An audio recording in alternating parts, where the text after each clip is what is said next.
welcome to the National Under 23 and Junior Championships out here in Athlone, sponsored by Irish Life and Health. Yeah, should you respond to Irish Life Health, and what a cracker just off air, but we do have to report on Kira Neville is back. She stormed to a national junior record, equal the national senior record, 7:40 for the 60 metre and also the European indoor standard. So Kira Neville is back, ladies and gentlemen. She's on fire. Molly Scott 7:40 for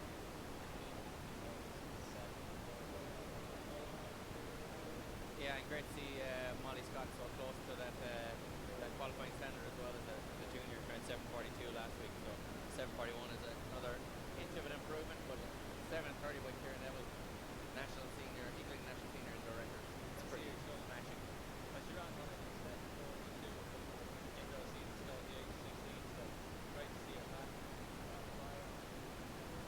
Down here shortly, we're going to catch up on all the latest happenings about each emerald sprinters. So Yeah, we're really liking herself in this. we're a bit flabbergasted there by that time. Yeah, 7:30, almost 7:32 was gone, we were all celebrating here, but 7:30 is even quicker in Irish senior, equaling the Irish senior record, and I don't think she's racing off this season either, like, so certainly can improve that time over coming races.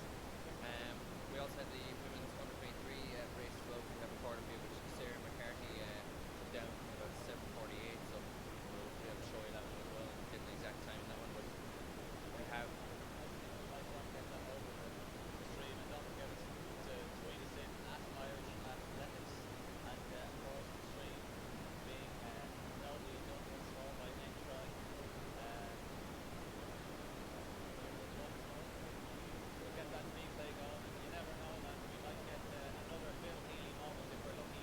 exactly. And went down to the infield at the University Championships while yourself and Paul Dennehy got the massive man, over 13 million views in total between social media and all the rest. Yeah, we're still waiting on our check from David O'Shea from Intry, but you know, look, if they do it in the big checks, don't they, when they get up that high in terms of money. Well, Paul Dennehy's just gone, and he's not in Ireland, he's not here for the live stream, he's in the Cayman Islands. And what tax haven. Well, he's getting stuff for the World Relay from the Hampshire, and you get to join In Athlone, yeah, exactly. And look, it's better deal. what's not to like? I can tell you a lot of things in terms of failing.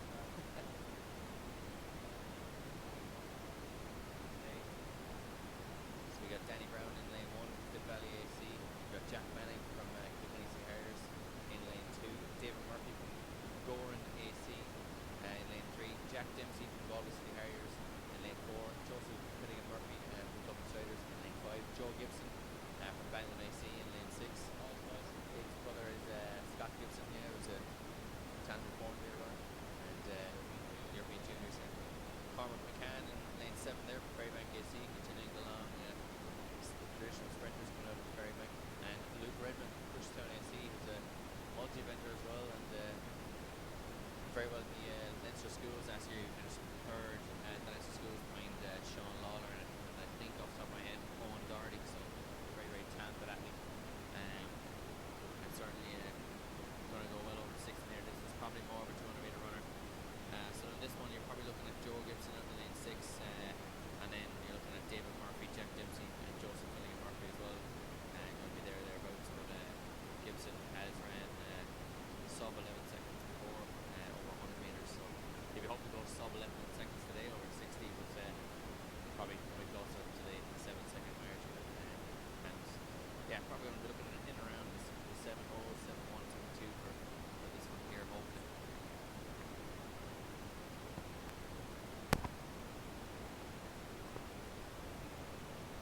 So hopefully we'll hear some great funny things. If you weren't able to hear us, you missed some good stories. You missed some fantastic stories. Story of the day so far is Kieran Neville 7:30. Kevin McGrath took down the junior men's 1500. Kevin Kelly, the under 23 men's 1500. Jessica Coyne, the under 23 women's 1500. And we'll get the rest of those results. Jordan Kwang is on the runway there for Tullamore Harriers, the national junior under 23 record holder. The hopscotch. The hopscotch, the hop skip and the jump. The blue and white Tullamore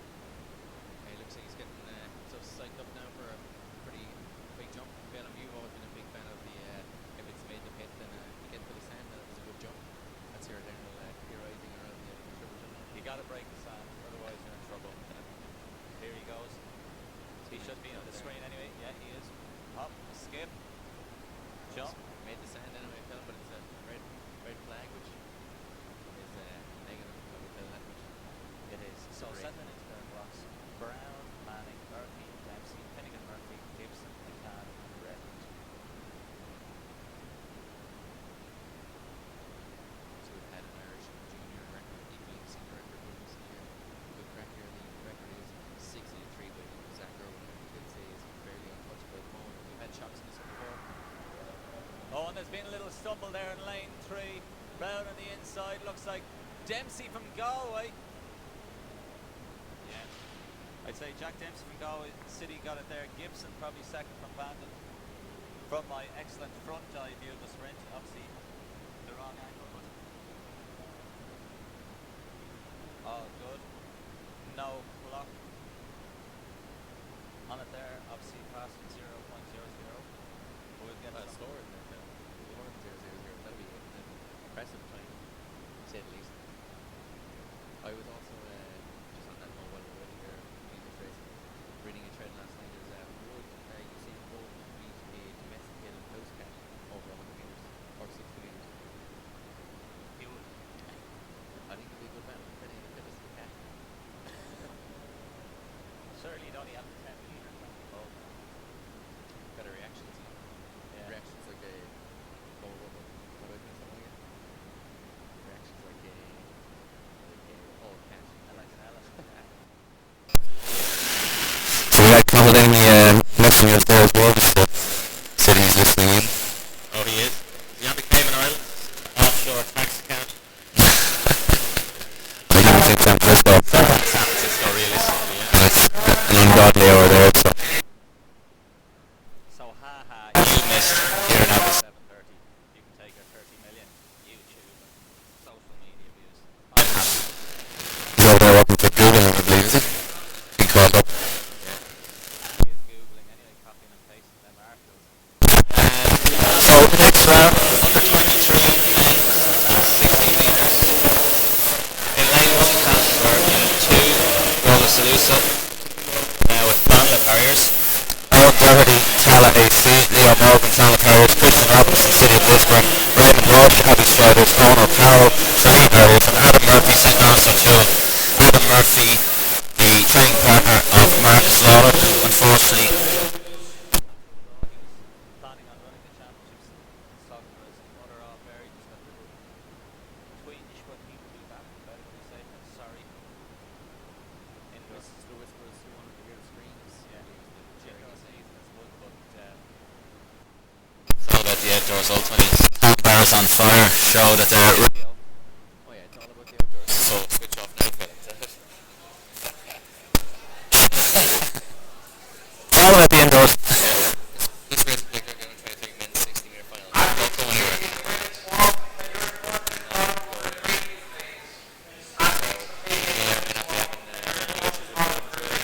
The wonderful sound of our voice is not getting over the airwaves at the moment. It's Liam Morgan say the dog food tones. So we might try and get this junior women's 60. I see Kieran Neville up there, we might try and drag her down. David O'Shea might give her a holler. She's currently talking to Charlene Morphley and Finn Valley's finest 400 metre hurdler.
lads haven't sorted themselves out here yet. There's been a break in this one.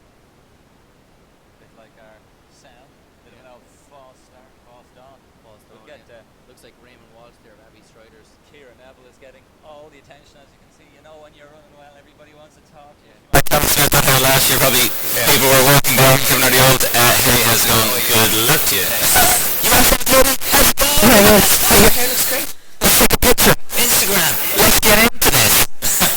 Oh, you're back. And we'll jump on the bandwagon and let's put it on. So, that's right in on a bandwagon. We are the ultimate bandwagon. So that's Leo Morgan, I think, from Clonmel. Harry Oates and Ryan Ford has been given the dreaded DQ. So Callum Byrne won row FIFA 2, OWD3, who's a lightning start. Leo Morgan obviously DQ'd. Christian Robinson, Raymond Walsh, Odo Carroll and Adam Murphy. A triple jumper. The record in this one. U23 men's championship record and overall record. There won't, I'm calling it now, there won't be an Irish under 23 record.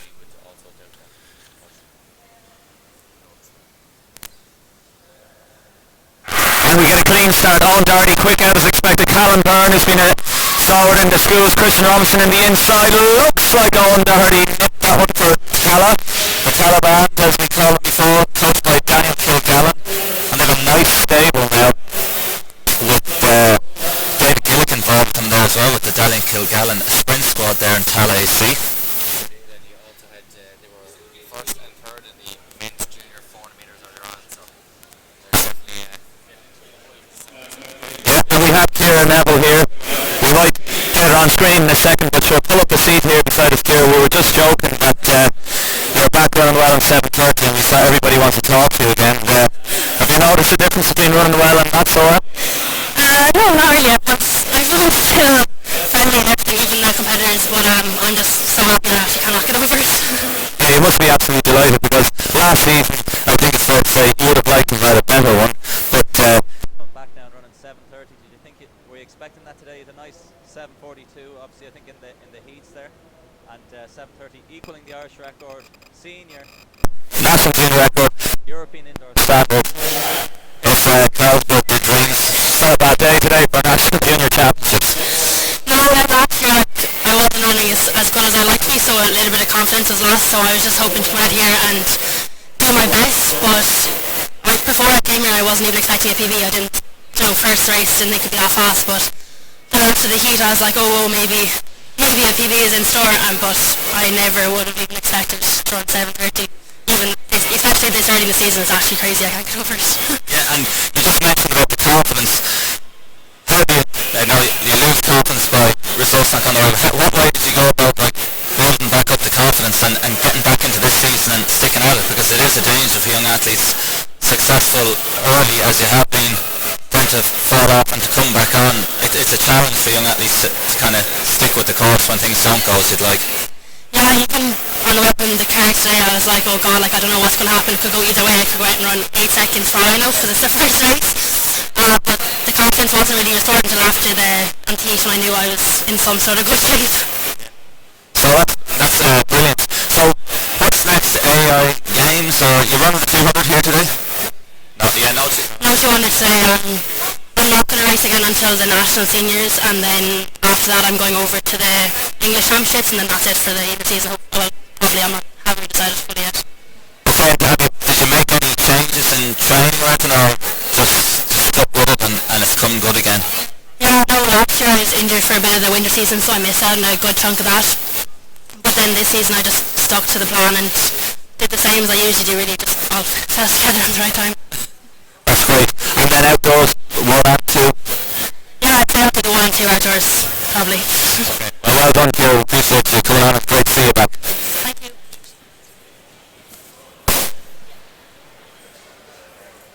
So just a bit of a break in proceedings now. We got Jordan Wang out on the triple jump runway again.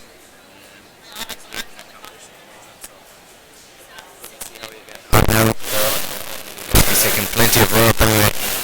Last jump was in around 13 metres, so we'll see now how he gets on this one. Really lightning quick, long range athlete. And he's made surrender there. And that one. Trying to get an idea of exactly what he's after hitting there with our live results. It's some exciting times here at the moment. A couple of good races, with the exception of Kieran Neville's 60 metres. Some good runs up to down up by Kevin Kelly, and also in between a race by Kevin McGrath.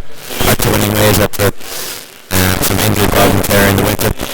And later on this evening we're also looking forward to the men's 800. You can see the return at 1.3 level of Shane Fitzsimons, who would have ran 3:43 as a 17-year-old outdoors.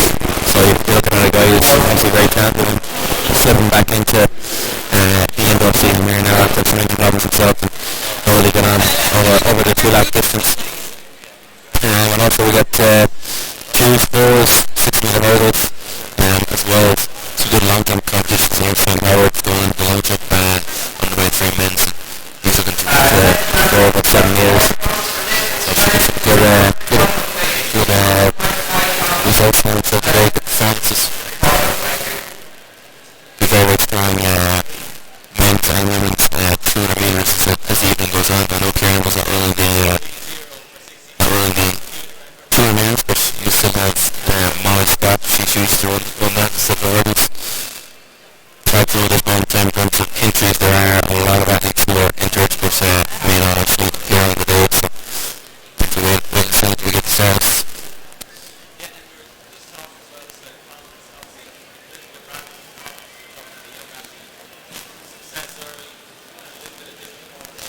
So we're waiting now until 2 o'clock for the men's walk, men and women's walks. No Nicholas Stumpy is there on the 23, so he'll be helping involved. And we are 15 minutes ahead, so we should be cracking around 1:45.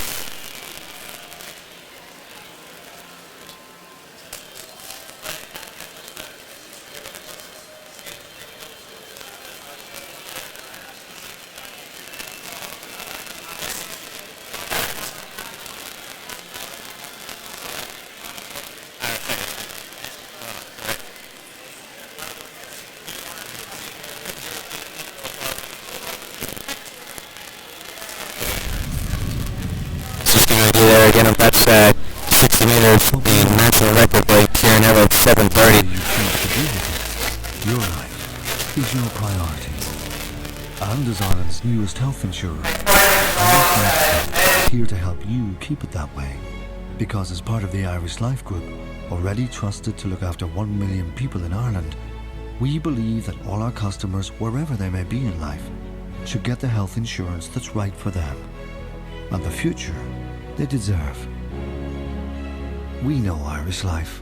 We are Irish Life Health.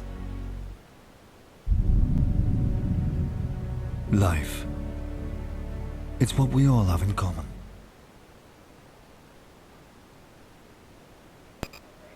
So just in that 60 metre women's Junior women's, Kieran Neville, 7:30 national, equaling national record, setting the national junior record and qualifying for the European Indoors later on in the spring. Molly Scott, 7:41, and Tina Acting-Old, which was 7:46, that's 60 metres. So we've got a break there, Bellum, until 2 o'clock or 1:45 rolling ahead due to break on the track. A little break on the track. So it's all been going to Kieran Neville. I mean, it's great for a young athlete, and it just shows that we were saying it's the top of the track. You've just got to stick at it, and if you can stick at it, keep the head, come back. It's great for training, great for people like Sarah Lappin, that you can see, like, look, great success early, but I can come back if I stick at it, stick with the program, keep the confidence. Exactly. I mean, you look at a lot of athletes that are successful at the age of Kieran, successful, you know, at 15, 16, tearing it up and beating the senior athletes and that kind of stuff. And a lot of time it results in, as soon as there's a stumble or there's a little bit of a natural plateau in training and in performance, and suddenly they head goes, they lose confidence, and they're not, maybe not the athlete they once were, but Kieran Neville isn't showing there that the talent doesn't go away. She just kept at it, and then the body would start to respond again, you know, and then suddenly get the performance that we would be waiting for maybe last year.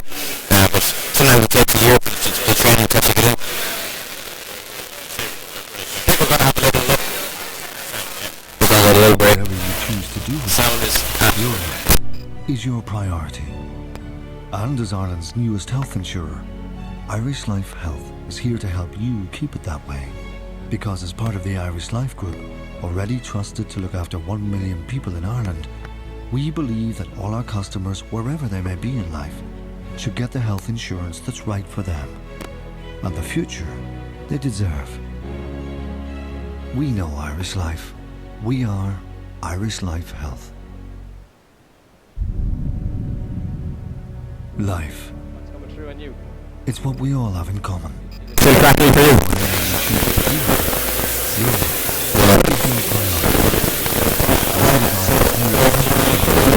Irish Life Health is here to help you keep it that way.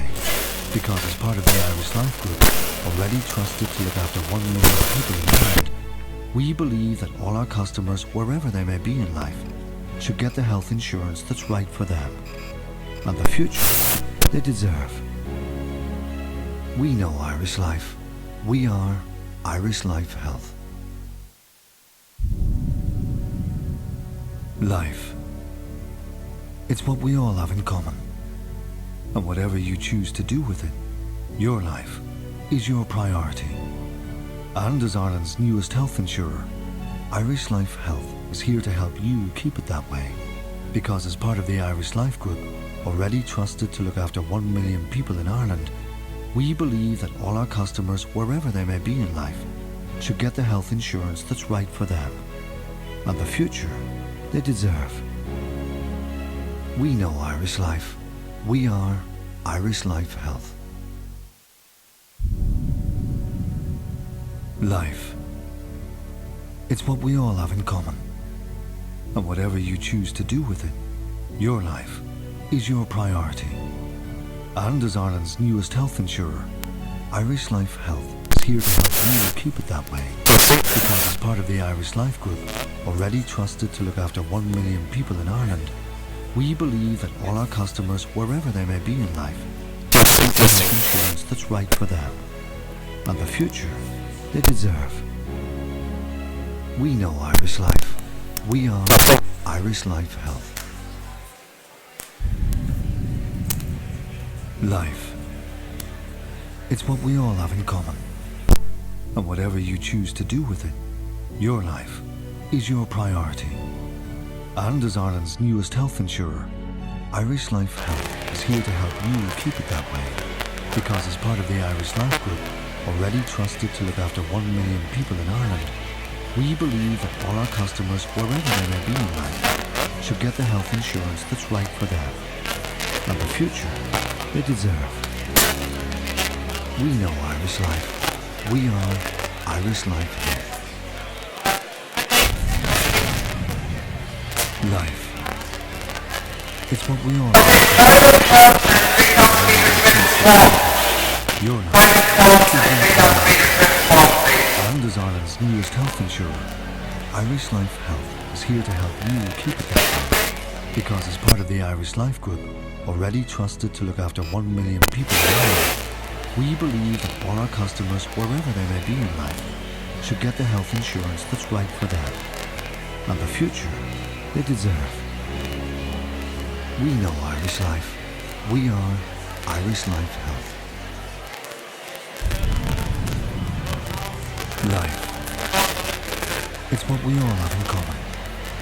And whatever you choose to do with it, your life is your priority. And as Ireland's newest health insurer, Irish Life Health is here to help you keep it that way. Because as part of the Irish Life Group, already trusted to look after 1 million people in Ireland, we believe that all our customers, wherever they may be in life, should get the health insurance that's right for them and the future they deserve. We know Irish Life. We are Irish Life Health. Life. It's what we all have in common. And whatever you choose to do with it, your life is your priority. And as Ireland's newest health insurer, Irish Life Health is here to help you keep it that way. Because as part of the Irish Life Group, already trusted to look after 1 million people in Ireland, we believe that all our customers, wherever they may be in life, should get the health insurance that's right for them future they deserve. We know Irish Life. We are Irish Life Health. Life. It's what we all have in common. And whatever you choose to do with it, your life is your priority. And as Ireland's newest health insurer, Irish Life Health is here to help you keep it that way. Because as part of the Irish Life Group, already trusted to look after 1 million people in Ireland, we believe that all our customers, wherever they may be in life, should get the health insurance that's right for them and the future they deserve. We know Irish Life. We are Irish Life Health. Did you see me there before I go? It's what we all have in common. And whatever you choose to do with it, your life is your priority. And as Ireland's newest health insurer, Irish Life Health is here to help you keep it that way. Because as part of the Irish Life Group, already trusted to look after 1 million people in Ireland, we believe that all our customers, wherever they may be in life, should get the health insurance that's right for them and the future they deserve. We are Irish Life. We are Irish Life. Life. It's what we all have in common. And whatever you choose to do with it, your life is your priority. And as Ireland's newest health insurer, Irish Life Health is here to help you keep it that way. Because as part of the Irish Life Group, already trusted to look after 1 million people in Ireland, we believe that all our customers, wherever they may be in life, should get the health insurance that's right for them and the future they deserve. We know Irish Life. We are Irish Life Health. Life. It's what we all have in common. And whatever you choose to do with it, your life is your priority. And as Ireland's newest health insurer, Irish Life Health is here to help you keep it that way. Because as part of the Irish Life Group, already trusted to look after 1 million people in Ireland, we believe that all our customers, wherever they may be in life, should get the health insurance that's right for them and the future they deserve. We know Irish Life.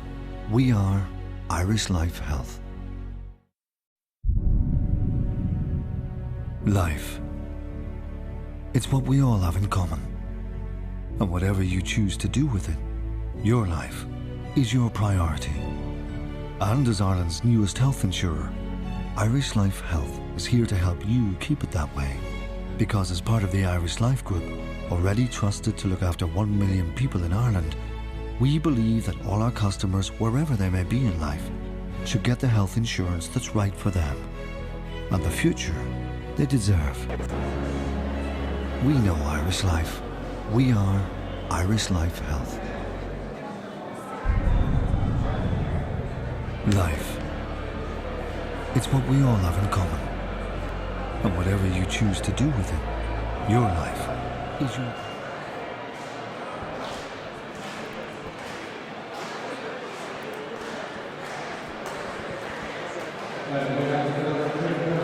Apologies for the sound interference there. We've got our technical difficulties sorted and we should be able to bring you uninterrupted live footage for the rest of the day.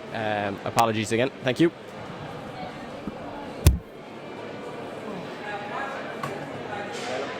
We're good to go there again. Yeah. Sorry about that.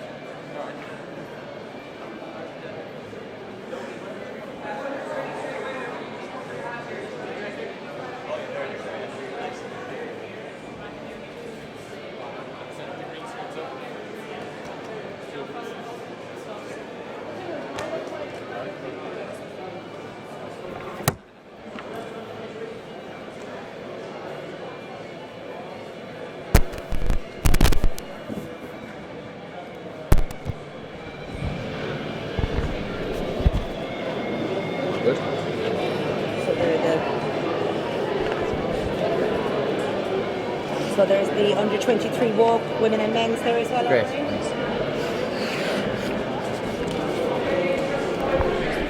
So just while Phelim is going off stalking Kieran Neville there, we'll give you an idea of exactly what's happening here in terms of results over the last couple of hours. Jordan Wang is currently leading the triple jump, and he's after setting a new national under 23 record, jumping 14.52 as far as we can see here, and he's gone up to 14.90 just in that round there. So improved his jump and getting very, very close to that 15-meter barrier. Jordan Wang there in the in the junior ranks of the triple jump, the Tullamore Harriers athlete. So I'll give you a few more results there as you can choose. That was Jordan Wang, 14.90. He jumped just there to break the national junior indoor record, and potentially even the outdoor record as well. And second in that competition at the moment is Brendan Lynch, Sean Thompson of Lucan Harriers. And that competition is just finishing up now. That was Jordan Wang, 14.92 in that last round. So it's starting to finish up as we speak. To give you a few more results then as well, in terms of the track, we had junior men's 60 as well. That was Jack Dempsey, 7.06, and that was the in the heats. Carl McCann also 7.06. And we'll just get you those final results up there now as well. So Joe Gibson with the win in that one, just barely edging out Jack Dempsey. So 6.97 was Joe Gibson's time in that one, 6.97, and then Jack Dempsey also 6.97, and Joseph Finnegan Murphy just very unfortunate not to break 7 seconds there, running 7 seconds flat. As well as that, then under 23.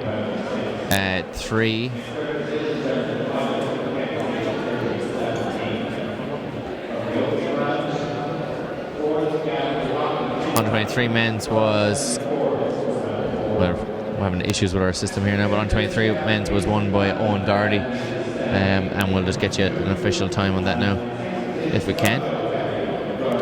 Sorry, in fact, Christian Robinson actually won that one, 16.92. Owen Doherty looked like he got it, 6.94, and Raymond Walsh was third in 7 flat from Abbey Strider. It's good to see him back.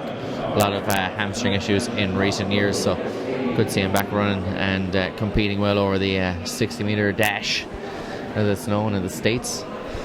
Phelim's looking for his mic here. He hasn't spoken in a couple of minutes there, so he's actually come out in a rash.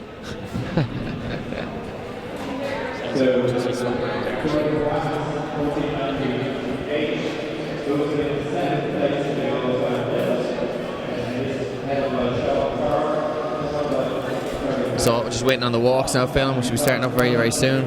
Yeah. I suppose the highlights before was the walking fox and the University Championships in Waterford. Nicholas number of years ago.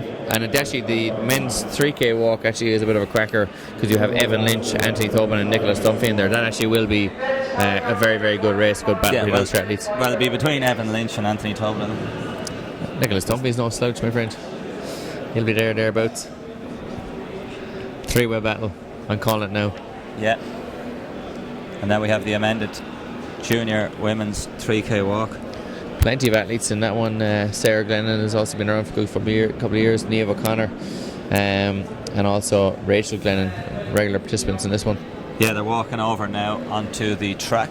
There's the pole vault. Ladies are warming up. No pun intended there, Philip. Or was there pun intended? Walking over there now. I'm so good, I didn't even realise. Exactly, yeah. That's why they pay you the big bucks. So in this one, Eva Delahunt from Sligo AC, Orla Delahunt from Sligo AC, Anna O'Connor from Waterford, Niamh O'Connor from Selbridge, Orla O'Connor from Waterford, all the O'Connors there, Sarah Glennon from Mullingar Harriers, Rachel Casey from Sleecool, and Ruth Heary from Waterford, Emma Caulfield from Waterford, Anna Tierney from Swinford, Rachel Glennon from Mullingar, and Rebecca Carney from Carrick-Navarre. So 12 in this junior women's walk. Just while they're lining up there, Phelim, with some cracking runs in the men's junior 400 metres earlier on, with the 50-second barrier being battered and holding up currently, but definitely a couple of lads knocking on that door. Cathal Locke from Duneen AC being one of them, 50.58, qualified handily enough, and Fionn Carroll and Shane Irwin and Simon Esserman in that race there in the second heat, all running 50 point, with the exception of Simon Esserman 51. They've all qualified for that final as well. And finally in heat 3, Christopher O'Donnell from North Sligo also running 50 points. So that'll be a crack of a race later on. They all seem to be kind of nicely together there at junior level. Yeah, it's the 2-lap tango in the 400 metres. Can be the old Ben-Hur Chariots race, and plenty of collisions in a good old barnstorming 400 metres. And I think also in this walk we have in the under 23 race will be combined Siobhan Nash from St Albans, Aisling Hennigan from Westport, and Veronica Burke from Ballinasloe and District. So good to see an array of walkers. Heffernan leading the charge, and obviously we've had Olive Loughnane and Gillian O'Sullivan, to name but two of our other fine walkers. Exactly, yeah. There's a very Cork-based or Munster-based bias there with those athletes, but even Olive Loughnane training in Cork before you were about to hop in there and go, she's from Loughrea.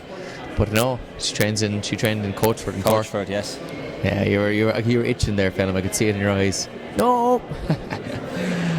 But yeah, plenty of athletes there. That's a very, very big field, particularly at junior level. Massive field of athletes. So obviously, as you said, the likes of Rob Heffernan dragging the best out of these athletes and inspiring them with that Olympic bronze and world title, as well as 2 world sort of medals by Gillian and Olive.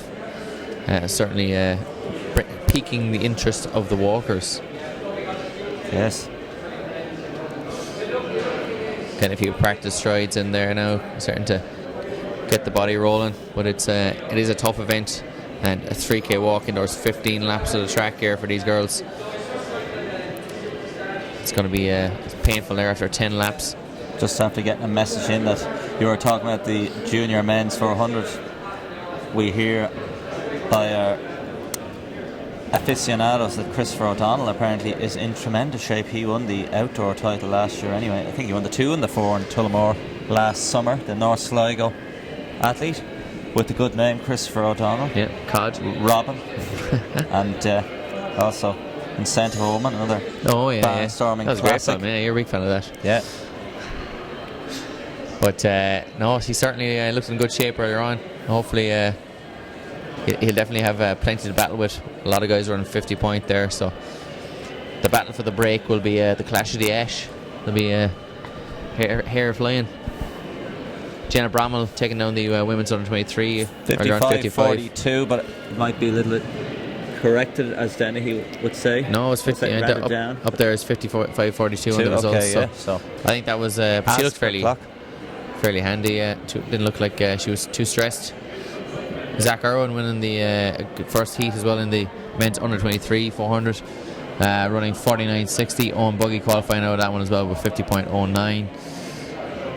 We also had Brandon Array qualifying with 49.37. Craig Newell from Ballymena and Antrim also getting the Q in that one, 49.43. And in that final heat, Paul White, it'll be alright in the night, from Nina Olympic AC, running 50.12, and Robert Marr, Galway City Harriers, running 50.37 for the little Q there as well. So that's finally balanced as well. Brandon Array looking like the best of those athletes there, running 49.37.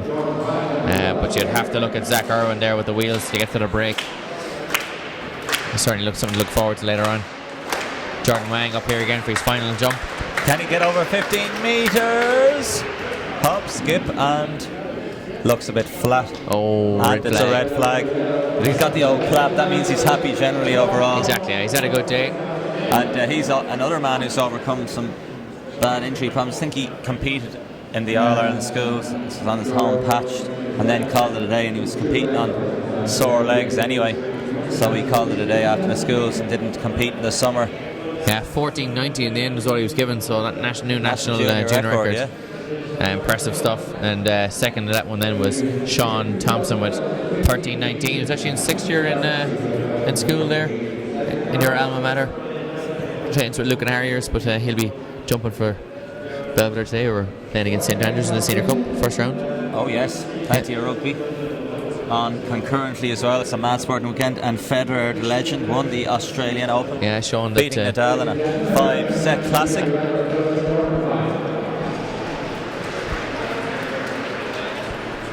So People are loving Federer up here as well. Claire from AAI here is absolutely loving Federer. I think he's one of the true clean heroes of sport. The word grace, I think, comes up an awful lot when graciousness. Yeah. How gracious. He plays with grace. Listen, he's probably the most ungracious man off court. I don't think he is, but No, he's Swiss. I'm let's sure he's say very that. polite. Never meet your heroes. But Somebody- if he was a somebody man tell us to there, fail, if he was a man to fail for performance-enhancing drugs, that would You'd be devastated, that would you? be devastating. Yeah, it would be, to be fair. Now we better stop talking about that now before we get slapped with a legal charge. But we've got good, healthy, clean competition here at the Irish Life Health Junior Under 23 Championships, awaiting our national junior and under 23 female walkers. Big field in the junior women's, and we have 3 in the under 23 as aforementioned: Siobhan Nash, Aisling Hennigan, and Veronica Burke. Siobhan Nash, regular participant there in the Leinster Schools over the last couple of years. Would have been won a Leinster Schools title, as well as Veronica Burke has also taken one down as well. So, yeah, junior and under 23 women walking together in this one. Some new competitors arriving. Magnet's filing in all the time.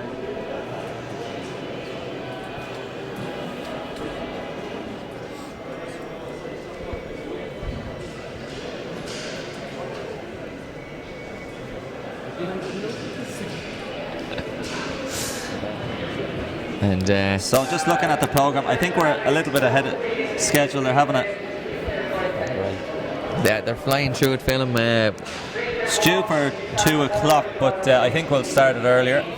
Unless they Hopefully. intend on keeping them down there on the line, ready for the next 15 minutes. But I'd say we're ready to go in the short term, which will move everything slightly further ahead, as well as the fact that these races are in together. I would suspect the junior men and the under 23 men will be in together, so we should have only 2 walks, which will move the programme forward even a little bit more. So expect that 200 metres to be on around half two. I'd say, yeah. Good call. Yeah, no worries, mate. So I've got 200 after the walks. You've got 200 heats, 800 heats, which some will inevitably be finals.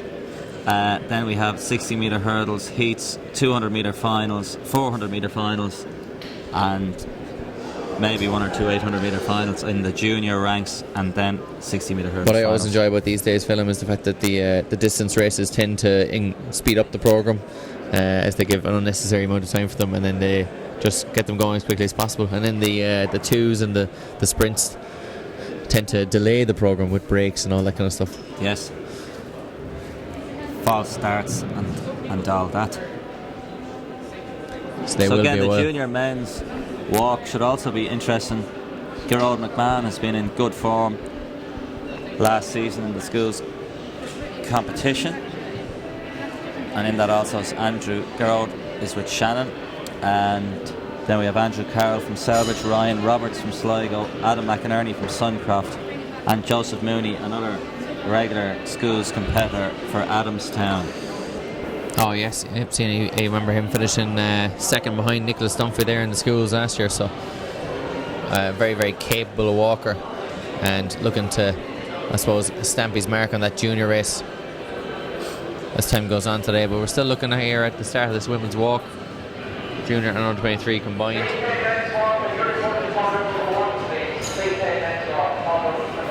As you hear There's some strong heavies here in this. It's always intriguing. I shouldn't be shot for this one, but the 35-pound weight, I don't see. Anyway, you know what I'm trying to get at. yes, The relevance of the 35-pound weight, it is always good, in inverted commas, a banter, as they say, but it is, yeah. But in terms it's a of few heavy lads and they can lash it out.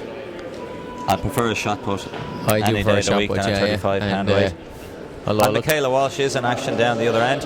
We might It- try and zone in on the shot put as well in the cage. surely we should be looking at making a 35-pound weight metric as well. Got Finn Valley athlete here now. Just in that pink top, just taking it off, was Michaela Walsh. I'm pretty certain, yeah, you can see her there in the black and white of her Swinford colours. Yeah, Say they're combined there.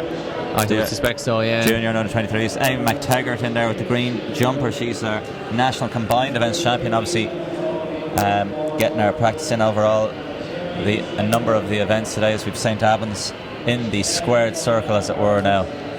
In the shot put, up and out. We might pull up a few of the latest results, but let's have a quick look at the Michaela Walsh here. She's going to get the shot put.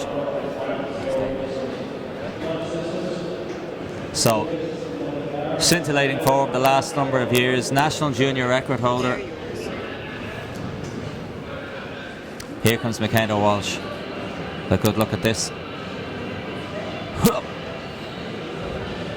The old whoop was my technical term for her. She got that shot put out nicely. She had lovely high throw as well, and she's obviously a very, very tall athlete as well, and able to get put that shot out pretty far.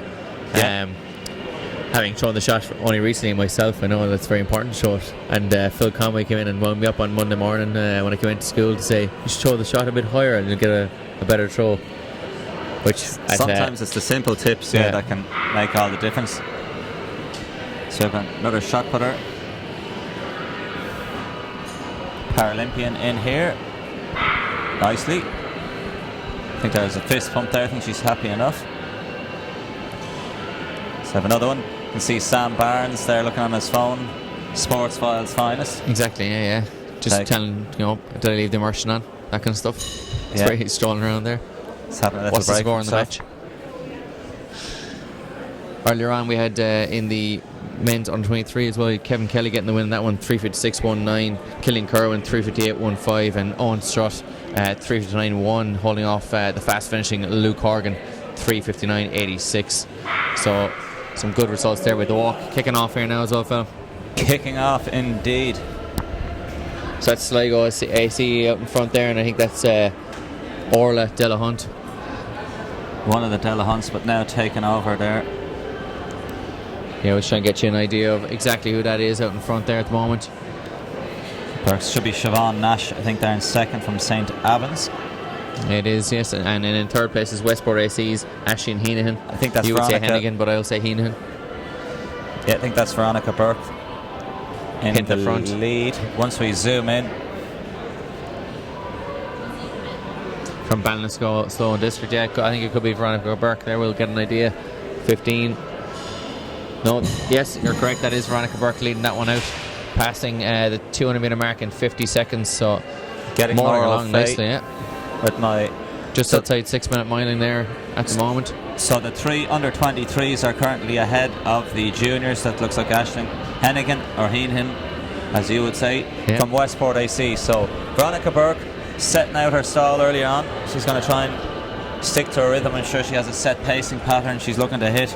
Then Siobhan Nash from St. Albans and Aisling Heenahan from Westport.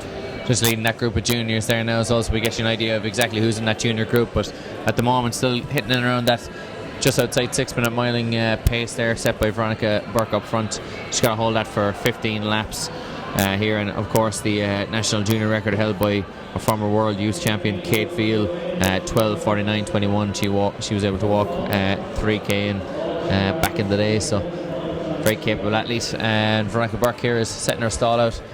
Similar time for that lap. Just 60 seconds, so slowing slightly. And then there's a big patch there.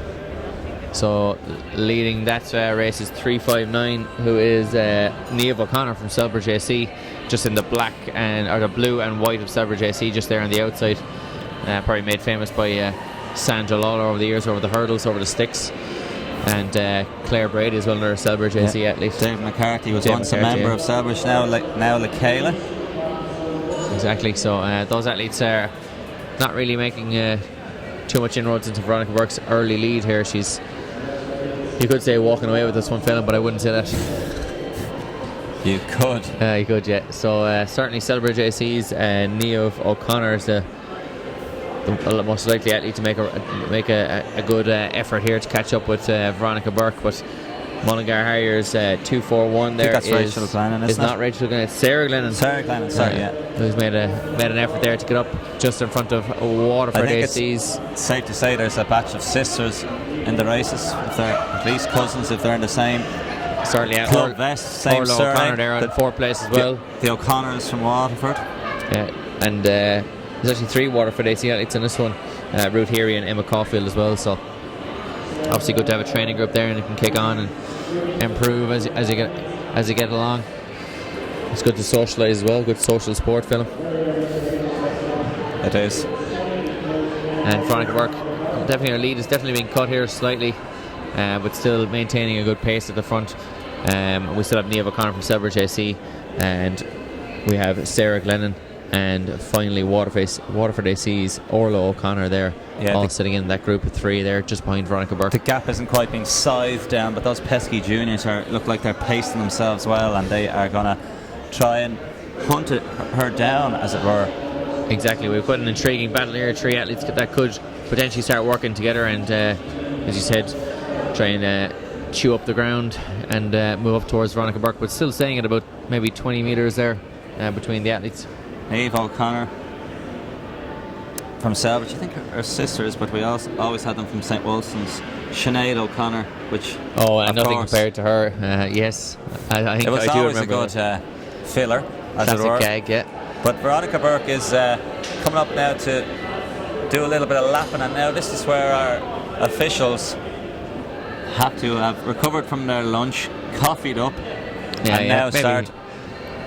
Maybe too G'd up in the caffeine, making some rash decisions and handing out yellows all over the shop. I think that could be Pierce O'Callaghan down there, who's been recently appointed on his new task force of looking at the European records and all that type of stuff. Very good, yeah. Don't think it's ratifying them, but it's having a good old look at them anyway. Just looking at them. Little, is it too good to be true? Yeah. I know what you mean, Phelim, I know, yeah. Maybe if they keep getting rid of people, we might move up the list, you know. We'll have to get rid of a lot of people. A lot. So still Veronica Burke, sorry, not Veronica Burke. Yes, Veronica Burke, leading this one of Ballinasloe District. Her lead is certainly being cut down to about 15 metres now. In terms of the laps, we still have quite a few laps to go. Looking at 5:25 there, so coming up towards the. So Orla O'Connor from Waterford is now gaining some ground.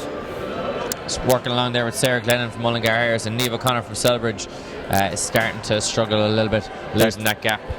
Yeah, they're definitely closing that gap. Obviously, Waterford had their own World Youth Champion in Kate Veal from West Waterford, and she's been making a bit of a comeback too. So certainly, and just to give you, as this race is it's definitely coming down now, Duggan. Leading on its merry dance, just to give you this one, Kevin McGrath winning that 1500 metres earlier on for the juniors, 3:58. Dara Finn in second, 4:01, and Shane Bracken from Swinford also running 4:01.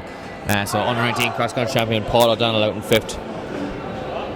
So plenty of good athletes in that junior race. But a great race here between the juniors and the under 23. Veronica Burke setting out her stall early. The hare trying to get away, and will the steady pace of the young hounds, Niamh O'Connor and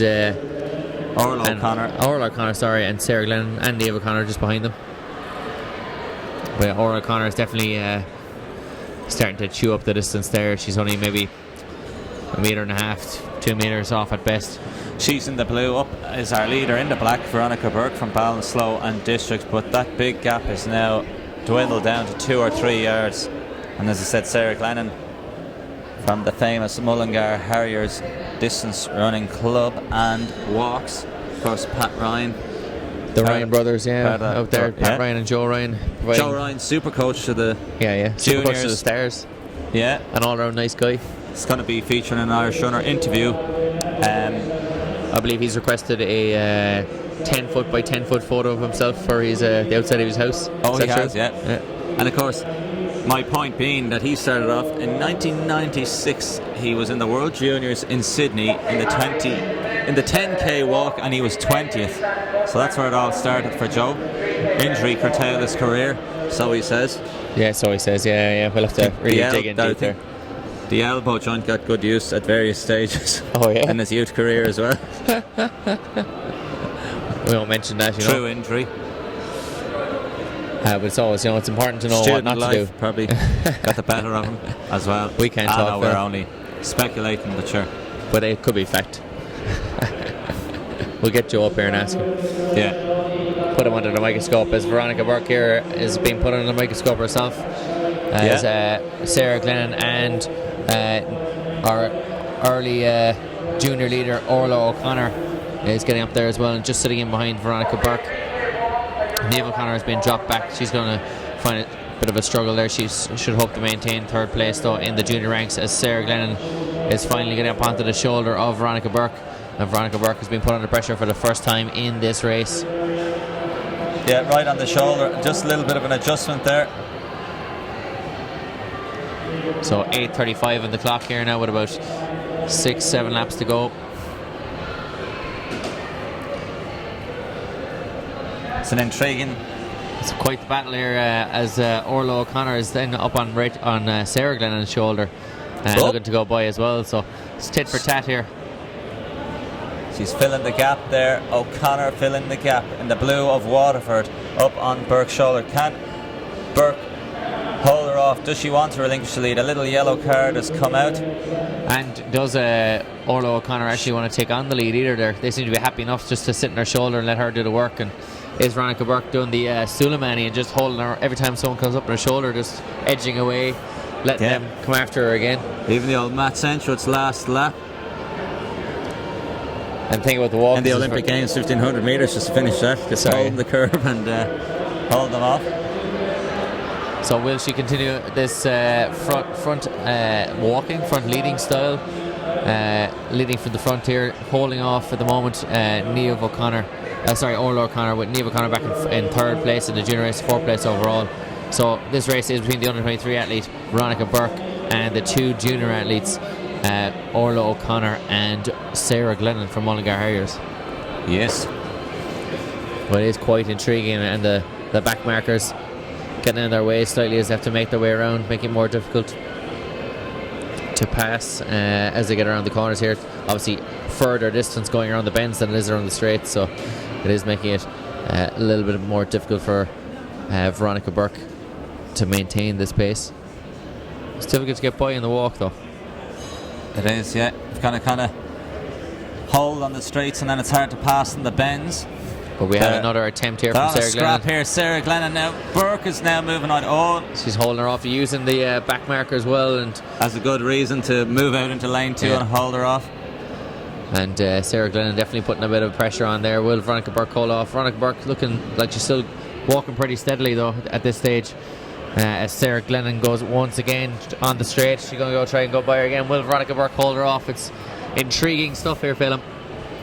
I think as I saw Gerard McMahon go down there from Shannon, he'll be in the junior men's, one of the favourites for that race. It's a chess match out here, Phelim, at the moment. Who's going to call checkmate? Oh, here goes Sarah Glennon. She goes by. No more messing. Thank you very much. Thanks for all the pacemaking, and I'm off. And as they say, when you make one move, make it count. Get the gap. She's got 2-3 metres. I was reading the Irish Runner there, Phelim, and Ronnie Delaney was talking about learning that exact idea back when he was in secondary school. Make one move, make it count. One move only. Oh yes, lovely. He still has his medal around his neck at all times, I believe, from that Olympics. Is that true? You know better than I do. I might have it on a ring. That's a good question. People don't really know where the medal is. I'm sure he even knows. Sarah Glennon leading this one out now, and Orla O'Connor has gone by our long-time leader Veronica Burke, the under-23 athlete, who can still be happy enough that she's going to be winning the under-23 race, as Orla O'Connor here is striding down the back straight, trying to get after that strong move from Sarah Glennon, who really broke this race apart there after several laps of sitting in behind. She tried to get by up the home straight on 2 or 3 laps of occasions, and finally got her chance then, and as you said, made the big move. Will she be able to hold on, or will Orla O'Connor is putting the head down now? She's starting to work hard. A couple of laps to go here now as well, so you'll see them the effort being put back in again. Veronica Burke still holding on gamely there in third place, first place overall in the under-23 race. Yeah, so Mullingar Harriers, Glennon now just overtaking the Westport athlete, which I think is Aisling Hennigan. Yeah. I was waiting for that. So Sarah Glennon in the lead. Shirley has built an insurmountable lead as Orla O'Connor from Waterford chases her down, and Veronica Burke, our long-time leader, hanging in gamely, should have the under-23 title all sewn up. She certainly does, Phelim, and but it is looking, it's a you're talking about a 20-metre lead there between Sarah Glennon and Orla O'Connor, so unlikely to see much of a change here in the last couple of laps, but it was quite the intriguing battle there for quite a few laps as everyone held their cards tightly to their chest before Sarah Glennon went, I have aces and I have had them since the start. I think she also discovered aces. Now she's getting into her rhythm. She's going to lap one of the other Oaks. So a lap to go here. Sarah Glennon with about 20 metres lead over Orla O'Connor. 13:37 on the clock as she walks by with a lap to go. So you're looking in and around 14:47 at the end of this one, which is fine walking. Brave call. And just to make a wild prediction there. And Orla O'Connor still in second place. I think the medals are sewn up here overall. And we even have Niamh O'Connor the third place in that junior races, walking well there. She's not lost too much of a gap on the first and second place in that junior race. Sarah Glennon is still leading with this one. We might just hold on the camera just for a second for oh no, we can skip on for a second. Okay. We'll get here comes Sarah Glennon around the bend now into the straightaway, walking well out in lane 2, passing the back markers and has this title sewn up. Orla O'Connor in second. Yeah, we'll get her indeed, and then just coming over the line, and then Michaela Walsh is coming back up for the junior shot put. So here comes Glennon. Glennon for the win there. Niamh O'Connor almost caught by Veronica Burke there in the home straight. And we'll just switch back across, title. just have a quick look at Michaela Walsh. We might we'll spring up a few more results there if you want to see how Michaela Walsh and the junior under 23 shot putters are going. That looks like a bigger one than the last throw. So no results up yet in the shot put failing, but I think they're just starting now in this one. Rather. The shot put. They're just starting off now. I don't even think they measured that one, so they may be just finishing up their practice throws. Yes, perhaps as they're finishing out here in the junior under 23 women's walk, and we will then be followed by the junior men's and under 23s walk. Certainly, yes, lots to look forward to, Phil. And I'll just give you a few more results there. Junior women's track results from earlier on. So just struggling there to get this sorted out, but I will let you know that Jessica Coyne won the under 23s, and the junior women's 1500 was won by. Yeah, and just in athletics news, Mo Farah said Donald Trump's making him feel like an alien. Obviously there's a lot of consternation over there in the United States with their particular religion and getting back into the country. He's currently trained in Ethiopia, so very true, I think he yes, has issues. Sir Mo, as he's known, may not be able to come back into the country, or some kind of a ban. He'll get back in anyway because he is a British citizen. Exactly, born in Somalia. I suppose we better stay away from such topics, film, but maybe later on the après ski. It's an aside, as they say. As we're finishing out here in this junior under 23 women's walk of the Irish Life Health National. I'm pretty sure when they 23. gave us the listings, we're not allowed to talk about Donald Trump was in big letters at the start. Remember that? Remember the meeting earlier everybody is scrolling through their Twitter feed or else talk about Donald Trump, and when the conversations run dry, everyone says, sure, what about your man Donald Trump? What about Trump? Yeah. Jeez, terrible weather this morning. Even the WhatsApp groups, people are saying, what about Trump? I'm concerned. And somebody says, I'm not concerned. I'm from Ireland. Why should I be concerned? Right, Trump is a pretty big man. He's a rangy individual. What do you reckon Trump would run over the mile?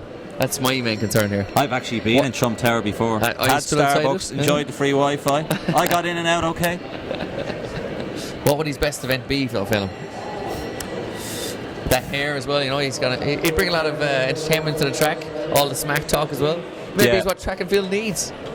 Yeah, he could be our Conor McGregor, under 75s. He was also featured in WWE. He is an athlete. So our walkers are rounding out. I think Pierce O'Callaghan is giving some warnings and also some tips. Do you reckon he feels the power there with that yellow card he has? We've never felt that kind of power. Yeah. He is the definition of an athletics aficionado. That man loves athletics. I think he sleeps around. He's like that movie Leon. When he sleeps, his eyes are open. Yeah, and they're scanning statistics. Yeah. I say he sleeps around 3 hours a night maximum. Well, there's results coming in from all around the world, Phelan. You always have to be up and ready. Yeah, in terms of other results around the world, New Balance indoor games were on last night over they in were, the States. and in the States, before we get to the New Balance indoor games, Schieffer Cleric Butner, school record for Villanova, 2:02.97. I think Go Nova. Go Nova. I don't think Go Wildcats. I don't think it was a European indoor standard, which of course we've actually had here today already. Yeah, too Kieran easy, Neville, 7.30. Yeah, we were only chatting about that yesterday about athletes going away at this time of the year. You had 3:45, not too far off the European indoor standard yesterday by Owen Everard, and you had Kieran Neville this morning. Yeah. Why would you not just come to that alone?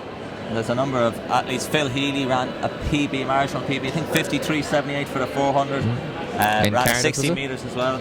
No, not in Cardiff. She was in Prague or some... Oh, Praha, as the locals call it. An Eastern European country, just in case I haven't done the particular definition. Yeah, Czech Republic, I believe, Phil. And Giordano broke 8 seconds as well for the 600 hours twice, yeah. I think 7.92. For good measure. And is now extremely bored, I believe, in an airport, is he? In a world leading race, then. The world lead was set, was it? By who? By whom? Andrew Pozzi, I think. Oh yeah, the old Pozzi, 7.57 or something like that. But don't quote me on that. Oh, I've already have. You've gone live with it, Phil. You can't go back now. It'll be on YouTube forevermore. It shall. Like some of your other exploits. So yeah, still the big men are launching out the 35 lbs, 35 pound weight lbs. What a ridiculous number. They'd rather win the shot put than the 35 pounds. Is that what that means? I was just going with lb. Pounds, pounds, yeah. What's that in kg? They're obviously not going to have the weight for height indoors, because I don't do all money here. Gavin Hicks is about to launch it out now. I remember when Gavin Hicks, if we were at the pan down there, you can just see his head. Gavin Hicks was like a 7-year-old, and now he looks like he's eaten several 7-year-olds. He's huge. Nice. Some serious power. There was a cracking one time. They did the weight for distance in Tullamore. It's kind of normally up on the grass in the back mound, and sure didn't the handle fly off the weight for distance, and it flew over the massive hedge, and I think it may or may not have hit a car screen window. So that was that reg again. That reg was. But yes, always a few mishaps, but we'll get through it. We're still launching out this 35 pound weight. It's normally about, or in around half, so what is it, a 14 kegs, 14 kg? Yeah. I'm sure we can do what all people do now. Instead of actually knowing stuff, we can just Google it. Yeah.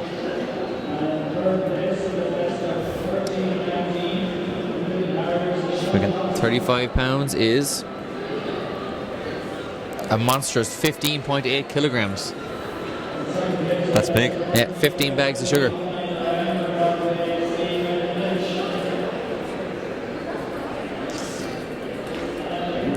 So, still trying to get you some results up there now as well. We're having a few issues with it. It's heavy. The Raheny 5 is going to be on at 3 o'clock in, guess where, Raheny, obviously. Mick Clossy, Mark Christie, and how long is it? Dave McCarthy. 5 miles. There's, I think there's some leading women in that as well. Maria Cambridge might be one of them. Any sign of Mary Cullen? No, I don't think she's raced on that one. Well, she's a former winner. Going to take an ad break.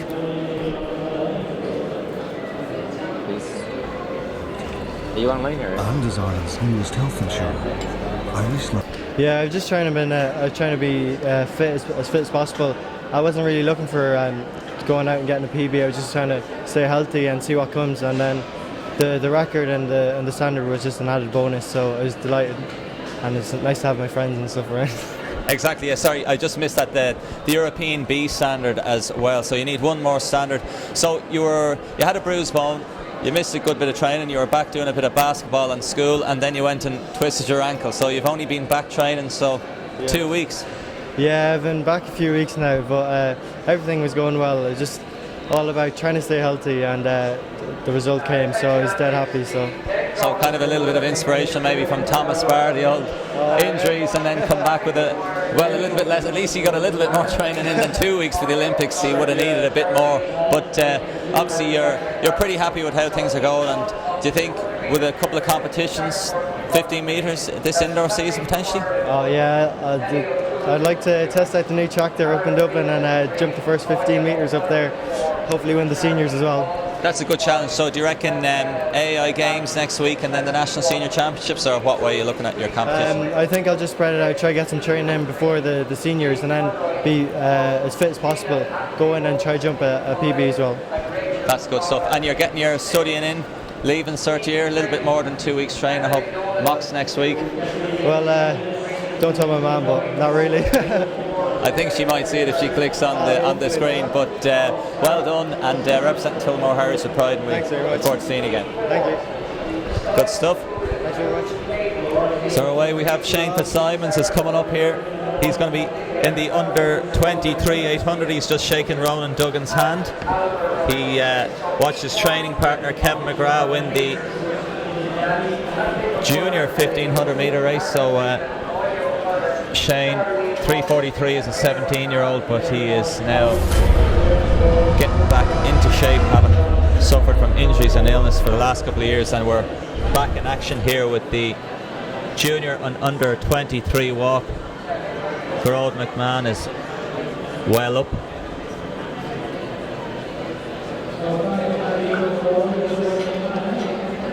So Gerard McMahon, I think, is even our overall leader. See Joe Mooney going through in the gap.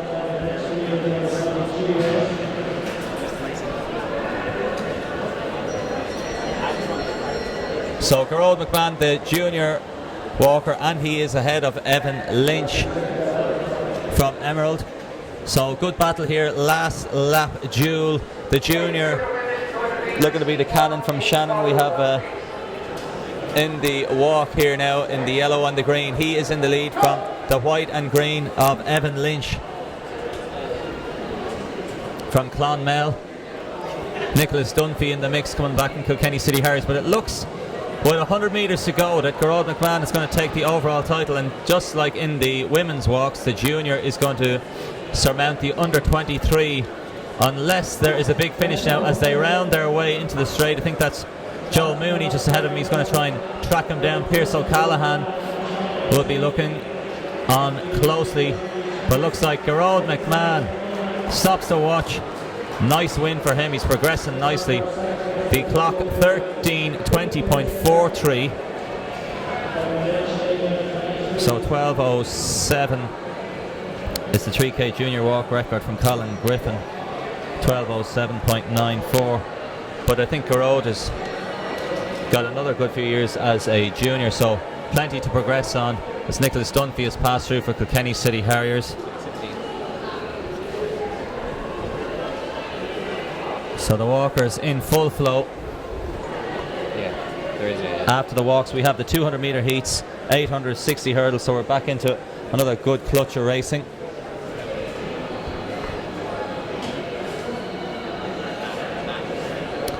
As more of the walkers round out.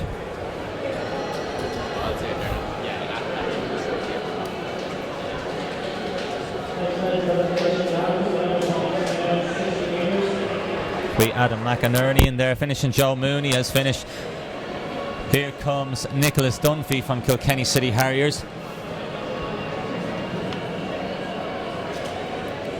up for first place in the under 23s, is it? Or second? I think he is second, yeah. Joe Mooney is finished. Now we have Selbridge coming in. Could be Andrew Carroll.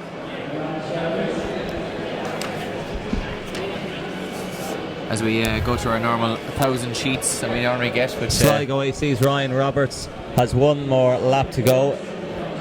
And Adam McInerney will be rounding the curve now for Suncroft. And just to let you know as well that at the end of this race we will be taking the live stream now for about 10 minutes just to sort a few of the gremlins out, but we'll have it back up for the 200 metre race. So if you got 10 minutes, cup of tea, a few bourbon creams, and get yourself set up for the rest of the day. Yeah, and we'll tweet that out, and don't forget to tweet us in with some messages, and we'll get the live stream. Live results will be working. So great action so far, and we'll sort out the gremlins as Ronan said, and we'll be back shortly.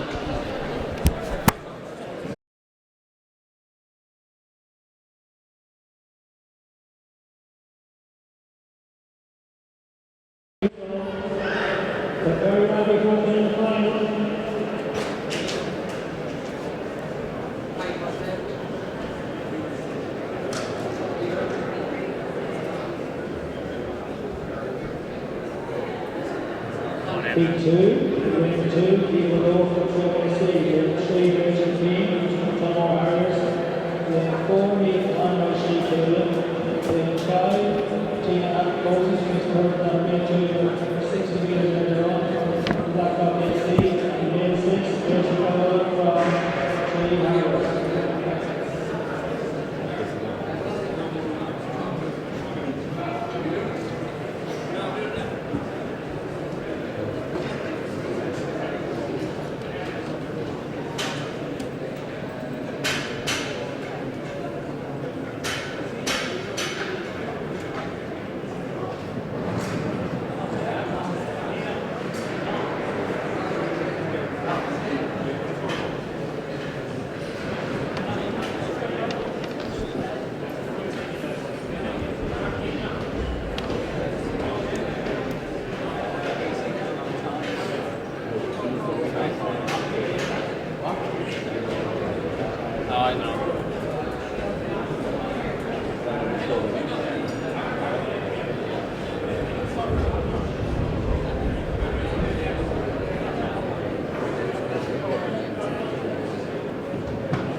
So we're back in action here.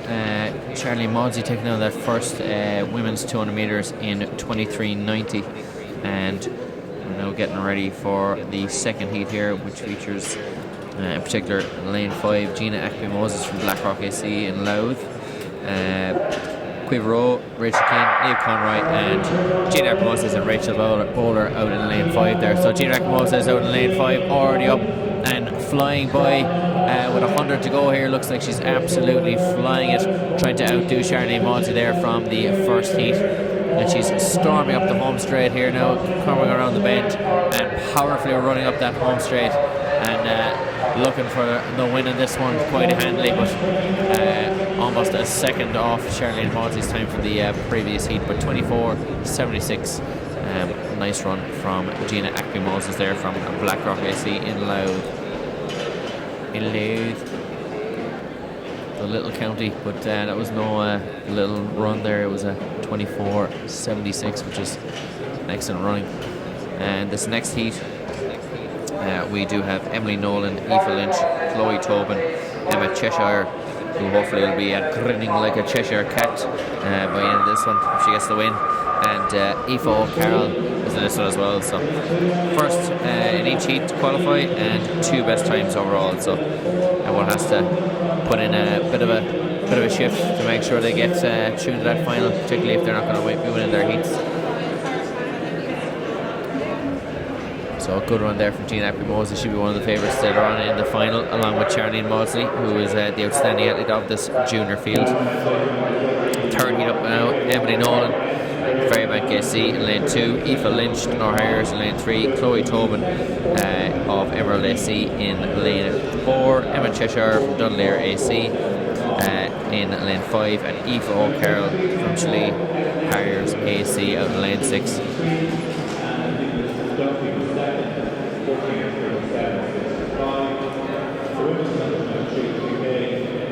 So plenty of athletes in this one. Aoife O'Carroll out in lane 6, the elder statesman of the field, and born in 1998. every year with France World Cup. France win the World Cup at home as well, so maybe some of these athletes will be hoping to win this heat as well.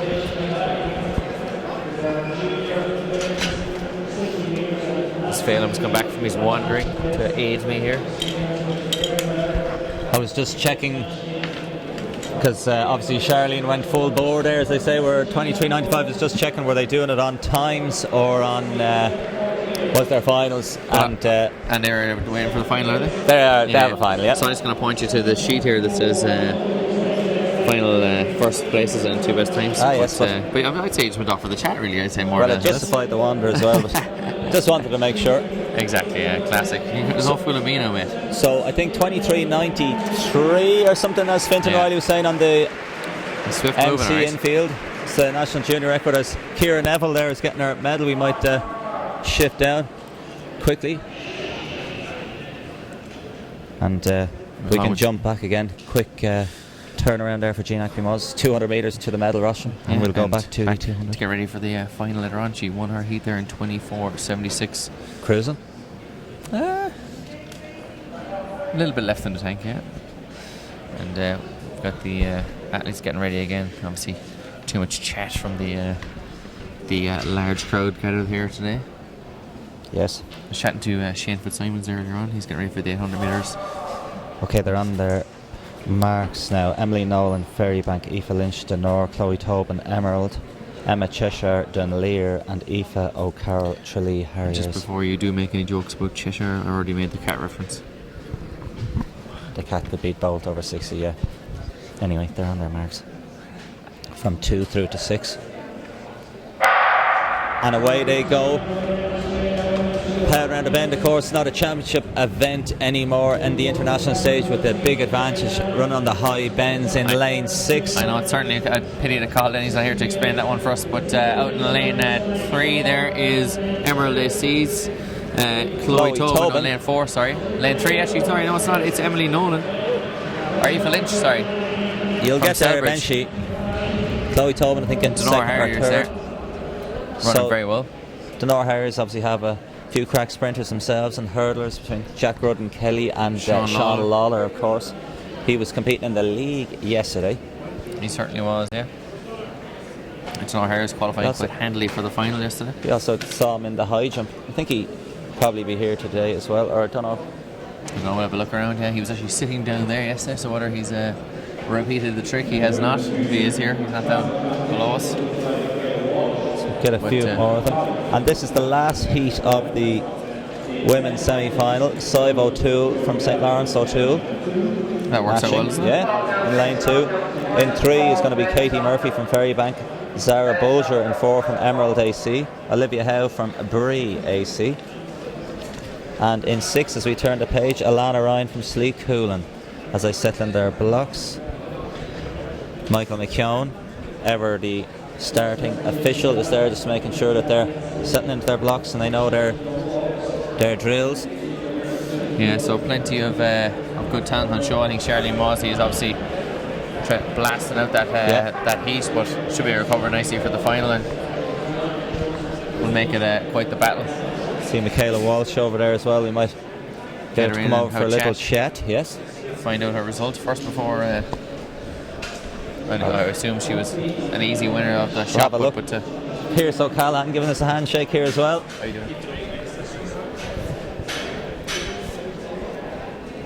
He's popped into us there. So from European Record Commissions, I think he's on the charge again. The man who doesn't sleep. He should be living in New York. Mind you, Donald Trump might let him in, but perhaps, yeah. Pierce knows everyone, so I'd say he'd be alright. But we're sitting into our blocks here for this one. Sive O'Toole, Katie Murphy, Sarah Bolger, Olivia Howe, and finally out in lane 6, Alana Ryan from Sleek Coolan. The way of Coolan, will she find the way today? She's blasted off out in lane 6. She's certainly got the nice advantage there, and he's storming on the back straight into an early lead. But we will see as they turn around the bend, the stagger will unwind. Katie Murphy making up good ground on the inside, curving around lane 3. So, and she has made it nicely. It is quite the battle here now, but out in lane 6. Alana Ryan. Yes.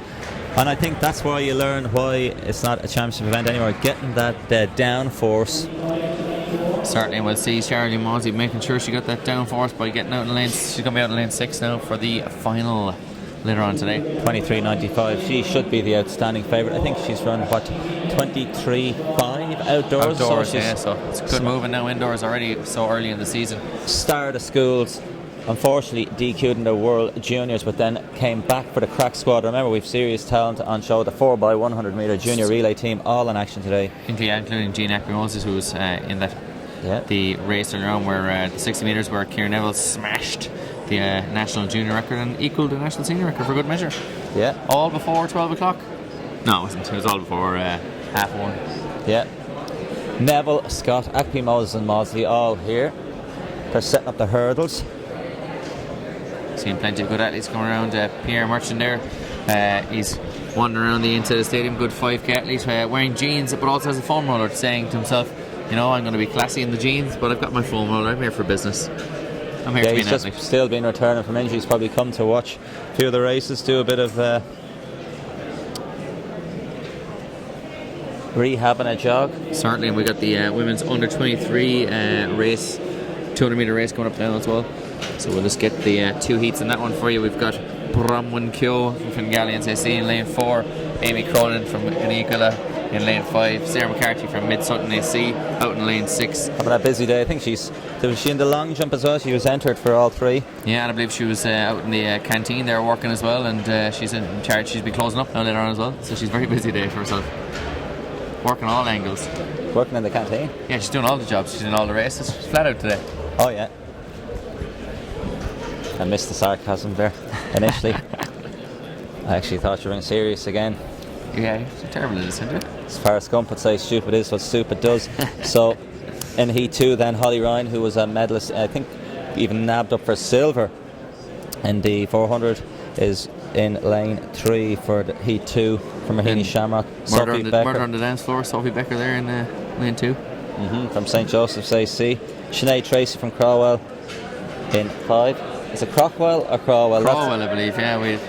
There's some confusion over that. And we still have one Lawler competing today. Mark Lawler had to withdraw, and I see him down there, I think, actually.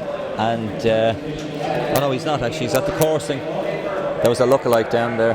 He's gone to the coursing with the Jags, the Nags, and Grace Lawler. Anyway, his sister is in lane 6 in Heat 2 for St. Lawrence O'Toole. Yet to see whether Morris Lawler will fill those shoes, though, of Marcus and step up. I think he was more of the manager. Agent. GA player. Minding the money.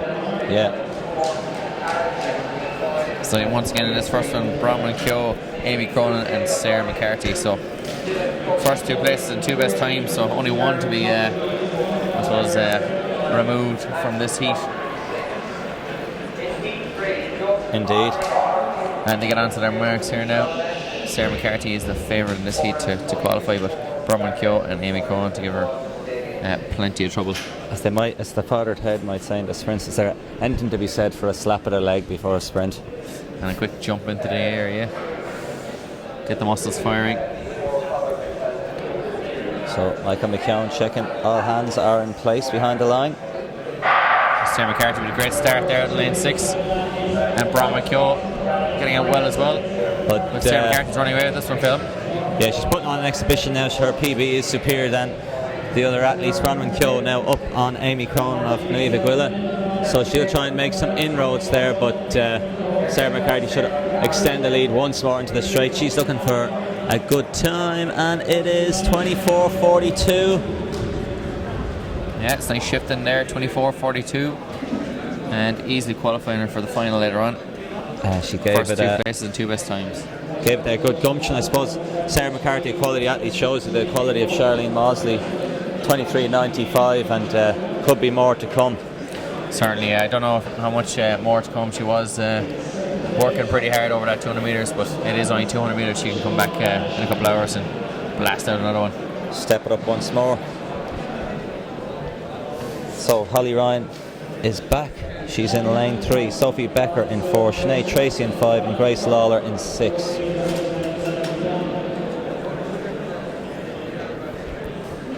So we're looking at, I suppose, Sophie Becker is the most well known in this field, but Grace Lawler looking to have a crack at this one here and try and emulate her brother Marcus Lawler. And for those of you who missed Kieran Neville's interview earlier on, we've managed to get her back up for a quick chat. We're going to nab her on screen. We were too excited earlier on. We lost the run of ourselves. Dabbling. But there was technical hitches earlier, so it's probably for the best. We'll get it on a full screen interview. She can... she knows what the questions are now. Her answer should be pretty good. Just remember what you said before. It's like cogging for your exams. You've written it out on the page before. Just repeat your rote learning. It's rote interviews. Learn them off by rote. As we said, what is there anything to be said for another leg slap before a sprint race? Yeah. And there will be more slaps. Again, Holly Ryan, Sophie Becker, Sinead Tracy and Grace Lawler should be underway, and that will wrap up the women's 200 heats, junior under 23s. Closely followed by the men's then after that. And you can see the boys, the big men, big sprinters, starting to roll out there into the warm-up track, all ignoring each other and pretending they don't like each other, getting aggressive before the sprint. Psyching themselves out as opposed to anyone else. But once again, the old classic. Look at them, they look very angry. Here comes Holly Ryan, Sophie Becker, Sinead Tracy and Grace Lawler. 3, 4, 5 and 6. There are 60 hurdlers there as well.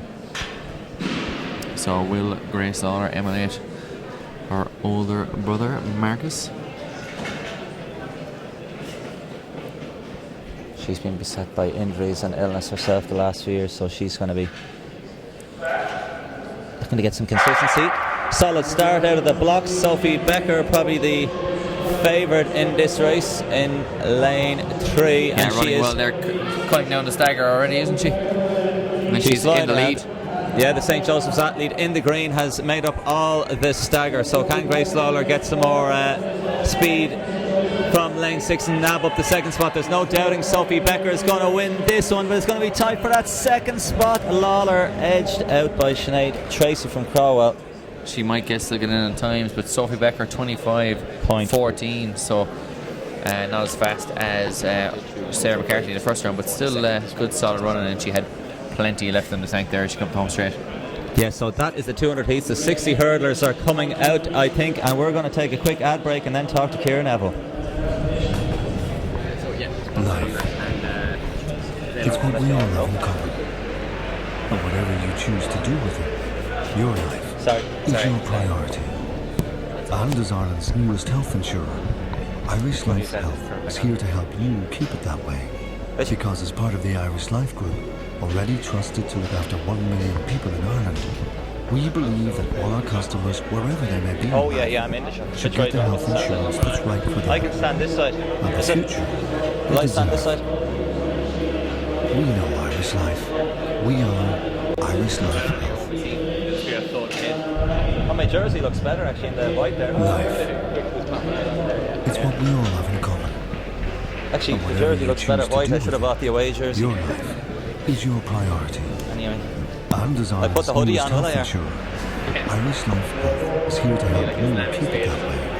Because as part of the Irish Life Group, already trusted to look after 1 million people in Ireland, we believe that all our customers, wherever they may be in life, should get the health insurance that's right for them and the future they deserve. We know Irish Life. We are Irish Life Health. And we're back live in live stream. I think it's the third time I've interviewed you now today, Keir, so you'll have had time to settle. 7.30 national junior record, equal the national senior record, national junior gold and a European indoor qualifying time straight. How was it all? Yeah, no, it's actually great to be back running good. Like, I had a great winter and I was really looking forward to my first race, and I'm just really happy that it all came together and worked out. Yeah, you had a less than ideal season, I'd say, it'd be fair to say. Last year you were talking about confidence being an issue, and even coming up here you even said, well, you're never going to run that slow at 8 seconds, but you didn't know what was going to happen driving up in the car, and really in the heats is where you gained your confidence this afternoon and this morning. Yeah, like after running really well 2 years ago, last year it was kind of hard when the clock was not the way I wanted it to be, and And coming up here today, I wasn't even sure what I was going to run because it's the first race. But after the heat, I was really happy that I could make a PB, and I was so happy. Yeah, and at a young age, to be able to bounce back, in what way did you try and build back your confidence? Was there any particular tools you used, or just support from training partners, coaches, that helped you to do that? And especially at a young age, you could easily throw the toys out of the pram and drift off in other avenues. But I'm sure there was temptations to even stop training seriously. But what was it that kind of kept you going? Yeah, no, just like my training group and my coach and my family, they were all telling me how great I was.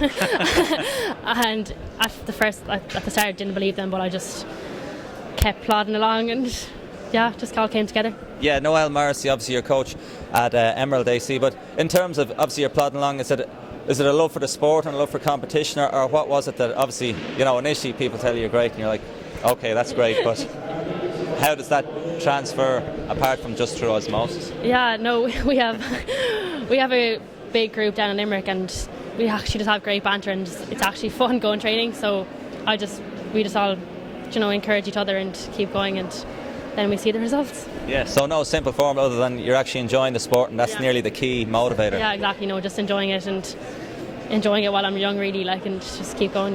Yeah, so Eakin, a national senior record, you're going to get a bit of training, look at doing the Irish Life Health National Senior Championships in the new arena in Abbottstown, and then the English Championships after that. That's kind of your competition schedule?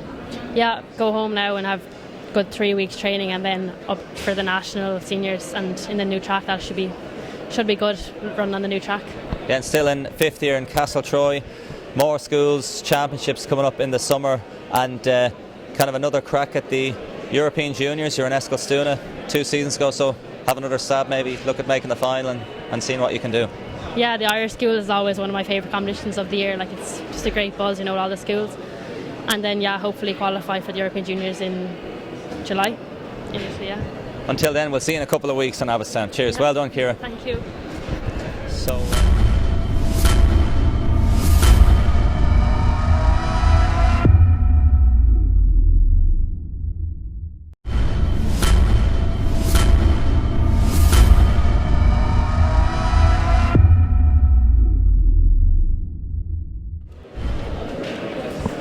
So we're back live, another great interview. I think it was the third or fourth time I've interviewed Ciara Neville today. Absolutely no harm for it all, a bit of practice. And I think it's a good sign of a champion, isn't it? At a young age, it's easy to fall off the wagon. You've been European Youth Olympic champion. You're getting success early. I think 7:42 at 15 or 16 years of age. You think you're just on an upward curve. Went off the curve a little bit. Other athletes start to excel ahead of you, obviously then Charlene Maudsley and other athletes, and Molly Scott. Therefore I think you can easily be dented, but she stuck at it. And it's the mark of a great athlete is not really when they just follow a continuous upward curve. There's always going to be, even if you're talking your Sonia Sullivans, those type of top class athletes, even any Olympic medalists, they always go through tough times where they aren't improving, and a lot of athletes tend to give up or pack it in, or maybe not as focused as they were when they were running well. But she's obviously turned the corner now and is starting to run really, really well again. Sometimes the body just doesn't react to the training after 1 year, and can be a bit tired, and maybe the previous season was still kind of hanging on her last season, whereas this season now she's a bit fresher and able to hammer the training. Only in fifth year in school as well, 15, 16, 17, you're still grown. And as the great Phil Conway said, at that age is when the head, I know it's a funny one, but the head is actually still physically grown, the brain development and everything else, so it's going to be the growth spurts, and at that age you're all over the proverbial shop, as they say. Yeah, exactly. So it's how she'll go over the next couple of years, but if she's running 7:30 now, it'll hopefully continue. So we're back to the under 23 heats, I think we're going with first. Or the junior. We're not fully too sure here, but we'll be able to tell you very, very shortly. It is the junior race at the moment, because that is Galway City Harriers there in lane 2. That is. Yes, we're in the juniors. Caper Ponytowski from Galway City Harriers. Thanks for leaving me on that one. Opie Moses from Dundalgan AC. And then you have Lance Gabriel Balon, who is probably the greatest name I've ever heard in my life, from Waterford AC. Aaron Sexton out in lane 5 there. And the Rage Not favourite, and Killian Green from Galway City Harriers. Well, Killian Green is going to put it up as well, but Aaron Sexton should be the favourite, obviously being in top form for Bangor in the schools and then for North Down. He's a little smile there. I think he might have been a bit touchy on the blocks. He's happy to see the green card. But Killian Green also at the World Juniors, part of the relay team, 4x100 junior team, led by national junior relay coach Daniel Kilgallen. That was a nice little segue there from a green card to Killian Green. I don't think you noticed that yourself. Well done. Top stuff. They all come naturally now. But yeah, you're looking at Aaron Sexton and Killian Green in this one now. To give you the idea around qualification, it is first place and the next fastest times, one best time. So 5 heats and 1 fastest loser. So Killian Green and Aaron Sexton are going to have to duke it out here and go pretty hard in this one, because there's only 1 fastest loser spot. So Sparks going to fly here. Sparks will fly. As jellies are right, which is the best. We've been given out before down through the years for the old snack talk, but anyway, here they snack come. talk, smack talk. It's back to the sprinters here. Junior heat 1. So Aaron Sexton First out in lane 1 5. places and 1 best time. That's true. Great start for Killian Kerwin. Or Killian Green, in fact. Aaron Sexton making good inroads here as Killian Green, and 2 of them are battling hard over this first 100 metres. Killian Green still is struggling a little bit against Aaron Sexton's early speed there, and it looks like Aaron Sexton's going to win this one coming into the home straight, but Killian Green's going to come back at him again, and Aaron Sexton looking around him, looking very comfortable. Looks to the left. You're still kind of flat out. 22.25, nicely done. Killian Green hopefully might still have enough for the final. 1 fastest qualifier will advance. The old look around and shut down from Aaron Sexton from North Down. I think you're looking at maybe 0.2 of a second behind into Killian Green. So if we can we'll try and get an exact time on that. We'll watch, see if he might stay in that. We'll fastest get our live spot. results up, yeah. But at the moment, you're looking at in around 22.5 seconds for Killian Green there in second place. Will he hold on to that fastest loser spot, or fastest qualifier spot? He is no loser. Yeah. So in this next one now, we're looking at David O'Brien from Dunedin AC, Dylan Cody Foy from Lusk AC, lane 3 Darren Costello perhaps, Galway City Harriers AC, Paul McDermott from Dunor Harriers in lane 5, and Andrew Proctor from Lagan Valley out in lane 6. So it will be a difficult enough outing here for these lads. Andrew Proctor and Paul McDermott, the most likely candidates to do well in this one.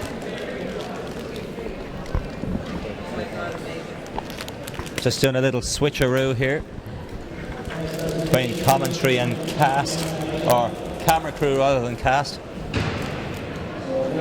Roland Duggan has a little munch for himself. They smell good.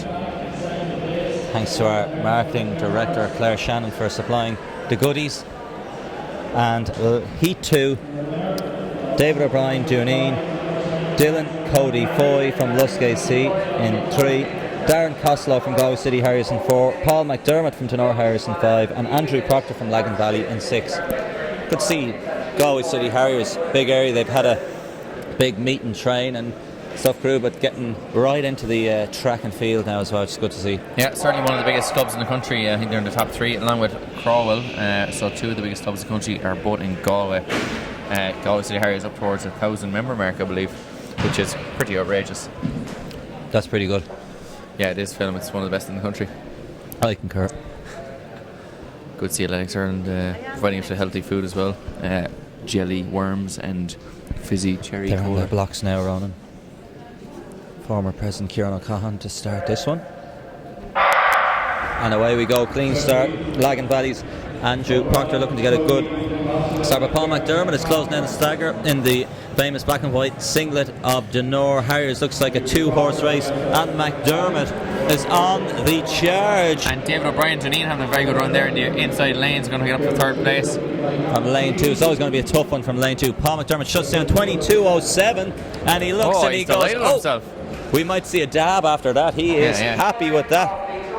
That is fresh, as he might say. He might say that, or I'm not too sure what his lingo is like, but very impressive. They're quite a slight athlete as well, so he's certainly got perhaps some power to improve on that kind of stuff. He looks like more like an 800 metre runner, isn't he? Yeah, if we could, another clearance in the high jump there, we can just see it in the background. If we could try and get a twist of the scoreboard, we might see what height they're going at, but it is a decent height. Yeah, normally we have to judge based on the height of the person who's judging it and tell you from there, but I'd say that's in around close to the 2 metre mark there, Philip. Yeah, it's looking pretty good. I think Jenna Brommel getting her under 23 gold, 55.42 seconds. Yeah, it's very good running. Faster than your summer season's best last year on for 400. Yeah, look, it's been some tough times for me, Philip, over the last couple of years, but thanks for broadcasting that to our many millions of viewers here. What are friends for? Yeah, you're a good lad, alright. Heat 3 in this junior 200 metres. Joseph Finnegan Murphy from Dublin Striders in 2. Sean Benson from Ennis Track in 3. Aaron Cully from Mullingar Harriers in 4. Jack Dempsey back again. He was our edged on photo finish, the 60 metre dash. He did, yeah. Some good running. He was edged out by Joe Gibson. Gibson, yeah. Boat running 6:27, I believe. Yeah. Noah Daly in 6 from Sleek Hoolan. So some good runners here. And Joseph Finnegan Murphy was good over the 60. I think he might have nabbed bronze. He's going to have work to do in lane 2. Certainly, and obviously we're still looking at first the winner and then the fastest qualifier through to the final. So that fastest qualifier at the moment still looks to be Killian Green, but that last race there with Paul McDermott in it, definitely going to be pretty fast as well.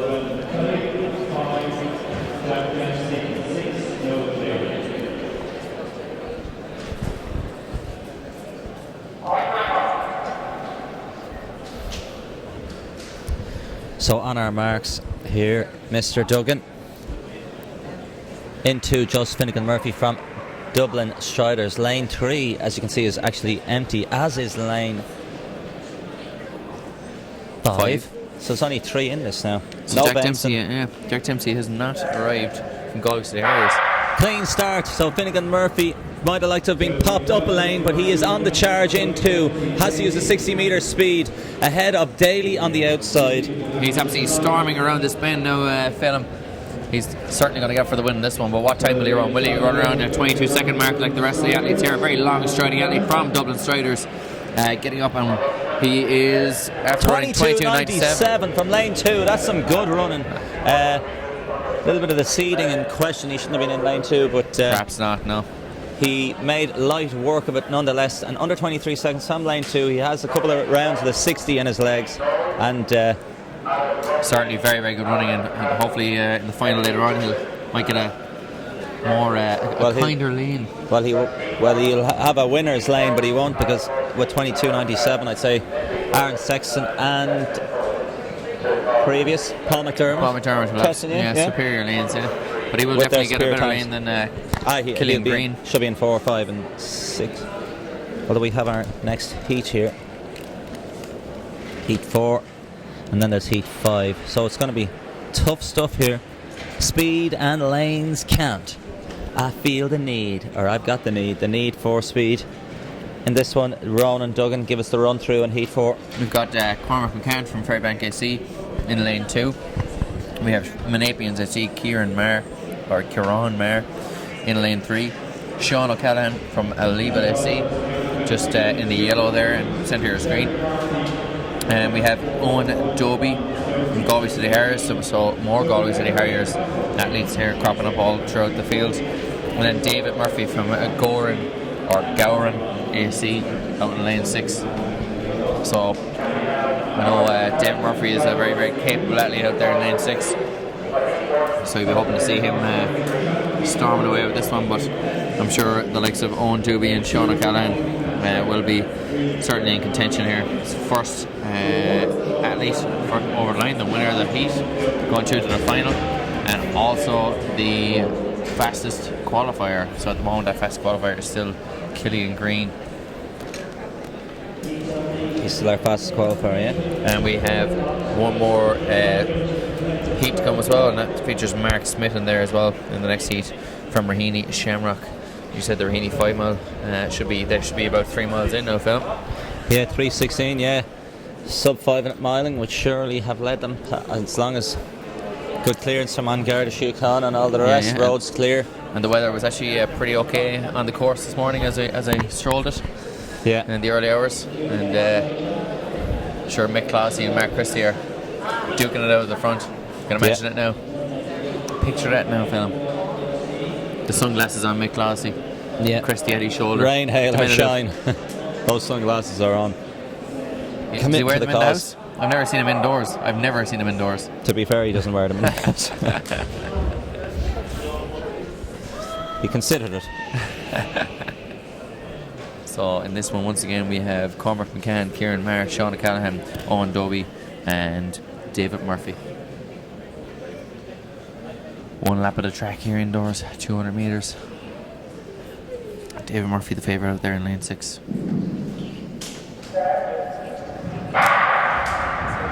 Murphy on the charge. Owen Doby from Galway City Harriers looking to close him down, but he's making good work so far of the outside lane from Goran AC. Of course, his club mate Niall Sheehan won the national intermediate title on the Palace Grounds in Tuam in Galway. But on the inside in lane 2, that's Kieran Maher. No, it's Cormac McCann, sorry. 22.49. Really nice run in there from David Murphy from Goran AC, 22.49. Puts him at the third fastest winner of the heat so far. Third fastest run of the day, behind Paul McDermott and Aaron Sexton. The power of lane 6. Yes, the power of 3. Mark Smith going out in lane 6. Will he, another fellow lane 6 winner? 6, unless you're obviously Aaron Sexton. Yes. Do it from lane 5, because he is a Paul McDermott. Who else ran from Joseph Finnegan Murphy? No, he can do it from lane 2. He's even better. There.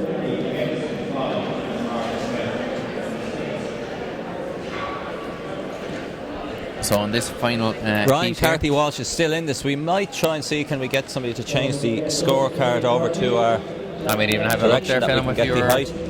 But I'd say he's on a good height.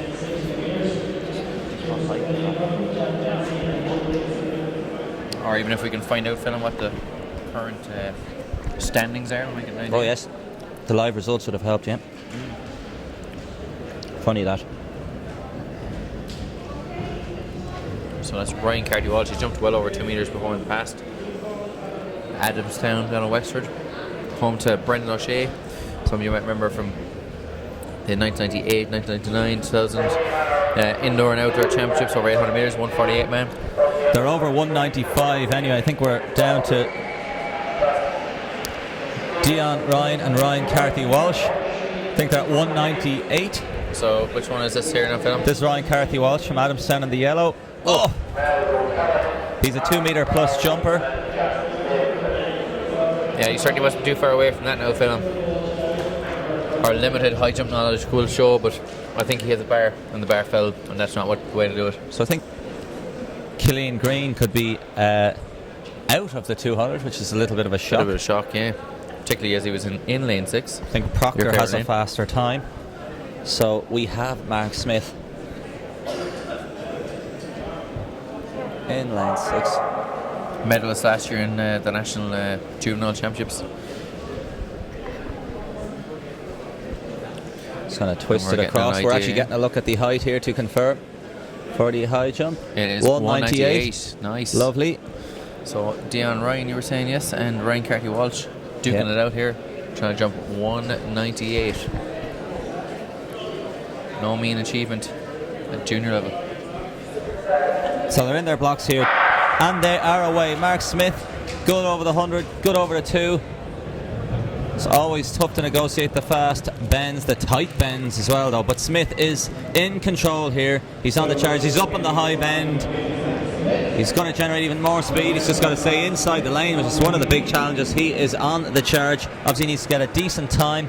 21.71. Nice. Meow. We didn't expect that. I almost choked on the jellies there as he was flying around. 21.71, fastest time of the day. How's that? And he looks absolutely fine. Kay Bannon, it must be in the stadium. Coach extraordinaire, yeah. She's calmly jumping up and down. Yeah, she's merely, I think she gave one mere clap. The St. Fintan's Hard High taskmaster. School Sutton student who are obviously in the rugby against Clongowes. They are on Tuesday, and they also knocked out you. You're coaching a bit of soccer this year, and they knocked you out of the soccer cup as well, which is you're pretty upset about. I can tell by your face.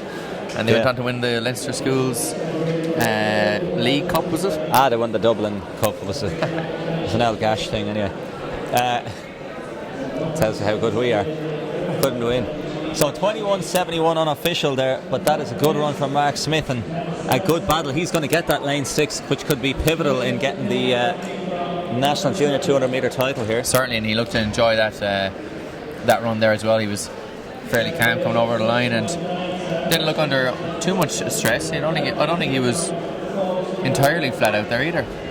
Yeah, no, it was impressive. Brian Carthy Walsh, another failure at 198. Dion Ryan has 2 failures at 198, so we have 1 jump left each. Very difficult. The high jump. It must always end in failure. Yeah. Always. Let's get the high jump back. Which is difficult to do, but I'd say mentally. The bar keeps getting harder. Doesn't get easier.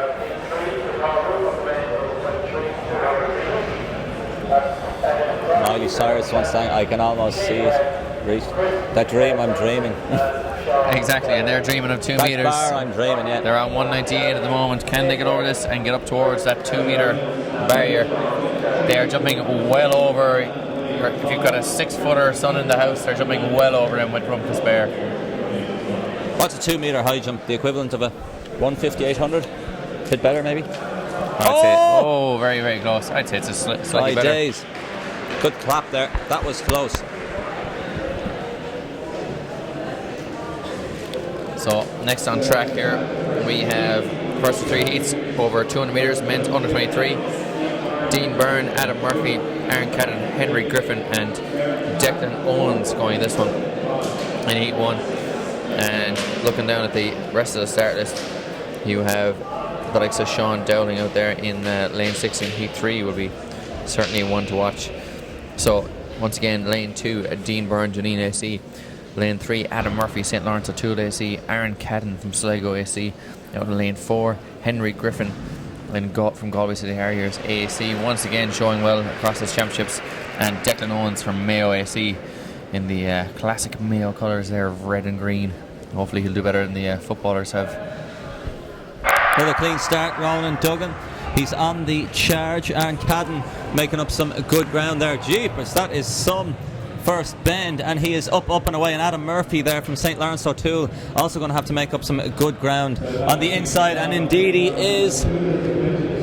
The training partner of Marcus Lawler, Adam Murphy's had some good results of late, and he's going to hold him off 22.40. That's the first under 23. First under 23, so to give you qualifying for this, it's first place and 3 best times, so nice qualification there from Adam Murphy, 22.40. So not as cutthroat as the junior ranks, where the qualification is pretty tough with the likes of Killian Green getting jumped out unceremoniously. To be fair, it is an unceremonious dumping. He'll be back though. Certainly.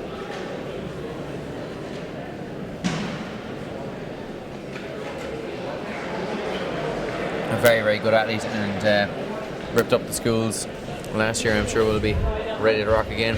He shall be back, yeah. Unfortunate with the heat that he was in with Aaron Sexton. And still a good run running in 22 mid. Yeah, so it's the second semi-final there. Yeah, so in this one for Janine AC, you have Stephen Luwache. We have Mel O'Callaghan from Kneegulla in lane 4.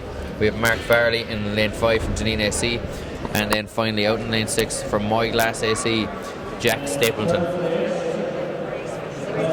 So just looking down at the long jump here as well. Just trying to get an idea of, so that's the junior men's long jump.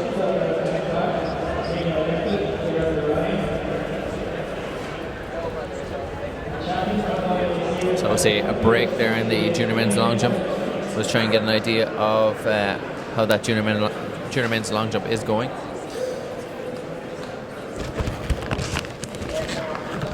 So we had a triple jump national under 23, national junior record, I apologise, earlier from Jordan Wang, 14.90, and we also interviewed him. So if you click back on your YouTube link, or if you want to watch it tomorrow, Jordan Wang, new national junior record, 14.90. So long jump's only just kicking off, first round there, but certainly we'll be looking at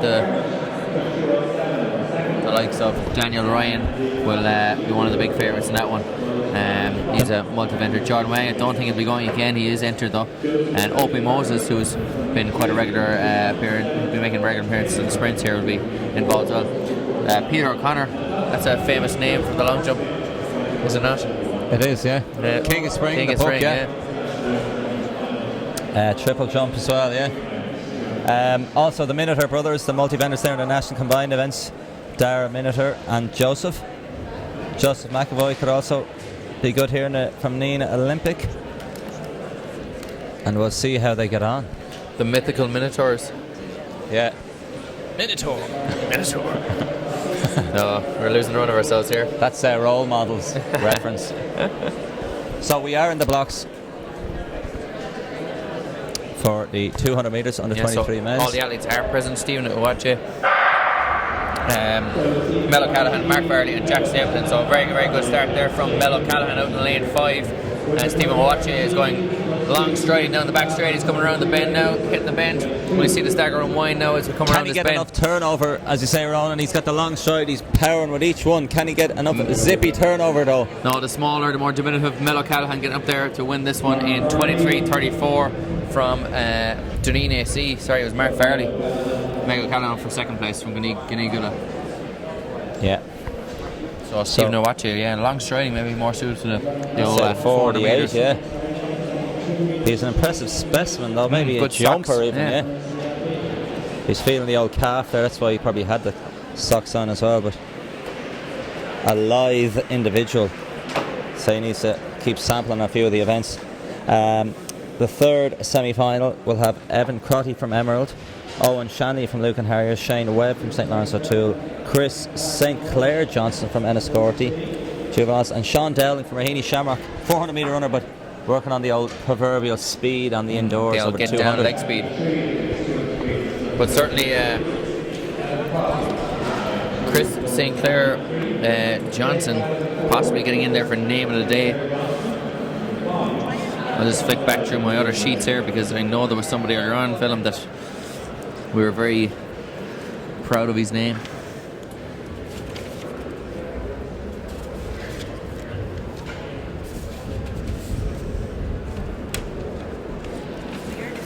So just getting ready for the heats of this third heat here. So the winner of each heat and then the 3 fastest.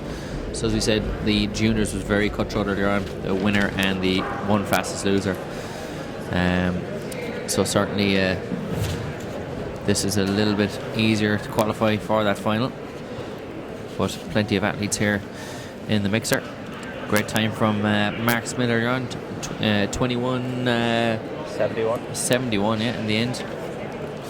So some fabulous running there from Mark Smith from Raheny Shamrock. So I'd say that's very, very close to a PB for him, particularly indoors. Yeah. And finally in this one we have Evan Crotty, Owen Shanley, Shane Webb, Chris St. Clair Johnson and Sean Dowling. It was Lance Gabriel Balon was my name from earlier on. Does that beat Chris St. Clair Johnson? It's hard to tell which one I'd rather be called. They're both great. The old St. Clair Johnson. There was a good British, they're in their blocks here. There's a good British 800 metre athlete. Darren St. Clair was another classic name, but there's There are some great Irish athletics names. Dowling in 6. Can he get up to speed quickly? Looks like he has a little bit of the benefit. Evan Crotty is eating up the stagger hard and fast in lane 2. Does he have enough? Can Sean Dowling use the outside curve in 5? Evan Crotty is getting up very well there. He's coming into the home straight. Looks like he's got the lead in this one, but Dowling is using his 400 metre speed, and Chris St. Blair gets up as well. Dowling gets it. 23:31. That was quite the battle there between all three of those athletes. I love the way it's the old, no sweat, had that under control. Yeah, no problems, except for the fact that I was flat out for the last 50. I'm flat out, just do these ones. Yeah. Do the old relaxed face and keep sticking at it. And then just jog on a little bit afterwards. And we're up to 2:03 in the high jump there with Ryan Carthy Walsh from Adamstown. Yeah, it's certainly getting flying high now at this stage. 2:03 is impressive jumping.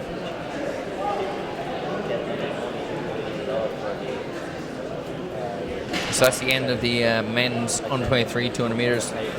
So the winners of those heats will go to the final, and the 3 fastest qualifiers will also be getting through. So we'll catch you on that one later on today. It is on. It is on later. It is on later. That's all I can tell you right now, because I've lost my sheet. But it is on later. Right, it's great. The action is heating back up. Those 200s always get you going. Ryan Carthy Walsh, 2:03 in the high jump. Long jump is picking up. The 60 hurdles are coming. And we've got to look left, right and centre. There's a pole vault down there, so we are flat out here. Our 800 metre heats will be coming shortly as well, Phil, which never fails. I do love the we might get a look at the runway there, because Daniel Ryan is going to be coming. I do love the Mike Harkey Cool Cruise singlets, that long black and red horizontal stripes, vertical stripes, Phil. Vertical, sorry, I knew there was a problem. Great athlete Tomas Coleman back in the day, 400 metre superstar, always beset by injuries, but he still did manage to run 45 seconds, bag himself a couple of national titles. Here's a multiple national champion, Daniel Ryan, steaming down the runway, and he's got a white flag. Sits in, probably not too happy, but he's got the white flag. See, can we get a mark? We'll check that now shortly. As you can tell by the sitting, probably not the best of his jumps. He ran 8.16 for the 60 hurdles. We'll go over to the high jump actually there quickly. Ryan Carthy Walsh looking for 2:03. I think he's a PB of around 2:05. It's in around PB. Needs to settle himself. Nice split stance. Looking for the old Javier Sotomayor, Patrick Schoberg, and any other famous high jumper I can think of. And up and he's Stefan Holm. His son, who's around 12 years of age, didn't he jump 181 there the other week? Oh yeah? It's outrageous stuff. They're a 12-year-old girl, no, he might be 14, and a 12-year-old girl ran around 17 minutes for 5k. 12 years of age. That's ridiculous. When you consider my 17:30 there during the summer in the out in the Malahide Park run behind yourself. And Katrina McGarry. She's 47, Ron, and she's not the London Marathon champion. Yeah, well, talent never goes away, right? Yeah, sure. Leave me alone. You're 27? Exactly, yeah. I hope talent doesn't go away. Okay, we'll have another look at the long jump here. We'll keep the cameraman under pressure now between high jumps and long jumps and show jumps. Sometimes we're just sending him places that there's nothing even on. We're just making sure he's awake. I know, we'll get a look at this long. We've all the 800 sheets coming up. It's going to be a straight final in the junior women's 800. It is, and you have the likes of Avril Deegan doubling back for the 1500 metres earlier on. And you have Catherine Doyle in there as well. Maeve Maher, Rachel Brown, Aoife Core, Aoife Darby. So wide There's open. obviously a mistake just on the sheet. Just will be bold. Ryan Carthy Walsh, I don't think will be allowed from the high jump into the junior women's 800. I don't know, you just don't know, do you? Much But more liberal these Aoife days. Darby was in there. She was in the North Leinster Schools cross country on the Friday. So action ticking fast for a lot of these. At least Rochelle Brown in there. Aoife Core from Dublin City Harriers. It is a tough part of the season to know what you want to do. Your school is asking you to run schools races. You're getting involved in track and field races then as well, indoors, back to schools again, and Leinster schools in about 10 days time. So 15 days time, sorry. So and it is EAC in the long thick jump. and fast, as you would say. Yeah, thick and fast.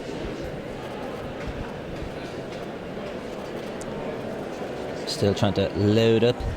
Certainly lots to look forward to in the men's 800 metres, junior men's 800 metres, as you have Mark Milner, who surely is in technical school now, is he, even though he's running 154. Enshire tried to outdo us with Roundtree's randoms. And then, we went for the €1 and branded sweets, huh? He's a fella. So we've 2 runways going. All adds up. Every little helps. Another long jump. Up. Hits the board. Snappy. We have white flag. We do. Just looking for the scorecards.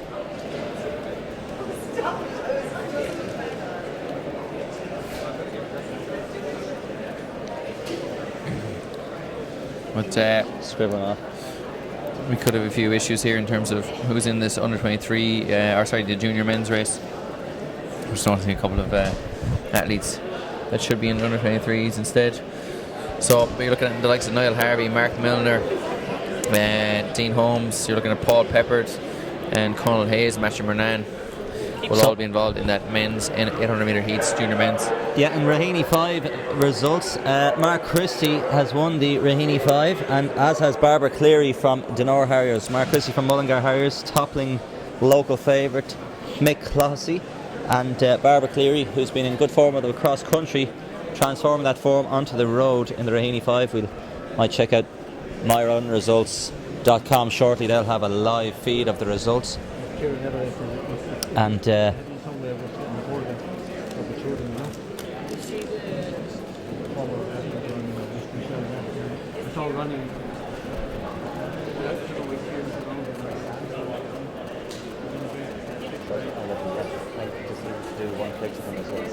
oh, is he lovely? I might get him in a second. So a little bit of calmness. We've more long jumps coming on. As we said, Barbara Cleary and Mark Christie were our winners of the Raheny 5 mile race. We also have your alma mater, Belvedere College, for 19-0 up after half an hour in the first round of the senior. They don't want to be beating St Andrews, otherwise we really would have to eat our hats. I still have to eat a hat actually, because I said to Owen Power before, 2 years ago, the European Indoors, I think the standard was 770 odd or whatever, and I said Gerard O'Donnell had a lovely PB over in Belgium, and then he had a race later on, and I said I'll eat my hat if Gerard O'Donnell and I said he's running great, but I don't think he'll do it. I'll eat my hat if he runs the standard. And he went and ran it, so I still have a hat to eat. Yes. I live with Gerard O'Donnell, by the way, so he will be providing the hats, and is that going to be live streamed at that moment? Another long jump. Oh, red flag on the board, but some nice takeoff there. Pole vault going on as well. Yeah, it looks to be under 23 women's pole vault. Nice. Oh, it's like a reasonable height there. 341, I think, on an angle there on the board. Yeah, it could be 341 or 351. Can't really tell from this angle, but certainly good jumping.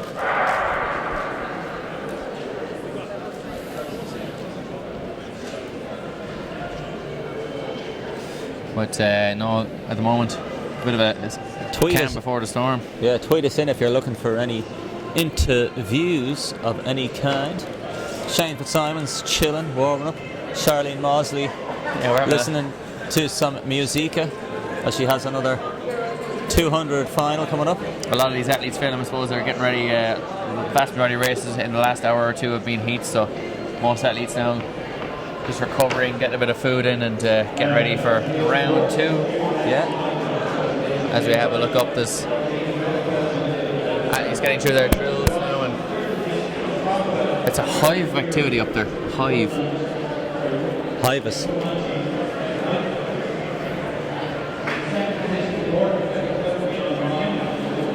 So we have our medal presentation there. Dion Ryan getting the silver with 195.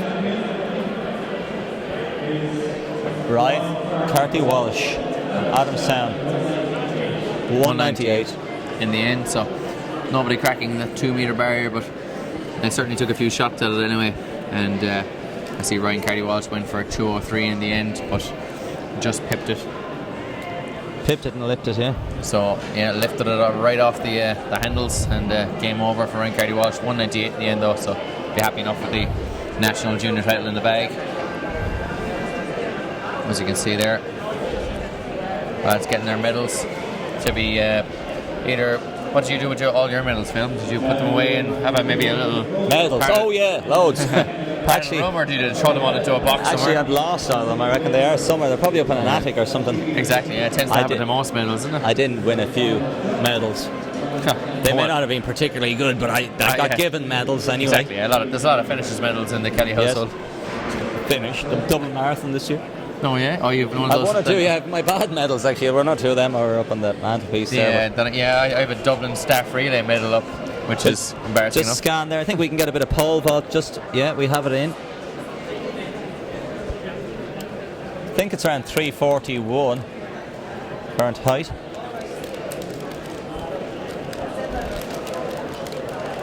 Yeah, so certainly pushing out the boundaries of the kind of standard we'd see at junior women's level. Here in the pole vault, 341 is pretty solid jumping. Solidity personified. Junior women, I don't know what's different.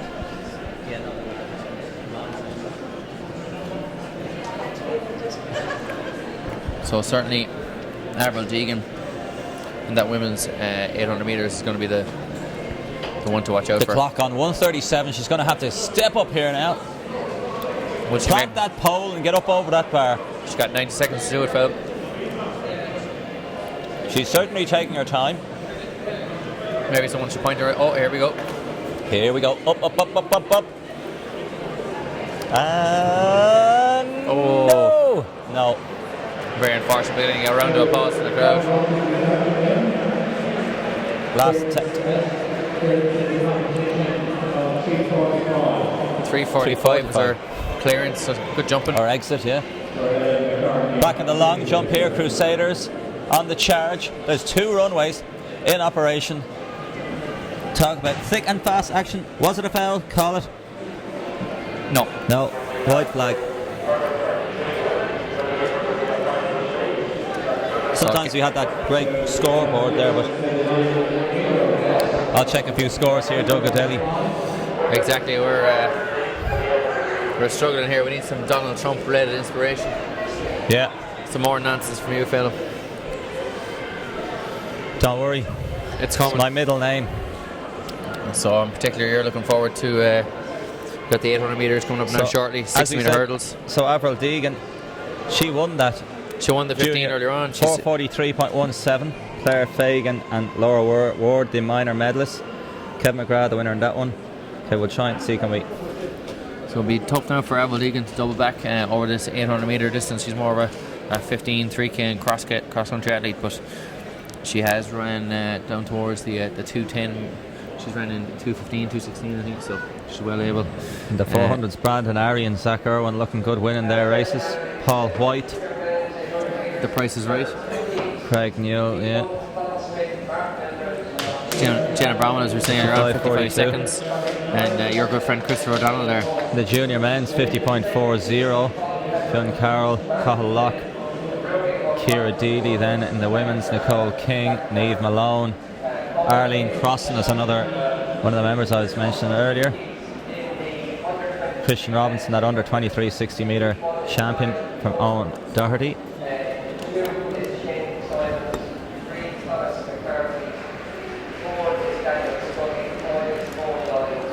So check that.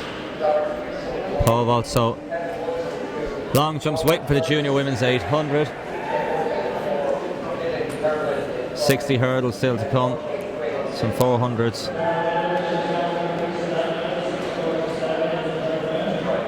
We'll get some field action going here.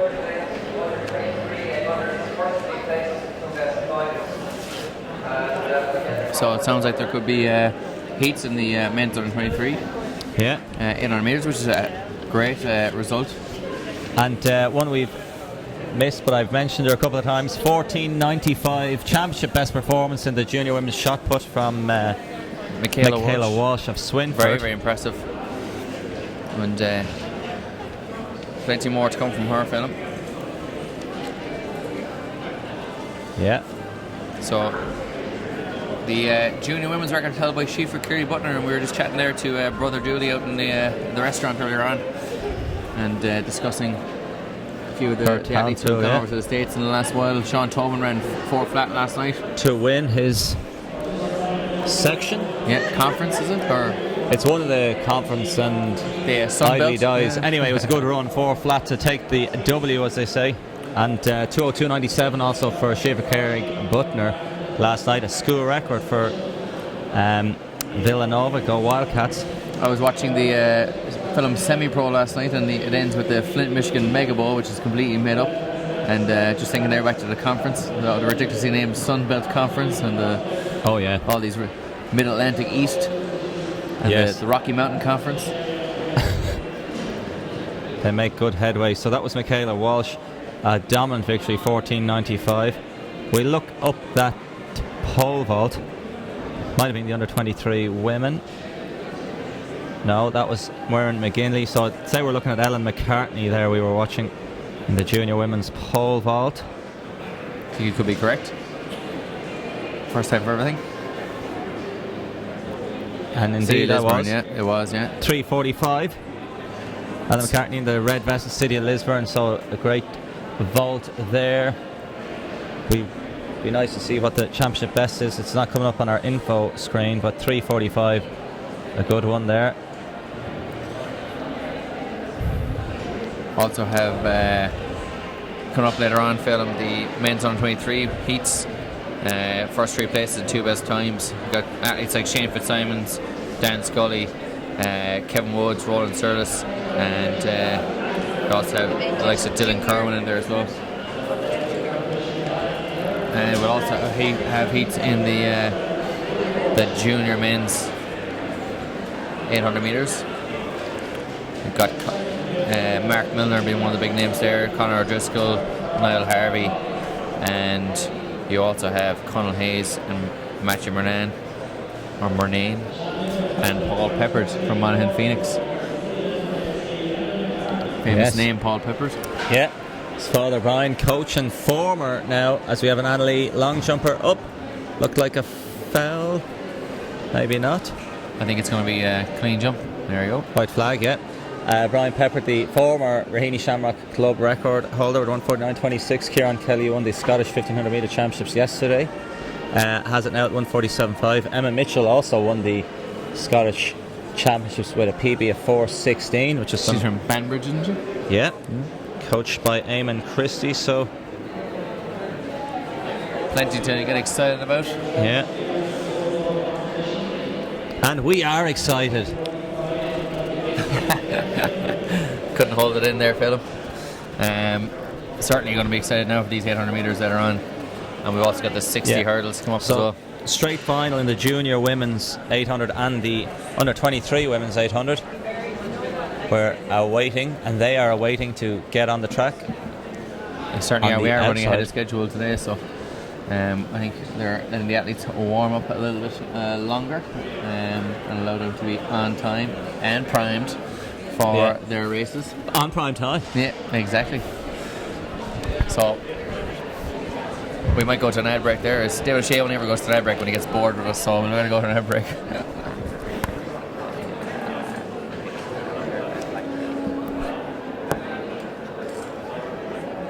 Life.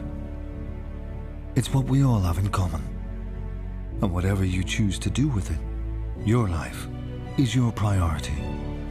And as Ireland's newest health insurer, Irish Life Health is here to help you keep it that way. Because as part of the Irish Life Group, already trusted to look after 1 million people in Ireland, we believe that all our customers, wherever they may be in life, should get the health insurance that's right for them and the future they deserve. We know Irish Life. We are Irish Life Health. Life. It's what we all have in common. And whatever you choose to do with it, your life is your priority. And as Ireland's newest health insurer, Irish Life Health is here to help you keep it that way.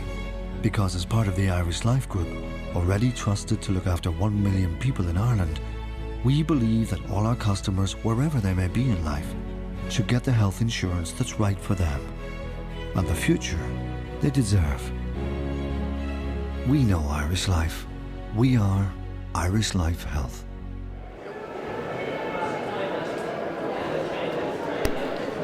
So we're slowly gathering ourselves here for the junior women's 800 metres. You can hear them getting called out upstairs here in the warm-up track.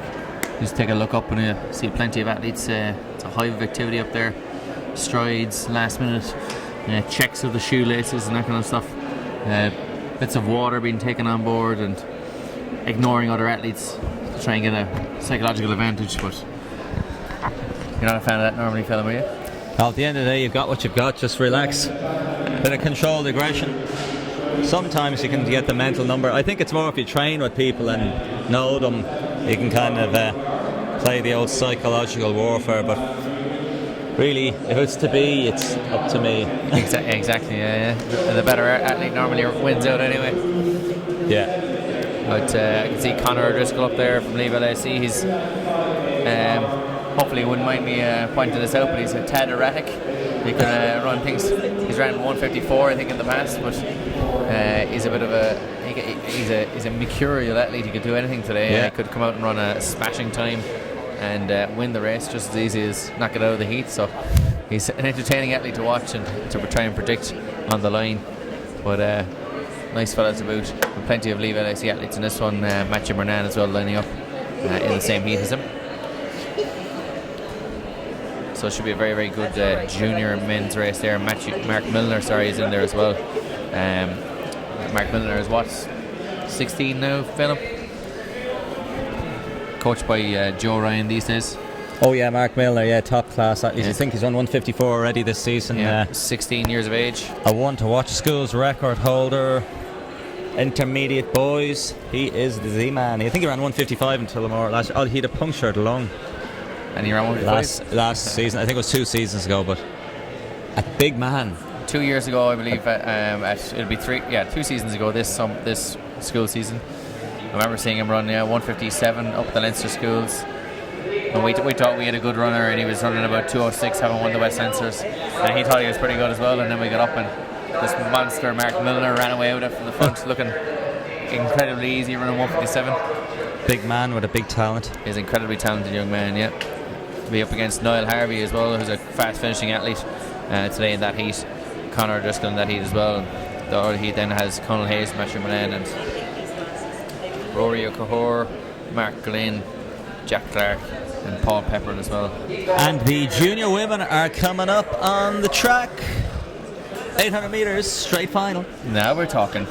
And we rise and like true middle distance men. Yeah, up out of the seats, getting angry, getting excited.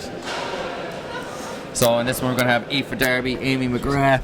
As Phelan puts his microphone directly over the part that I was reading, Annie O'Connor from Kilkenny City Harriers, Catherine Doyle, St Lawrence O'Toole AC, Avril Deegan from Ballymena, Abbey Leaks and District, and Maeve Marr from St Albans, and Rachel Brown from Stickhoon, and finally Aoife Core there from Dublin City Harriers out in lane 8.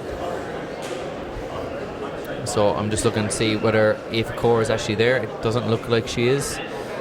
No, Aoife Core is not running this one. So Aoife Core is out of this one, Phil. Okay.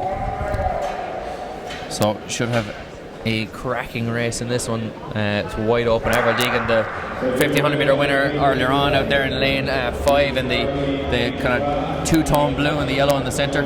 Kilkenny City Harriers, Amy O'Connor has gone out hard there and taken the lead. And Aoife Core has made it there to the line, is she? Dublin City Harriers in the blue. She's just second from the back there, and she's just adjusting and took a little stumble there, so she's at the back. Avril Deegan, our 1500 metre champion, has said, you know what, I'm going to take this to task. And she's coming up here, film running 33 seconds, I reckon, for this one. That's good, Chris, running what, 33, 66, 212, yeah. And behind her then is the Kilkenny City Harriers athlete Amy O'Connor, who's nestled nicely there into second place. Third is Rachel Brown from Stickhoon, and finally behind that is Aoife Darby from Mullingar Harriers, and these ones have separated themselves from the herd here, and the 4 of these are duking it out for 3 medals as we come around after 350. Yeah, Aoife Darby, she was running the North Leinster Schools on Friday for Rochford Bridge in Alsa. Yeah, tough ass to come out again 2 days later and try to run over 800 metres. But Avril Deegan here, the 1500 metre champion from earlier on, the national junior 1500 metre indoor champion, is leading this one out, going through 400 in 68.93 seconds. So losing it back now to 2:16 place, and they are slowing over this lap. But this is where you make it hurt, Avril, if you're going to try and win this one. And in second place, Annie O'Connor, is making her way up there. She's sitting on her shoulder. 260 metres to run, she goes by. And away she swoops. That's a nice move. Just take it while you can. Might have needed to take another gap, but Avril Deegan is attacking again. Questionable why you need to keep double attacking as you come up to the bell, as they keep fighting each other. There's still 200 metres left to run. I think they're used up all their gas now. They certainly are, and Slee Croon's Rachel Brown might sense a chance to get second place here, as Avril Deegan is showing the effects of her 1500 metre run earlier on. She still won that title, but will she lose out in the medals here altogether, as Annie O'Connor is running away with 100 metres to go? She is steaming through. She's nearly had the Bambi legs, but she is finding her full flow now, and here she comes into the straight. She's dominating, and you're right, Ron Duggan. Avril Deegan is under serious pressure. She certainly is. Schools cross country runner, that's Aoife Darby. She's come from up Friday in Alsa to Athlone. Oh, they're battling. Oh, and Aoife Darby gets it. Oh. So a third place for Avril Deegan to go with her gold medal from earlier on in the 1500 metres. Aoife Darby getting up for second place, and the winner, Annie O'Connor. You get a third time of asking for the Kilkenny City Harrier stud. 2:17.62 on the clock. A daring gutsy display from the one and only Avril Deegan of Ballyroan Abbey Leaks. Certainly. And District. And District. Some of these clubs have unnecessarily long names. Exactly, yeah. But certainly have an air code thrown in. Yeah. And a postcode. I don't know if they're using them anymore, are they? In the parish of the town of the village. But Aoife Darby, talk about some of these athletes are putting themselves through the mixer at the moment. Friday you've got schools cross country. Sunday you've got 800 metres. So from cross country to 800, great run. Swapping the blue vest for the famous Mullingar Harrier. And Mullingar Harrier singlet. She looks to be about 15, so she's an intermediate. So she's running 4.5k cross. 1:17, yeah, 16. Yeah. What are they running? 3.5k cross for intermediate girls. Dropping down then over 800 metres. And Joe Ryan is a sprightly step in his foot there. A number of athletes, I think he's probably guiding her there, and he is going over to her and saying, good job. Top stuff, yeah. Delighted with that one. And Joe Ryan, that picture you're going to take of him is getting bigger and bigger with every moment. Something that I'm going to have to sort out today, actually. But as you remind me, super coach Joe Ryan, super guy. I'll keep an eye on Sam Barnes and Sportsfile. Pictures will be up on Sportsfile. Tweet us in, ask any questions if you're still on the live stream. Lana Lally is the favourite in this one. She's on the outside in the yellow of UCD, coached by James Nolan, I believe, unless that has changed, but she's in there in UCD. We're just going to look for a start list for this junior women's 800 metres. Women's 800. We don't actually have one here, Phil. We've been done. Are you hogging them over there? You are, of course. Found it, yeah. Too many pages. Too many chefs. In this one, we've got Niamh Markham there in lane 1. We also have Sarah Raheel from Tala AC in lane 2. Sinead Gaffney from Crawwell in lane 3, Aoife Delargy from Nina Olympic in lane 4, Katie Conroy from Seacone in lane 5, and as you said, Alana Lally, the major favourite. And we can see Annie O'Connor, she's walking up the steps. That is the old lactic walk of 800 metre pain. She's going to get a headache now as she walks up the stairs. Another step, have a hold, another step. A trudge. And imagine she's won the race, so she's got a spring in her step. Yeah. Oh, we might not see her for quite some time, I suspect. The old pure guts race. Was Steve Prefontaine's 66th birthday earlier in the week. And we are on our marks in the under 23 women's 800. Alana Lally, hot favourite. Will she just go on the charge? Just lay down your dominance. I am number 1. Yeah, good night and good luck. I'm going to go out hard from the gun. But she looks to have been fairly restrained in that first 100 metres. Niamh Markham, the long straight athlete there from Ennis Track. Famous name. She's a 15 seconds, 16 seconds through the first 100 metres and just wind it up. Yes, the Markham brothers, Brian and Liam. Yeah, Liam over in, is he in Illinois at the moment? Yeah, I think he could be finished up there now. So Alana Lally leading this one out, coming through the 200 metre mark in 31 seconds. Yeah. So 2:04 pace on her own here. She looks to be striding quite smoothly. Niamh Markham in second place, and Aoife Delargy from Nina Olympic then in third place at this moment in time. So 31 seconds by running steadily. It's still a quick pace. Normally she might even go through in 28-29, which is far too quick, so we could be on for a good front run and solo run here if she can just run under control. Yeah, if she can try and get this in and around maybe 62, 63 seconds, it'll put her well within her grasp, being a good 400 metre runner to come back. Yeah, through so at 65. So slowing a little bit. I think that's the under 23 men's long jump on the other runway. That was Keith Marks in her shot in the Clon Lift vest, coming to the sideline. So Alana Lally has this race sewn up. She's come up here now with 300 metres to run, and she's getting up around the 121 mark, so should be around 138, 139, 140 for I'll give you 141, 142 for the 600 metre mark, which will put her in good stead to run just outside 210. So here she comes, 136, 137, 138, and she will start picking it up. Can she show her endurance? As Aoife Delargy here from Nina Olympic is in a clear second, but who can produce that quick last 200? And Sinead Gaffin Crowell AC getting up outside Niamh Markham for third place. So Aoife Delargy looking good in second place, as Alana Lally has 100 metres to go. She's come through in 141. What will we see here? Well, she's having a smashing run coming to the home straight. We're having a few issues with her clock at the moment, but she is having a storming run here, and definitely will be just outside the 210, I suspect. It says 150 on the clock, Phil, and I know you lost the plot there for a second when you saw that, but it was not 150 run from Alana Lally. We are having issues with the clock here, but we'll get an idea of exactly what that time was. I suspect around 2:12, Phil, if we were to make a guess at it. I'd say if we were to make a guess of it, the clock is still running. We'll look at our live result link. Bronze medal there for Niamh Markham, which I think would have been the old Savvy. She's run a number of 800. She was under huge pressure with 200 metres left to run, but she was able to. She dug out the third place, battled it off. And Katie Conroy from Slee Coolin was on a serious charge, and Aoife Delargy, I think she snatched the silver. Silver, yeah, certainly, yeah. So next up, junior men's. Here we are. So we have a bit of water on the table. Yeah, Phelan was not exactly. I wouldn't invite him around, lads. 2:10:33 is after coming up for Alana Lally, so we were close, but close not enough. quite close enough. That's in a huge 2 seconds off. That's pretty close. You know, Aoife Delargy, second, 2:19:33, and Niamh Markham with the bronze at 2:21.88. Well, 2:10 is very nice running on your own, Phil. Nice solo run, considering you only ran 2:06 yesterday on your own. I did know run you're 2 only minutes pacemaking as well, pacing 15 before. Just saying. Hashtag just saying, yeah. No chance. Yeah. Long jumps running concurrently. So in this one, Phelan, the junior men's, we have Colin Smith, Mark Miller, Peter Kilgallen, Niall Harvey, Conor Driscoll, Ryan Sheridan, and Dean Holmes. Ryan Sheridan obviously taking a break from his music career. It's a good acoustic guitarist. Mean athlete. First 3 places and 2 best times. Yeah. So get in the medals and you're into the final. Yeah, so this one, Colin Marr, Mullingar Harriers, Mark Miller, the aforementioned, Tullamore Harrier, Peter Kilgallen, Ratoath, Niall Harvey, St. Lawrence O'Toole.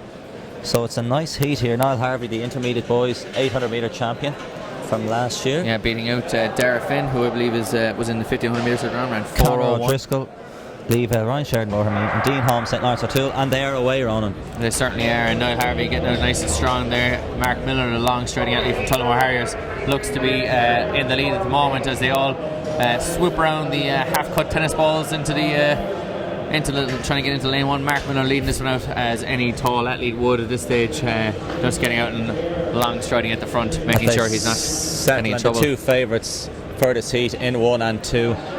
Certainly, yes, young Harvey there, Niall Harvey just sitting in lane 2 with the other St. Lawrence Tools athlete, which is Dean Holmes, deciding I'm not going to mess around here, I want to make sure this is final, so going to hit the front.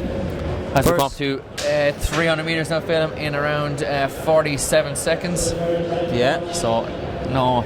First 3 places and 2 best times advance to the final later on this evening. Yeah, and you can see there at the moment Mark Miller just holding his fire there just as we come up to 400 metres. Niall Harvey out in lane 3 and the Mullingar Harrier Colin Smith out in lane 3 there as well. So they're bunching here, they're ducking, they're diving, they're hopping, they're jiving as they're pushing each other around here. Conor O'Driscoll, another tall athlete, getting bunted out of the way.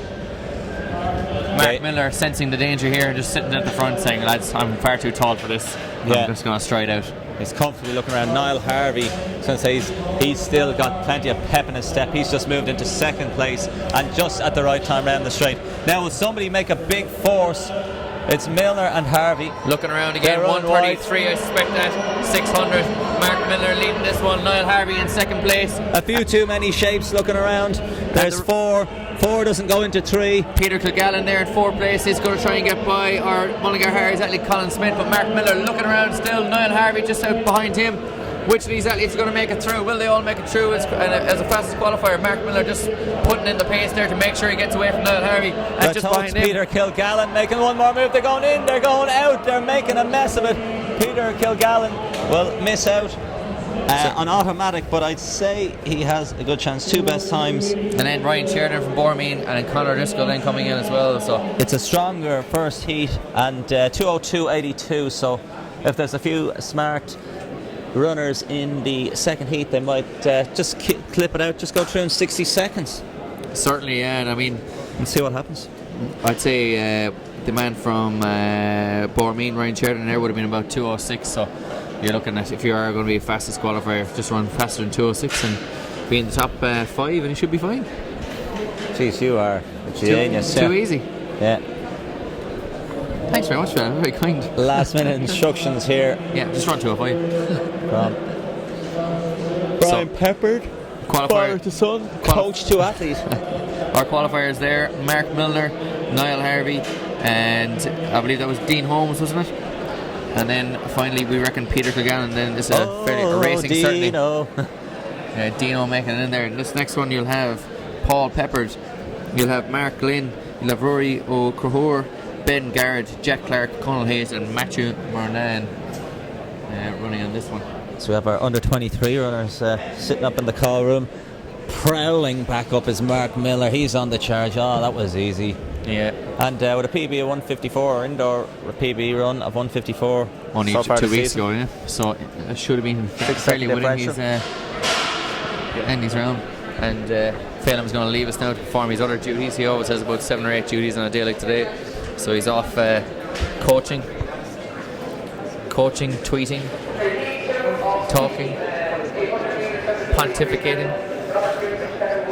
So on this next one here now we have Paul Peppard, Mark Lane, Rory Cahor, Ben Garrett, Jack Clark, Conal Hayes and Matthew Moran. Conal Hayes ran 154, Matthew Moran is about a 155 athlete, I believe. So those 2 athletes are the 2 names that are shooting out at me at this moment in time, and Paul Peppard in lane 1 there is another 155 athlete as well. So those are your 3 main athletes. And just for Ben Maguire there, who's tweeting in, the 1500 metre finals were earlier on today. So you had Kevin Kelly, not Keith Kelly, also a famous athlete. Kevin Kelly winning the under 23 men's. You had Jessica Coyne winning the under 23 women's. Avril Deegan winning the junior women's. And I wonder who won the junior men's 1500. Could have been Kevin McGrath. It may have just been in 3:58, I think 0.15. Kevin Kelly was 3:56 1-ish or something like that. I think it was, yeah. Avril Deegan was 4:43. And Jessica Coyne was 4:53, I think. Something like that. We'll get those definitely for you. There's a live link as well, a live results link if you go onto the Athletics Ireland Twitter face. Yes. And you'll find it on there. So once again, Paul Peppard in lane 1 and Conal Hayes lane 6 and Matthew Moran in lane 7 are the ones to watch in this one. But as we just saw in that one, Dean Holmes trying cat amongst the pigeons and qualifying as well. So first 3 to qualify and 2 fastest losers, and we reckon by no sort of actually scientific or factual basis that the qualifying time is 2:05. Yeah. That's just by guesswork. Phelan was actually standing next to me saying 1 Mississippi, 2 Mississippi, and as the lads cross the line, so we reckon we've got it pretty well sussed. We do. We really do. Do we though?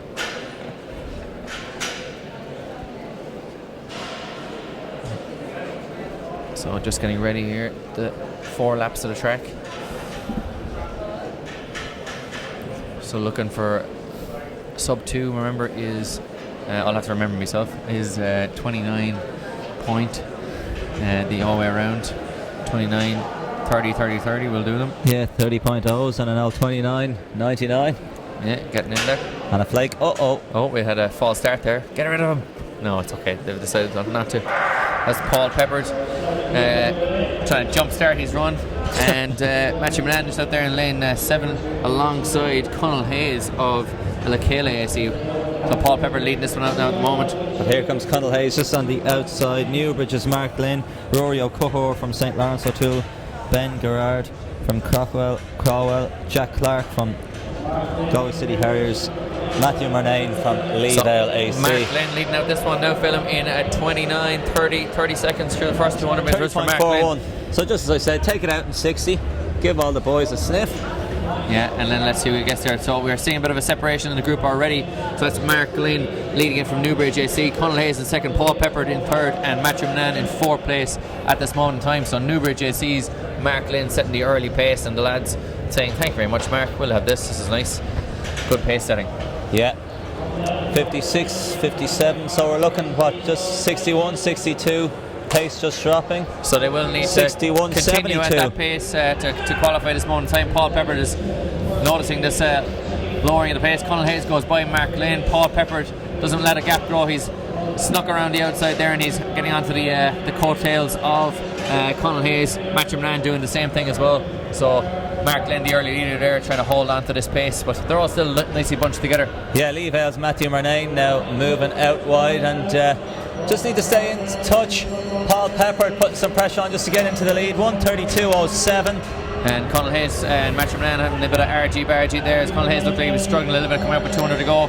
Paul Peppard looking assured in this one with 200 metres or 100 metres to go. Conal Hayes coming up on his shoulder again. Matthew Moran showing that they're the class of this field, as Mark Glynn then is struggling somewhat but should still qualify as he makes a last gasp effort to get up. Paul Peppard, Matthew Moran and Conal Hayes. Conal Hayes going to win this one. It's going to be a little bit of it's war. Oh, and he crosses the line perhaps. He's not over the line, is he?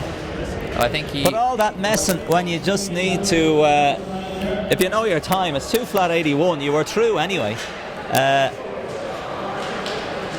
the lads really he's taking quite the fall there. So Paul Peppard's taking a heavy fall. Mark Glynn kick of the week. Mark Glynn getting up there and going well, but he's cutting him off. I would suspect if he'll get a bump through, but again 2 flat 81. I don't know why they have to overly race. You know that you're quick enough. Again, he's kind of okay. Just looking at him there, slight bruising. Fail him though. That's quite the land he took there. Yeah. He'll get bumped through anyway, even if he didn't fully cross the line. I'd say he certainly will, but whether he recover probably to come out again for the final in a couple of hours. So that final takes place at 10:06, so that's an hour and 40 minutes. Now he'll have time to recover physically, but that fall might have taken a bit more. I think he's a bit rattled there. Yeah, I'm they need to do the old HIA, the old concussion test. Where are you? What are you? Who are you? As we have the under-23 semi-finals, we have a clap for the long jump. That's Daniel Ryan, I think, is teeing up a jump here. But quite the finish in that one, Phelan. Hopefully we'll Rollo Salusa gotten into the pit down the other end for Clonmel Harris in the under-23 men's long jump. Always positive, make the send. So in this one now, Phelan, first heat here in the men's under-23 of Niall Corman from Dunboyne AC, Shane Fitzsimons, the 3:43 athlete, over 1500 metres as a 17-year-old. He's in lane 2. Thomas McCarthy from Bandon AC, he's around 1:59. Daniel Scully from Raheny Shamrock, and on Lyons then from Galway City Harriers. Daniel Scully, alternately known as Scrappy Scully. Will we see much fighting in this one? Again, you just need to run a smooth race. 3 to advance.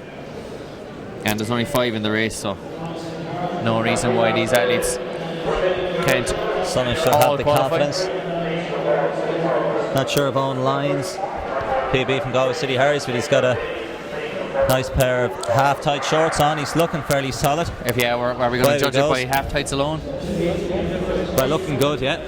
So in this one already we can see Shane Fitzsimons probably the favourite in this one, getting out nice and quickly here and asserting his authority as Daniel Scully moves in there, and there's a bit of a small bit of a push, but we still have the Dunboyne AC athlete there in third place, Niall Corman sitting nicely in lane 1. Shane Fitzsimons in control of this one, coming through in 31 seconds, 30.5 sorry. Yeah, it'll be fine.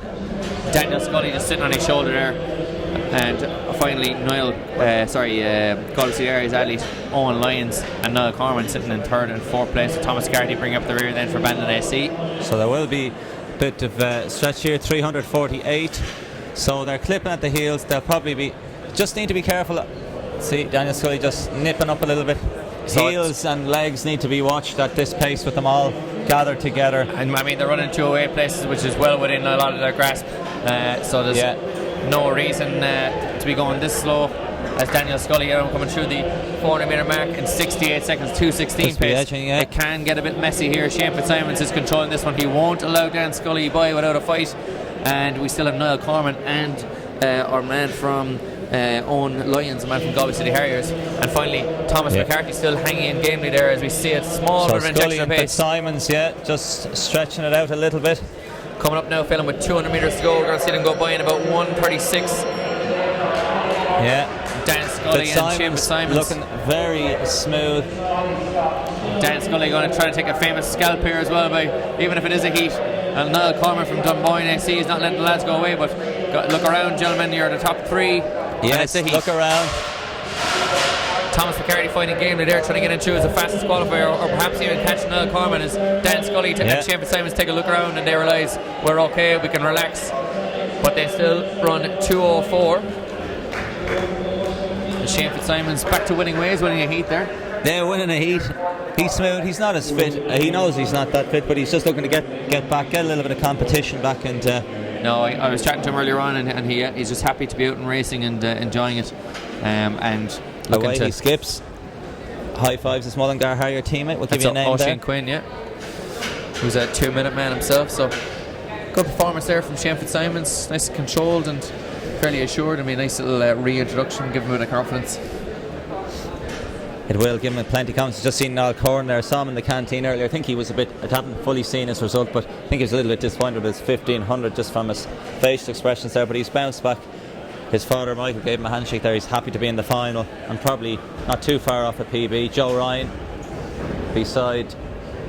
Yeah, he's the young Tyro Shane Fitzsimons since he was 10 years of age. Certainly, and long time relationship where.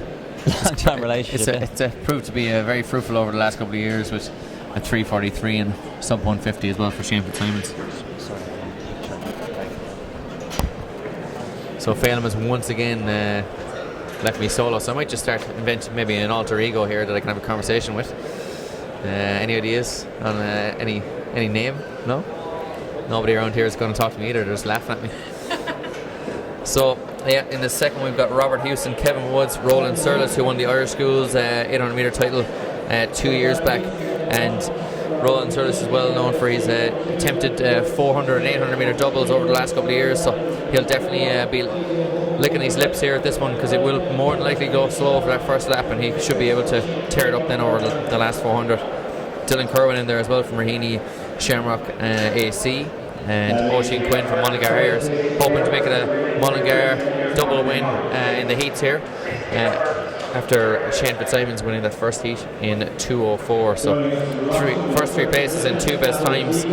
No reason why these lads can't go for it. All they have to do is try and run faster than about 2:05, 2:06, and they should be well in that final. So the qualifiers from Heat 1 were Niall Corman, Shane Fitzsimons and Daniel Scully. So 2 Mullingar athletes and can we have 2 Raheny athletes getting through to this final as well. And as we were chatting earlier on about Mark Christie taking down the Raheny 5 mile, beating out Mick Clohessy, and I believe it was Barbara Cleary winning the women's race. So lads are getting ready on their line now. They're nowhere to go now, lads. You've got to get in and get involved over these 4 laps. TJ Hogan there from Leaville AC as well. part of that stable there with Matthew Manan and Shane Fitzsimons. How did that go, Shane? Come in here for a brief chat. Give us one thought on it. Comfortable, but a lot of work left to go and when getting back, but I will give it a lash in the final anyway. Exactly. Thanks for that, Shane, and best luck in the final later on. So even Shane didn't want to talk to me. He's gone already. So his clubmate Oisin Quinn here out in lane 6, getting off nicely there. Dylan Kerwin going off as well. TJ Hogan from Leeville AC, and Kevin Woods there is along with Roland Surlis. Lanes 2 and 3. Kevin Woods leading this one just in front of Roland Surlis, and TJ Hogan there slipping nicely into third with Dylan Kerwin trying to get around. He's outside now. Around the outside. Kevin Woods leading this one coming into the home straight in the first lap. So we haven't got any idea there in terms of the clock at this moment in time as to what they are running here. It's propped up now, 28 seconds for that first 200 metres. So Kevin Woods leading this out one now at a nice sprightly pace. Roland Surlis sitting in second, TJ Hogan and Dylan Kerwin there in third and fourth, and Oisin Quinn, like the Duke of Plestoria, leading from behind in this one. And Kevin Woods still churning at a nice pace there, 45 seconds. He knows all he has to do is run faster than 2:04 and he's qualified, but he'll be looking to try and set down a marker here now as well and win this heat with as little work as physically possible. Looks to be about 61 seconds. There's a bit of bumping there as Roland Surlis makes his presence known. And finally we have the Kildare AC athlete Robert Hewson then as well, making his way up to third place just in front of Dylan Kerwin and TJ Hogan and Oisin Quinn. So 300 metres left to run here. Kevin Woods leading this one out. He's kicking in a little bit there, making a little bit of an inroad on Roland Surlis, who needs to hold off for Robert Hewson there as well. Kildare AC in the all red strip. Kevin Woods looking very, very good here. Supreme running style. Short, stocky athlete with a very rhythmic arm motion there. Roland Surlis, kind of a longer striding athlete, holding off Robert Hewson there. He tries to go around the bend. Dylan Kerwin trying to make a battle for this one, battle for third and fourth place, but I think he's going to be run down by TJ Hogan there as well. Kevin Woods and Roland Surlis battling out here at the front. Kevin Woods seems to be happy enough to let the lads go by, knows that he's qualified handily enough. Robert Hewson here getting up for third place as well, and three lads are strolling in here looking to run around 2:02. Roland Surlis with the win on that one. Kevin Woods after leading a long way through. Robert Hewson in third, Dylan Kerwin in fourth, TJ Hogan in fifth, and finally Oisin Quinn then in sixth place in about 2:08. And also Rob Troy is getting in here now, and he's saying best of luck to Sophie Becker in the 200 and 400 metre finals. And then Michael Deedy, who's a IUA PR officer. You'll recognise him from Facebook and the Twitter feeds and so forth. He's saying utter carnage in these 800s. Yeah, we don't all get running the soft events now, like the 200 metres where you get a lane to yourself, you know. This is real running now, Michael.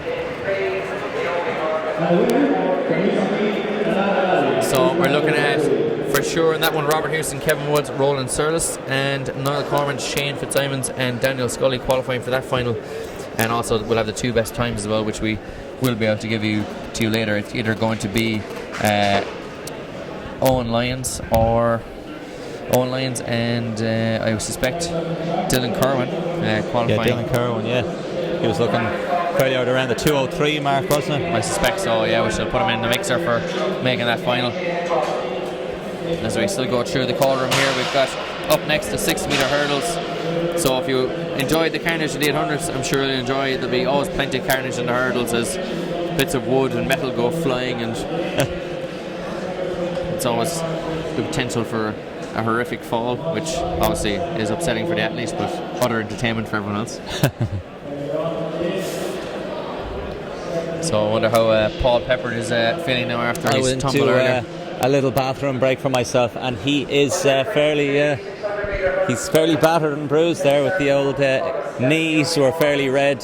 He was depositing his lunch into the bin as well, so between a bit of tiredness, he needs a bit of ice on the old knees. Well, I suspect I'm not going to... And the elbows. Could be if he's getting sick that quickly after a 2:04 run, I don't think he's that unfit. I think that could be an old head knock there. Yeah, might be best to knock it on the head and back into the car and off to Monaghan Phoenix. I think so. Yeah, he's fairly battered and bruised. He needs a couple of ice packs there anyway, for sure.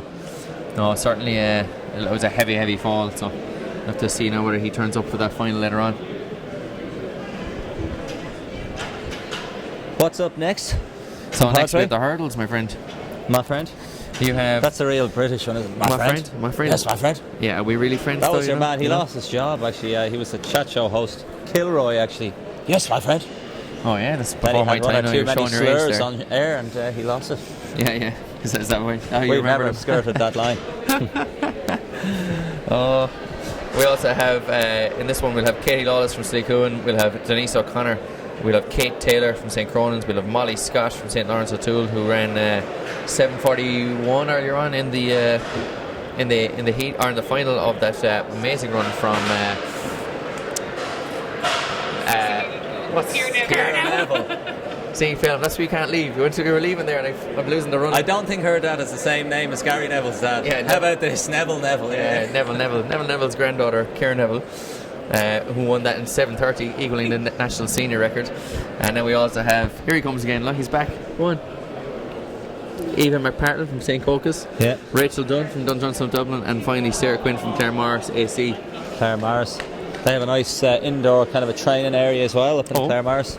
Where is Clare Morris, Philip? It's in Mayo, I believe. Oh, okay, well done. I was hoping for Q a geographical Clare Morris people, but I'm fairly sure it's Mayo. Yeah, it is. It's very close to Knock.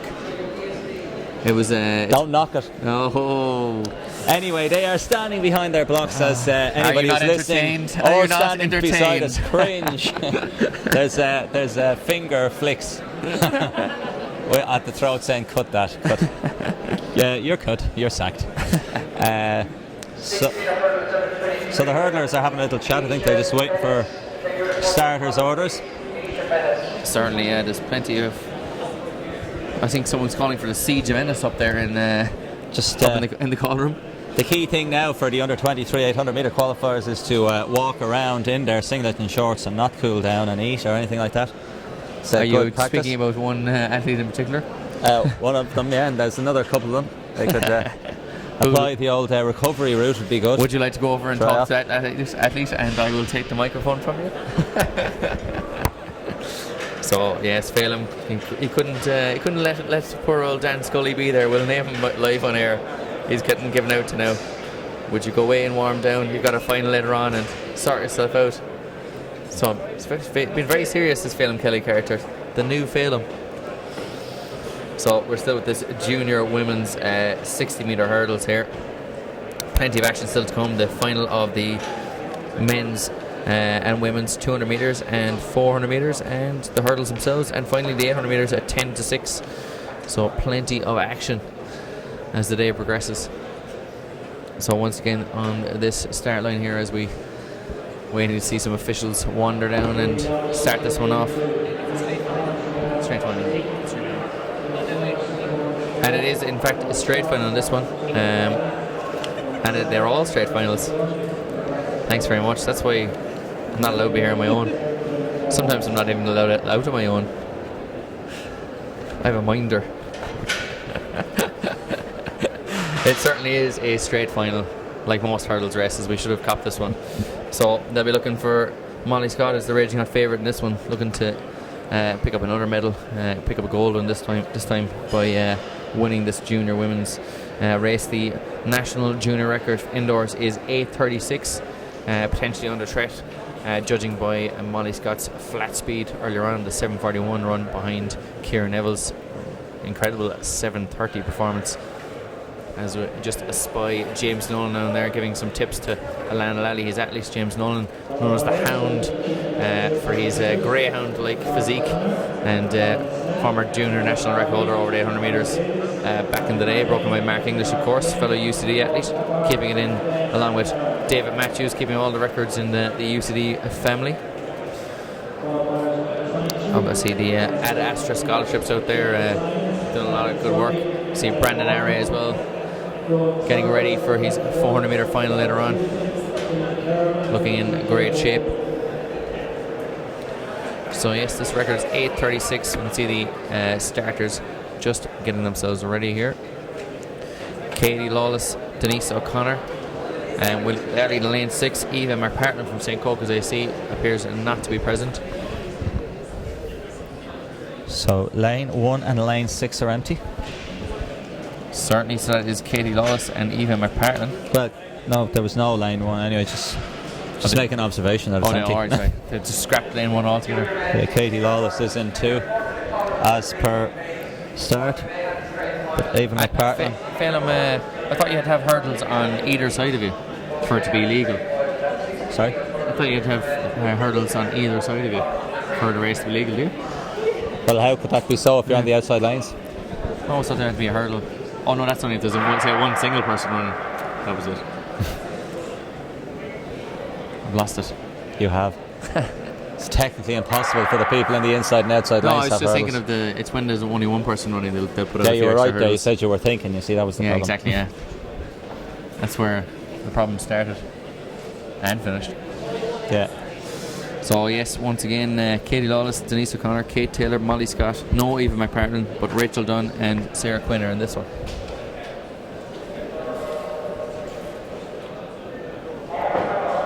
And they're finally, after much ado, on their marks.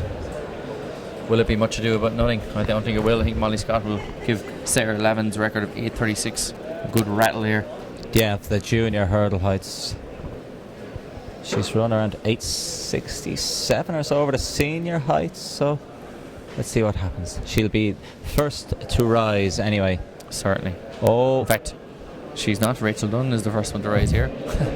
But she does false start, but she'll be, once we get a legal start and once she's still in the race, fingers crossed. She'll be given the old green card, like many people wish they had right now in America. She will be the... Oh, yes. Ah, very good, very yes. good. Your Thank best you. one on the day, I'm and your back, only one I'm of the back, day. I'm back. You're back. So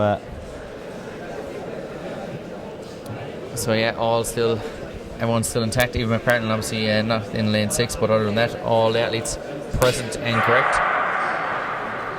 The starters testing out the gun there pre-race.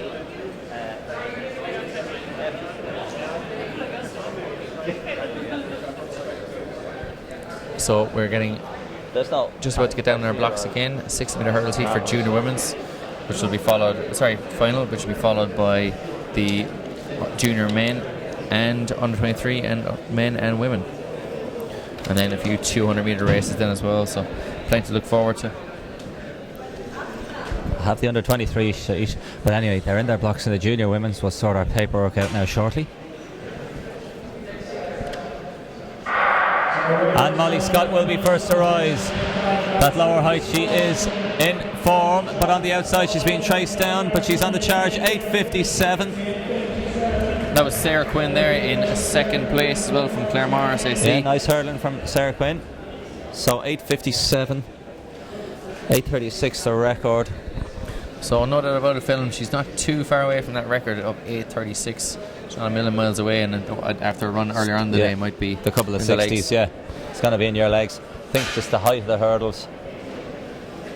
And St. Cronan's Kate Taylor there was up for third place as well. Sometimes we have Gerard O'Donnell for a bit more of a technical analysis, but I think he'd probably say something along the lines of the fact that the hurdle heights are a bit lower, that maybe she's coming onto them too quickly, and maybe it's missed no, up I don't her straight think there leg. yet, but we could Let's go buff with that. something the lead leg and quicker And lead leg down. exactly, It's always a safe bet for getting your every hurdler. The touchdown times. That's the issue. I've always liked that phrase. Every hurdler could improve their lead leg generally.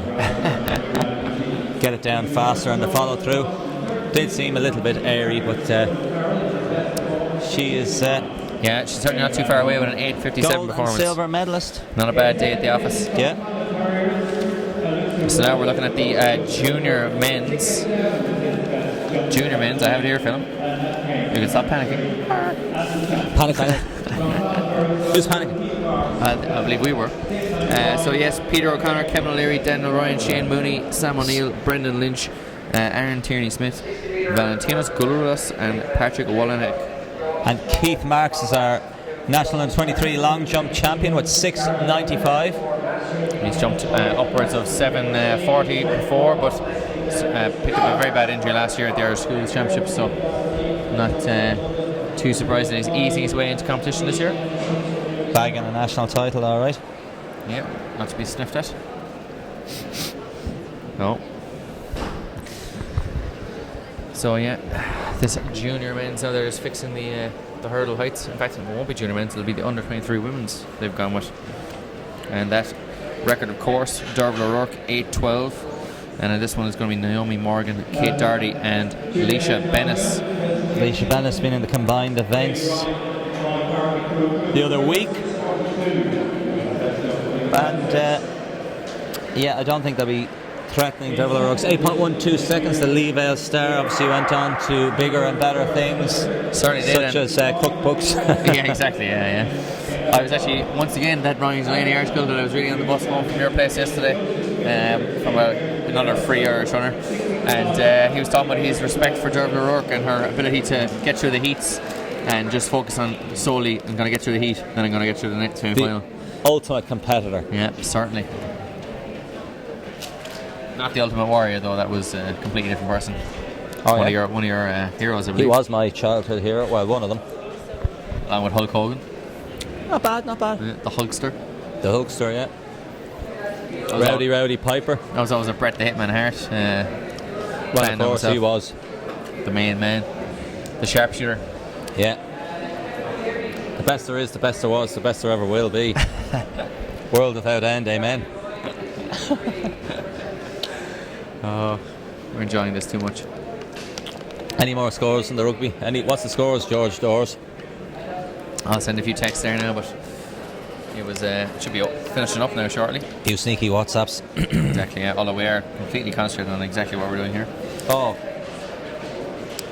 Final a picture score. of concentration. We might even go to another ad break here, I suspect, due to a lack of entertainment.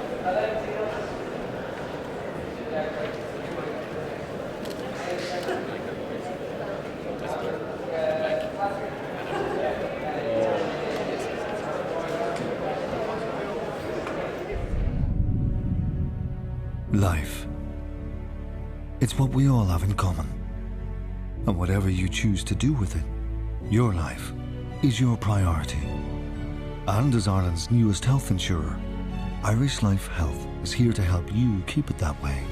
Because as part of the Irish Life Group, already trusted to look after 1 million people in Ireland, we believe that all our customers, wherever they may be in life, should get the health insurance that's right for them and the future they deserve.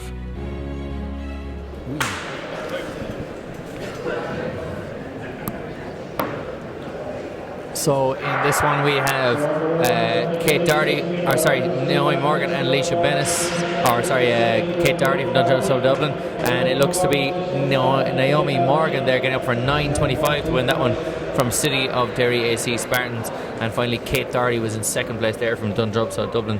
Unfortunately, Leisha Bennis was removed from the start list. So that was a winner by Naomi Morgan, City of Derry AC Spartans, and second was Kate Doherty, Dundrum South Dublin AC. A very close finish there, 9.25 for Naomi Morgan.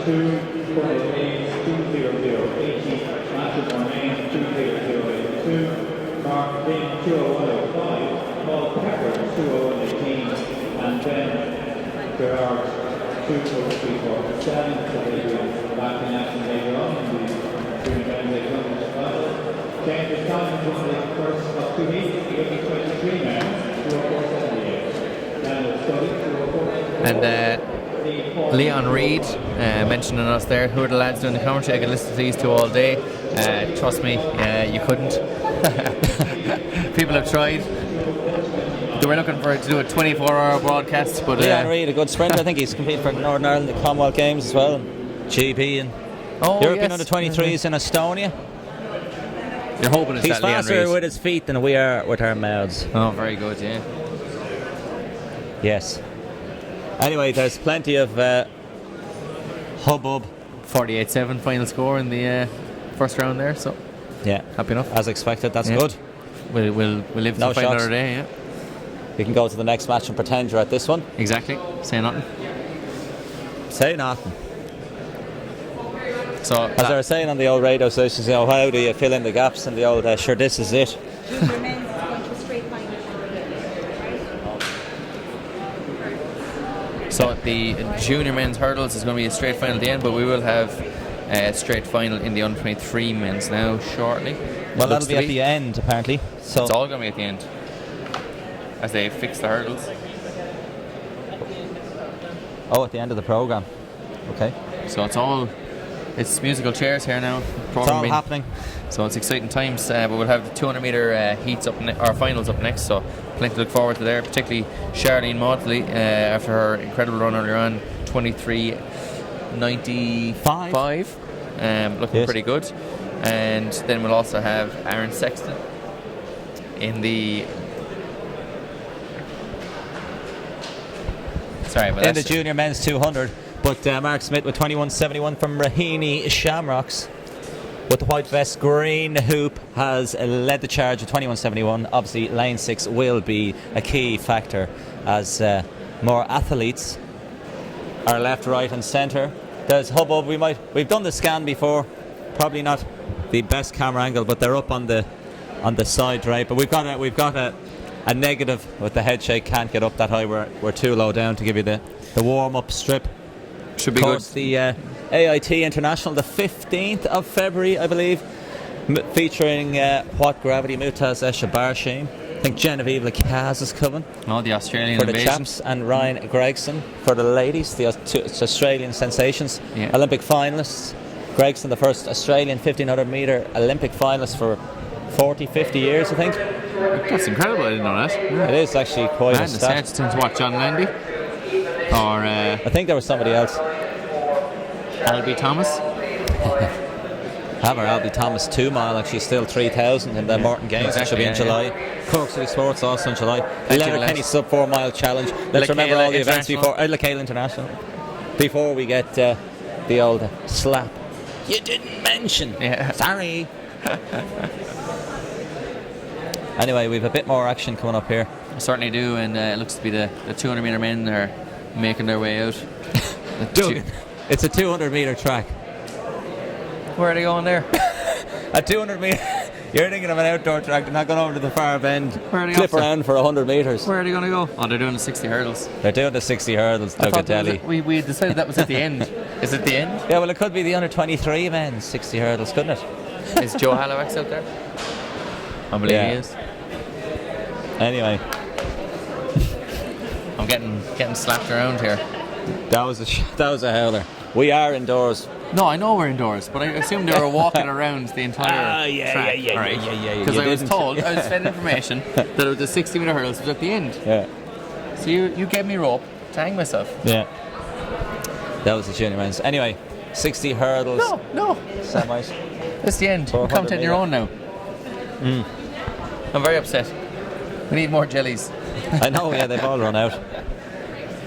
I've had to succumb to drinking water. I haven't drank water for 4 weeks.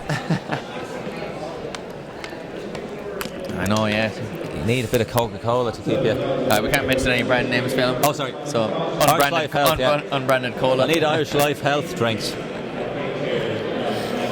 But in this one anyway, the men's under 23 60 metre hurls, which takes place down there, not where the 200 metre starts, is Joe Hallowix from Dublin, Dundrum, South Dublin. Should be in there. Joe Hallowix is the former CUS schoolboy, I think. He is, yes, certainly. Although I'm looking for him, I don't see Matthew the Behan. DSD singlet down there, do you? That looks like it is the junior men. 23 men, oh yeah. No, that would be the under 23. Unless Joe Hallowix is just absent at this moment in time. Is that Cushenstown there in lane 2, the green of Cushenstown? We've been fed the wrong information because that is the junior men, because I can spot Daniel Ryan. No, you can see now how I managed to get to know. Feed and fed. It's like Sean Goater. Feed the goat and he will score. Sean Goater, yeah, Man City legend. It's like Anchorman, isn't it? They'll literally read anything off the autoprompter.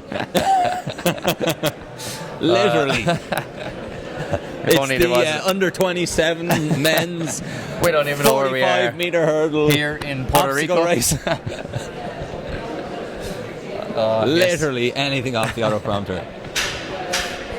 I remember a time here. Bob Beeman in the long jump. I remember Niall Toohey running in the must have been What is though? It was 400 hurdle indoors, and he ran the 800 meters, and the clock stopped, and it was like 1:47, and the first lap was like a 60 or something. And I was like 1:47, what a run! And then one of you was like, "Do you think he ran 47 seconds ran last 400?" Yeah, negative split. Maybe. It's been done. He's been doing split 400s in training like that. Splitting at 45. So yes, it is in fact the junior men. Is it not? So let's find that page. You find it or will I? You go find it. Yeah, here I have it. 2 heats. 2 heats. One to First qualify. one and one best. Yeah. Which makes absolutely no sense. That's only 4 lanes. Yeah, and there's 1, 2, 3, 4, 5, 6, 7, 8, 9 athletes. So we literally need to get rid of one. And I suspect, Phil, they're getting rid of more. that they've already... Surely someone's taken a dive for us and just gone, look, we'll have the final now. Yeah, surely. I don't see Joe Hallocks out there, so I'm assuming... Daniel Ryan, yeah, there is a... No, it is a straight final, alright. And Liz Carroll there, and we don't have the straight final page. Oh, let's figure this out. Come on, use your brain now. You don't need to be fed this. You're being spoon-fed. Well, I know who Daniel Ryan is. Right, well, Enniscorthy, Peter O'Connor from Enniscorthy, juvenile, in lane 3, perhaps. What signal was that earlier on? Use your brain now. Enniscorthy was red, actually. Liz Carroll is down there. I've never heard of this club before. Tira. Yeah. Lochray are down there. What singlet do they wear? Lochray are yellow. Athenry are in there. Is that Crusaders there in lane 7? I know the old yellow and blue. Seb Coe had the old Lochray flag for all of Loughnane on our medal ceremony. Menapians is down there. Yeah. 1 Menapians. Is there 2 Menapians? I think there's only 1 Menapians, fella. Yeah, so there's consternation here. So we're blind. But watch this, I'm going to pick Daniel Ryan anyway. Up and over he is. He's in Moy Carkey Cook Crew. He's in the black and red. And he is indeed going to snatch it. 8:04 and a That's nice running. Woo, yeah. So I think Ric Flair is his favourite wrestler actually when he's grown up. Yeah. And in second place there was Valentinos Goulouras from Crusaders out in lane 7. And I think in third place might have been Lascarroll's Kevin O'Leary. 7:89 is the record by Sam Healy, but he's run 8:16, 8:04 pub personal best. Yeah, PB, PR, personal record. And he absolutely smashed it there. The big man from CBS Thurles, Moy Carkey Cook Crew. Celebrating wildly as well after he crossed the lane. He's not a man you'd want to shoulder accidentally. Yes. So what a run, yeah. Daniel Ryan, and he's been in plenty of events today, hasn't he? But you're right, he is quite the unit. Name one other event he's been in. He was in the shot put. Not sure, he was in the long jump anyway. Probably was he not in the shot put when we were out running this morning? Remember? And you said you were talking about Daniel Ryan. You don't even remember that far back. That was like 5 or 7, 9 hours ago. It's the old. We were here around 10 o'clock. Yeah, did a little jog.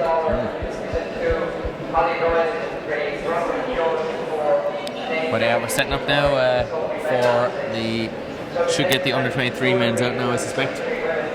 Yes, they're raising the hurdles. I did have the under 23s and then I started throwing paper everywhere wildly. The one with Joe Hallowacks, Donald Kearns, Andrew Kramer's in there, Matthew Bean, Andrew Kramer, Paul Sexton, Garvin McKenna from Shercock. I see Matthew Behan there as well, so we do have a nice lineup here. Garvin McKenna and Matthew Behan were in the European Juniors in Eskilstuna in 2015. Yeah.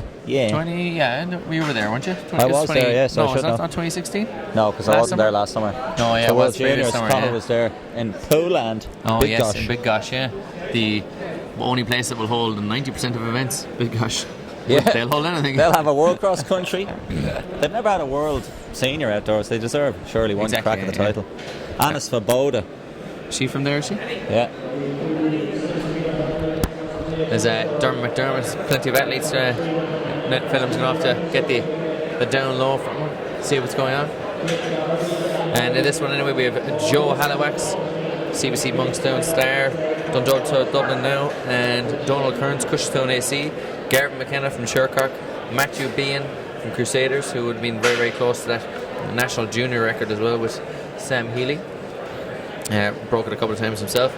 Andrew Kramer and Paul Sexton, both from Anolee Striders, as we get supplied with many more biscuits and coffee as well. which we'll have to keep away from Dave O'Shea's extremely expensive equipment. Particularly Phelan, I'm pretty I okay think the with. lads are getting worried. Just put the coffee beside the Mac there. Yeah. That Mac is only it looks like that's That from won't happen. That's waterproof. discount. Yeah, is it coffee proof though? There's only one way to find out. Yeah. Sure, listen. Yeah. This is it. Sure, this is it. As I immediately spill some of my coffee on some of our sheets, proving the point that we should Do not we have any? be let near any equipment. Do we have a stir, or do we need to use one of these? Use your finger there, Phil. The piece of plastic for the. Use your finger. Just use the finger as a stir. Seriously. Yes, that'll work well. It's like Beavis and Butthead now. And do you see? What's the movie with Colin Farrell? He put the brown sauce into the coffee. It's an Irish one. What was it called again? Yeah, come on. Oh, I've lost it. It's very good, but that opening scene is brilliant. Yeah, it's based around, and then it's in Rathfarnham Oh. shopping centre there, isn't it? Intermission. Yeah. Great film. Yeah, a lot of good young Irish actors in that. Great This opening could be scene, love, though. or it could be some knacker rubbing your shop. Yes, you love the old brown sauce. I've never tried it, but I do know. I did try the brown You tried? sauce. It's terrible. It actually curdles the milk. Do not try brown sauce Yes. with your tea So or look, coffee. With milk in it anyway. We know you've enjoyed the athletics, but even if you have not, you've learned some valuable lessons here from Phelan Kelly. Brown sauce, Don't put the brown tea, sauce and does milk. not mix. Do not mix. I believe, Phelan, you were at the bottom of a tea making list at one stage back in the day. Bit of a watery, the tea league, yeah. You were in the tea league and were you bottom? Did you improve? You're in the relegation zone? But it's good not to be good at it, because then you're not really required to make it very often. Exactly. As I put on my Jonathan Wass, the tea very often. But in this one, we'll definitely see the likes of Matthew B and Gavin McKenna and Andrew Kramer will be the ones to watch in this one. Matthew Behan is the favourite, but Andrew Kramer is a mercurial, as you would say, talent. You were only chatting He's about him Irish the other youth day, weren't you? records, very talented. Long and lithe. Nana Lee, coached by Jeremy Lyons, was coached by Aidan Scratch Waters. your head there, Aidan Waters, yeah. If I couldn't remember that, I'd be given a slap. And following on their training partner, Gerard O'Donnell, as we said earlier on, 792 and 794 yesterday, was it? On the Welsh Championships. So, or the Walsh Championships, as you call it. That's the old classic. Walsh and Welsh. Welsh scenario on Kerry and Munster, Walsh is Welsh. But Andrew Kramer, as we see Gareth McKenna. These hurdles are high. There's a couple of events I haven't done, the high hurdles. I did the high hurdles in the National League when I was 17, and I remember getting onto the blocks. Did you finish? Oh, did I finish what? Of course I did. And I looked up and I went, oh, the moonwalk no. hurdle technique, run over one, run back over one. Or did you get? No, I was alright. I think I broke 20 seconds. Did you? Yeah. Jesus. I was doing the steeple at the That's time. fairly solid. Thanks. But That's actually fairly impressive. It is disturbingly. It is disturbingly high. On site when you're down and you look up 10 flights. The women's hurdles is different to the men's hurdles. Like you've got kind of like a vertical line, isn't it? Or you're not vertical, but horizontal line. You're attacking and over the hurdles as the women, but then it's the up and over kind of job in the men's. The trajectory, as it were. And you're at the behind our blocks. Joe Halwax from Dunjump, South Dublin. Donald Kearns, Cushenstown. Gavin McKenna, Shercock. Matthew Behan, Crusaders. Andrew Kramer, Annalee. And Paul Sexton, Annalee. Behan does the pop jump. A few of them do it. I think it's been proven not really to work. That. What's this? You know, the jump behind the blocks job. I don't think it does much. To work. What? I heard it was proven to work. Yeah. I don't. Dave O'Shea is a sprinter. Does it work for you, Dave? Absolutely. Every time, yeah. Works 90% of the time, every time. Yeah. Dave O'Shea approved jump in the air by many of these athletes as we line up here for the under-23 600 final. And we are away. Behan, McKenna, Kramer, but it's Behan all the way, all day, every day. 816. I think he's saying yeehaw. He's a happy bunny anyway. And Paul Sexton actually ran out Andrew Kramer there for third place as well, so Kramer out of the medals. I think Kramer, whereas he hit one hurdle anyway, and I think that rattled him. so key just to keep your composure on a hurdles race, because if the head goes, it is all over. Yeah, he absolutely smashed the sixth one there, I think, and Paul Sexton getting up just on the outside there. It's a funny business. He's could be easily the most talented hurdler, but it's about getting the head in the game, getting it right on the day. You just got to get out there and execute. Good job. You got to believe, actually. Well, now the hurdles are being hiked out of the way. We have Hurdles City down. Yeah, so we just didn't listen properly. I think that those were the hurdles, and the final will be at the end of the programme, probably. 200 metres are going to be up now. I'd never be accused of not listening properly. As the tumbleweed blows. I didn't hear you. So Behan 8.16 unofficial, and it's going to be an exciting 200 metres. 23.93. Can Charlene Mosley get a national record?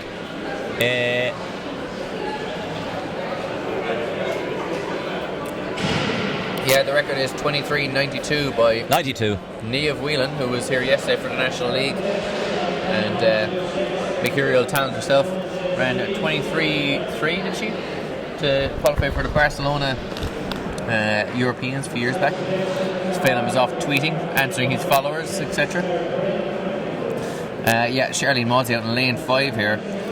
Somehow out in lane 5 when Jean Akby-Moses was slower than her in the previous heat.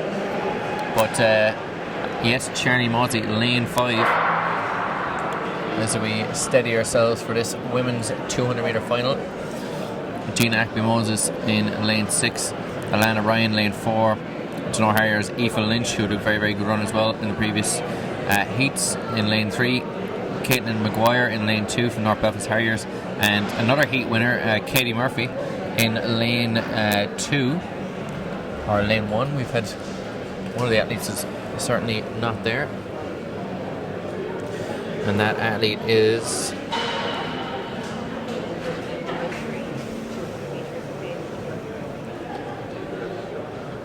I'm not too sure what that is. At the moment, it's no sign of Gina Akby-Moses. Oh yeah, no sign actually, yeah. And I was just saying there, Phil, maybe she's scrapped. That Charlene Mosley was actually in lane 5, and poor old Katie Murphy was in lane 1, even though she won her heat. It was done according to time, then isn't how many was there, yeah? Maybe it was a tactical. I don't think 200. she's in 1 now, is she? She's not, she's moved out to 2 due to Gina Akby-Moses' removal. Charlene Mosley getting out into, going to be out in lane 6 now, which could prove to be the difference. She might get a crack at breaking that 23.92 record. So Gina Akby-Moses scratch. She's generally based in the UK, I believe, yeah. Yeah, Birchfield Harriers, but also running for Black Rock and Loud. Yeah.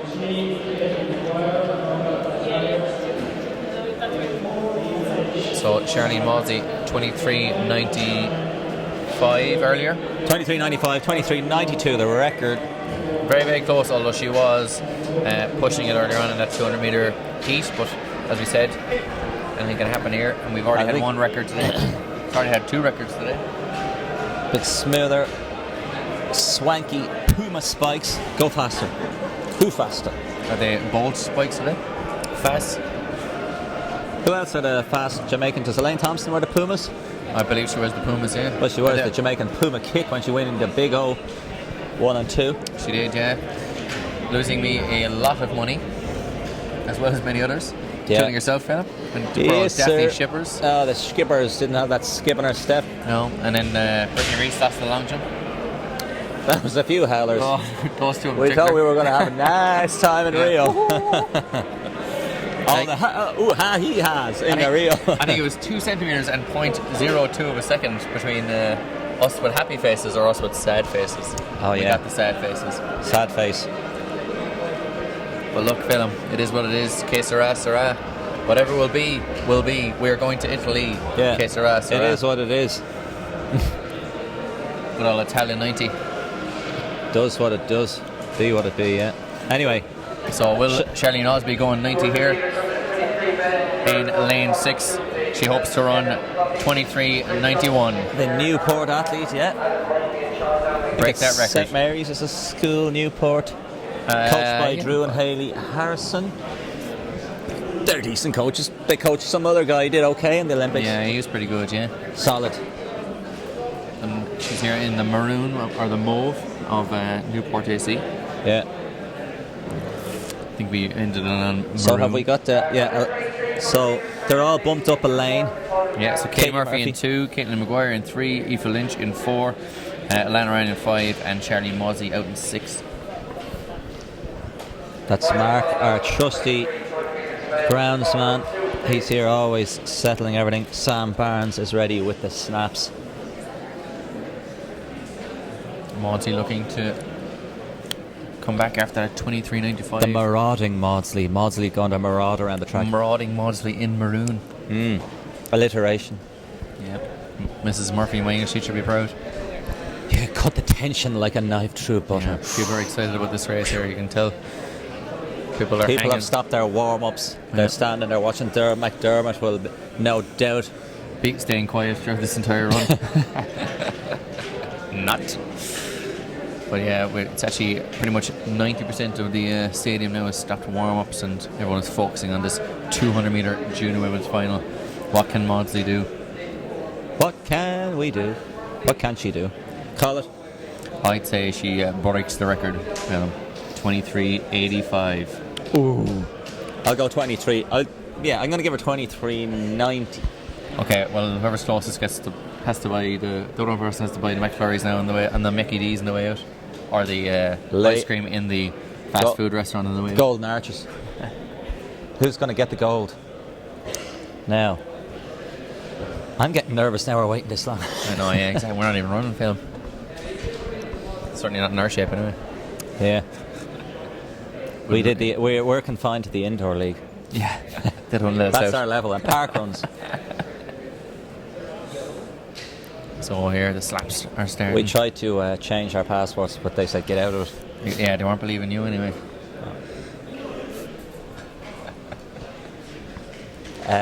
Not even close. No chance. How many bets now for somebody's going to slap their legs before the start, or a tuck jump before a sprint race? How many tuck jumps, Phil, out of the 5 athletes that are there? 1. I'm going to go upwards of... I'm going to go 3 and up, and you go 2 and you go 1, 2. No, it's 1 or none. No, I'm going to say 3. But there will be 3 plus doing a leg slap though. Okay, yeah. Alright, and then you shake out, you know the little leg shake then as well before they shake out that leg before I put in the block, shake it out. Plenty of waiting here. I'm going to call the likelihood of a break is increasing with every moment. A false start. Michael McKeown, resident starts team aficionado in the red t-shirt there in front of your screen. Of course, streamed by Irish Life Health as the sponsor, and Enshrine doing the Z-streaming. Doing fine we work have as our always. junior men's 800 we finale have to compliment them because and they our won't bring under us back 23 to men's finale. It was a nice race there. Annie O'Connor coming out on top. Coming out over on the top. Oh, and the 800 metres? Avril Deegan. Yeah, it was a Ballyroan smashing. Abbey Leaks and District AC. P.O. Box 123 57 Air code. Phelan's getting, he's been told he's too loud. And a lot of tension in the stadium being cut by Phelan's if we all had rendition of a P.O. box there. Newport and District Valley End Maroon Wine P.O. Box 757. Yeah, it's very difficult for us. I think Ballyroan, Abbey Leaks District would want to. Is that the longest change club their name in this championship? It's very close. There's a few other long club City names. of Derry AC Spartans. City of Derry The AC in Spartans, that is unnecessary. Like, completely unnecessary. There's a few of them that have to add in the extra bit. Matthew Behan, we'll hold you here now. We might get an interview as we were waiting. 8.16 PB as he cheerily hopped up into the crash mat. Just off the PB. Just off the PB, but he's happy. He got a national under-23 title. As we wait, will we see Matthew national junior record in the 200 here, Colin? I think so. Okay. Hopefully spice up the day a bit more. Yeah, we've had championship best performance by Michaela Walsh, 14.95 in the shot put, 14.90 in the triple jump by Jordan Huang. National junior record. Yeah.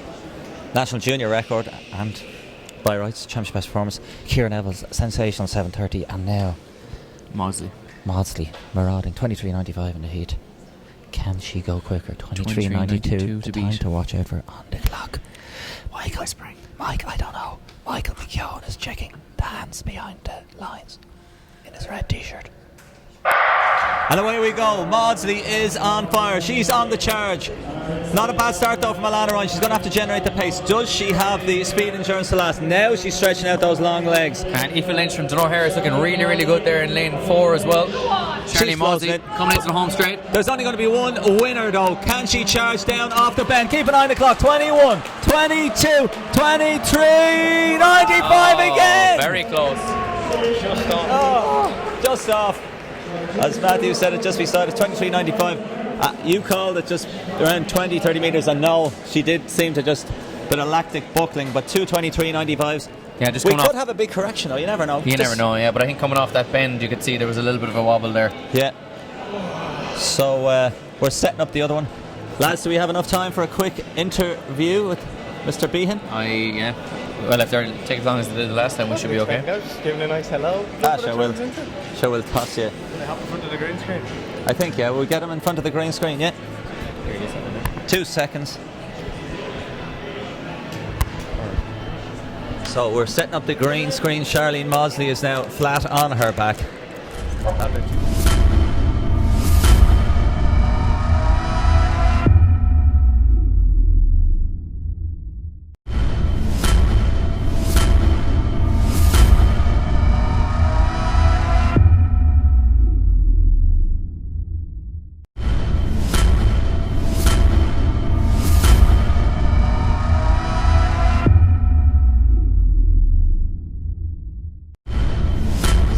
Matthew, and National Under 23 title, and you seem pretty happy crossing the line anyway. Yeah, I'm delighted. Everything in training starting to come together now, and really well adapted to the senior height hurdles now.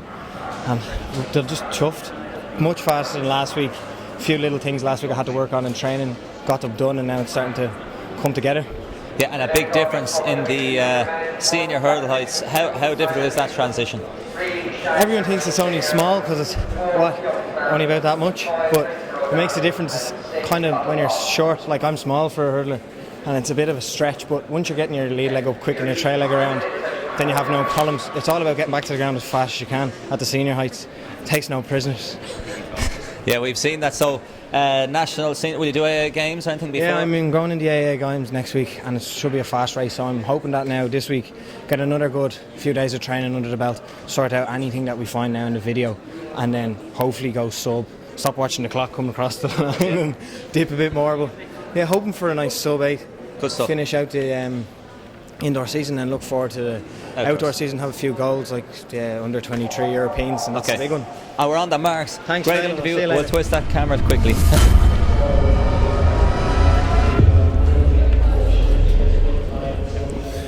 So yes, Phil, on the marks here we have Grace Lawler from St Lawrence O'Toole's, Holly Ryan from Raheny Shamrock, Bronwyn Keogh from Fingallions, Sinead Tracy from Crowell, and the star Sophie Becker from St Joseph's AC. She's good at the 400 as well. She should be the undeniable favourite. And she's off there in lane 6 there in the green singlet of St Joseph's AC, striding out along the back straight, certainly putting paid to the rest of the athletes already. Bronwyn Keogh running very well there for Fingallions, and Grace Lawler running very well in Big lane start, 2. Yeah. Now, does she have the speed endurance to make her speed tell in the final turn? Grace Lawler's having a great one. There's no denying Sophie Becker. There's going to be a big battle for the medals. Grace Lawler might be running out of gas. No doubt in Becker. Keogh in second. Sinead Tracy in third, and that was Grace Lawler then in fourth, with Holly Ryan then in fifth. She gave it good lacquer though from lane 2. She certainly did. She gave it Dixie, and she just missed out there in the last 2 or 3 metres to Sinead Tracy of Crowell. Bronwyn Keogh in second, and that was Sophie Becker with the win for St Joseph's AC. Yeah, we might get Charlene Maudsley up for a little interview.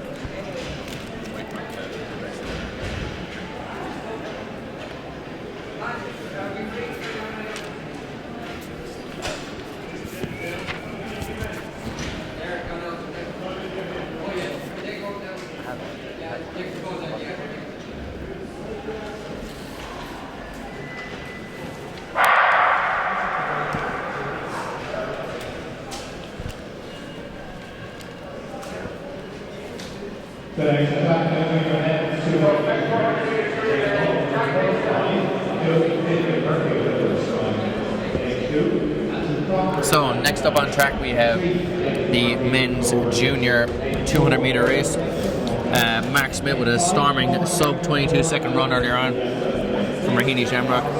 21.71. Aaron Sexton in lane 4 also running well, and Paul McDermott from Denor Harriers. They were the 3 heat winners. They're in 4, 5 and 6, and as you know, Killian Green missing out. Joseph Finnegan Murphy, Andrew Proctor and David Murphy are in lanes 1, 2 and 3. David Murphy of fine athlete as well, won his heat. So I think it could be I don't think Aaron Sexton's playing mind games, but he is a powerful runner. He is a multiple champion. He's run multiple schools, 100 and 200 titles. He's run multiple internationals. He's certainly, but he is in lane 4, so yeah. It could prove to be an issue, and Mark Smith's 21 second run earlier on puts him as the favourite for this one, and the fact that he now has lane 6, potentially he could be running pretty well. But as we saw there with Modsey, when they come into the home straight, tired legs after 200 metres earlier on, and that dip off the bend sometimes can actually kind of almost ruin your rhythm a little bit. Well, Sexton's going to have to get a really aggressive start around the curve. See, can he put some heat on the Paul McDermott from Denor Harriers, and then I suppose try and put some heat then on Mark Smith then coming into the home straight. Yeah, and obviously then you're the blind runner, but you've got the highest curve for Mark Smith. So what's he saying right now? Saying, oh God, I've got to run this now. He's trying to focus. You can do sure this. He's ready to rock. He's a fairly tall and smooth runner as well, so he'd certainly be looking to maybe try a few 400s when he gets outdoors.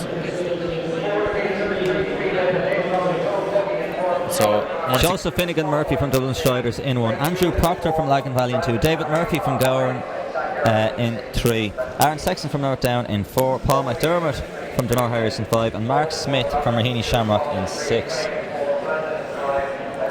So Mark Smith, medalist in last year's juvenile outdoor championships as well, so leading well into the junior ranks here. Can he win this national junior title over the 1 lap indoor distance, the 200 metres?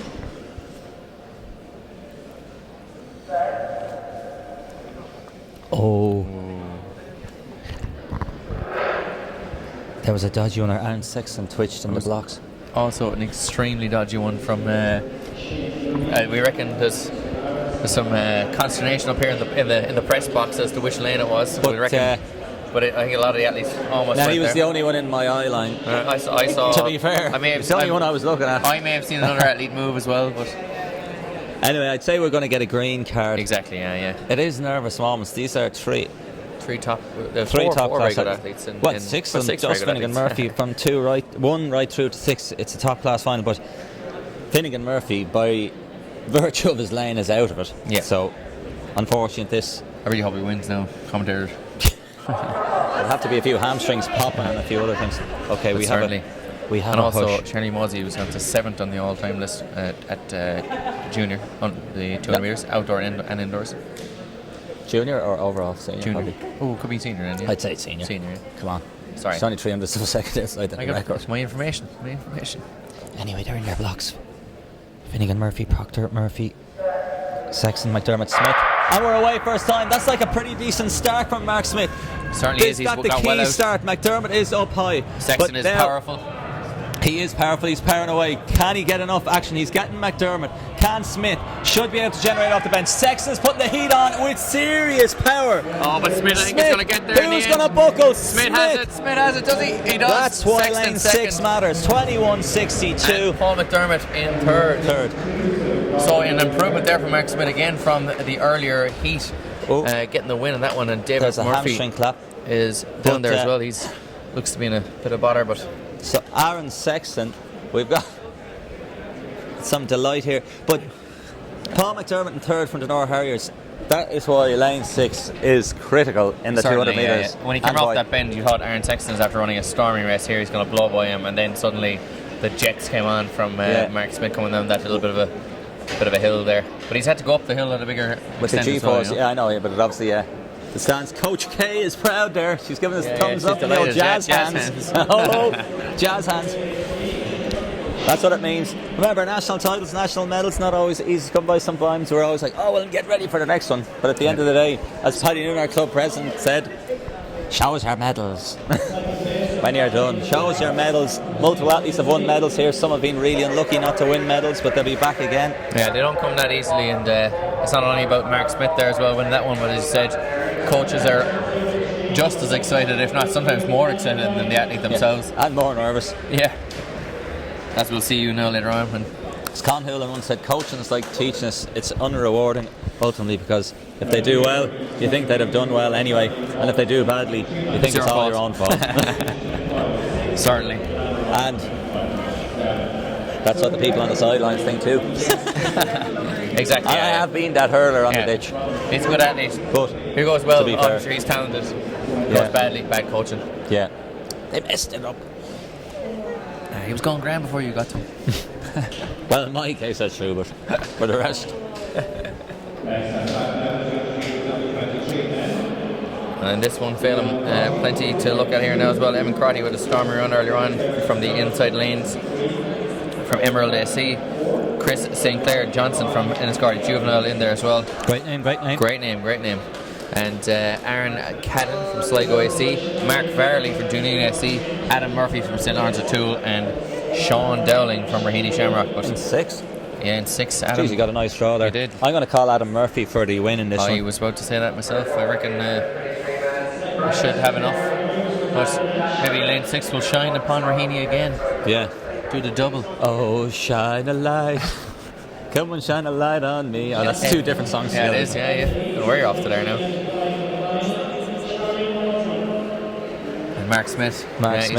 He's in my club, so I'm trying to give him the thumbs up and take credit for his victory. Yeah. I think you had a little pep talk with him there before, didn't you? Well, we had him trying to do cross country in first and second year. That's how good we were. Anyway, he's in the sprints now. Yeah, exactly. Things have worked out in the end once you stepped away. So, Murphy. Anyway, yes. Evan Crotty, Chris St. Clair Johnson, Aaron Cadden, Mark Varley, Adam Murphy, and Sean Dowling. Adam clean Murphy start. Murphy will be more powerful over the 100 than Sean Dowling. Dowling nipply, but here comes Murphy and Cadden. Certainly running really well there. Aaron Cadden running well as well, but Adam Murphy's already into the lead. How can Dowling respond here? And Cadden is putting the heat on, but Murphy should get the downforce. Can Sean Dowling get up for a bronze? We don't know, but Adam Murphy has called from Cadden. Dowling third, Crotty fourth, and St. Clair Johnson. Yes, from Enniscorthy Juvenile there. Nice running, 22.18. Very nice running, Great running. Very, very powerful running there from Murphy, and as you said, straight away you could tell that he would power through the first 100 fairly quickly. 23.06. Okay, Adam Murphy 22.18. See, can we get second and third? Aaron Cadden 22.46, and Sean Dowling around 23.33 in the heats. If he gets under 23, he will be very happy. He should have gotten the bronze. 23.13. Still a very good run. It's hard enough to. I think he's run 22.66 outdoors. Actually, I think he told me the other day in the old Newport coloured vest coffee shop. If you can. Did you saw that together? Maroon coffee shop. Maroon coffee shop. Well, it's maroony brown in your takeaway cup. Oh yes. I understand. I don't really. Coffee. Yeah. It's not Mosca. Sounds like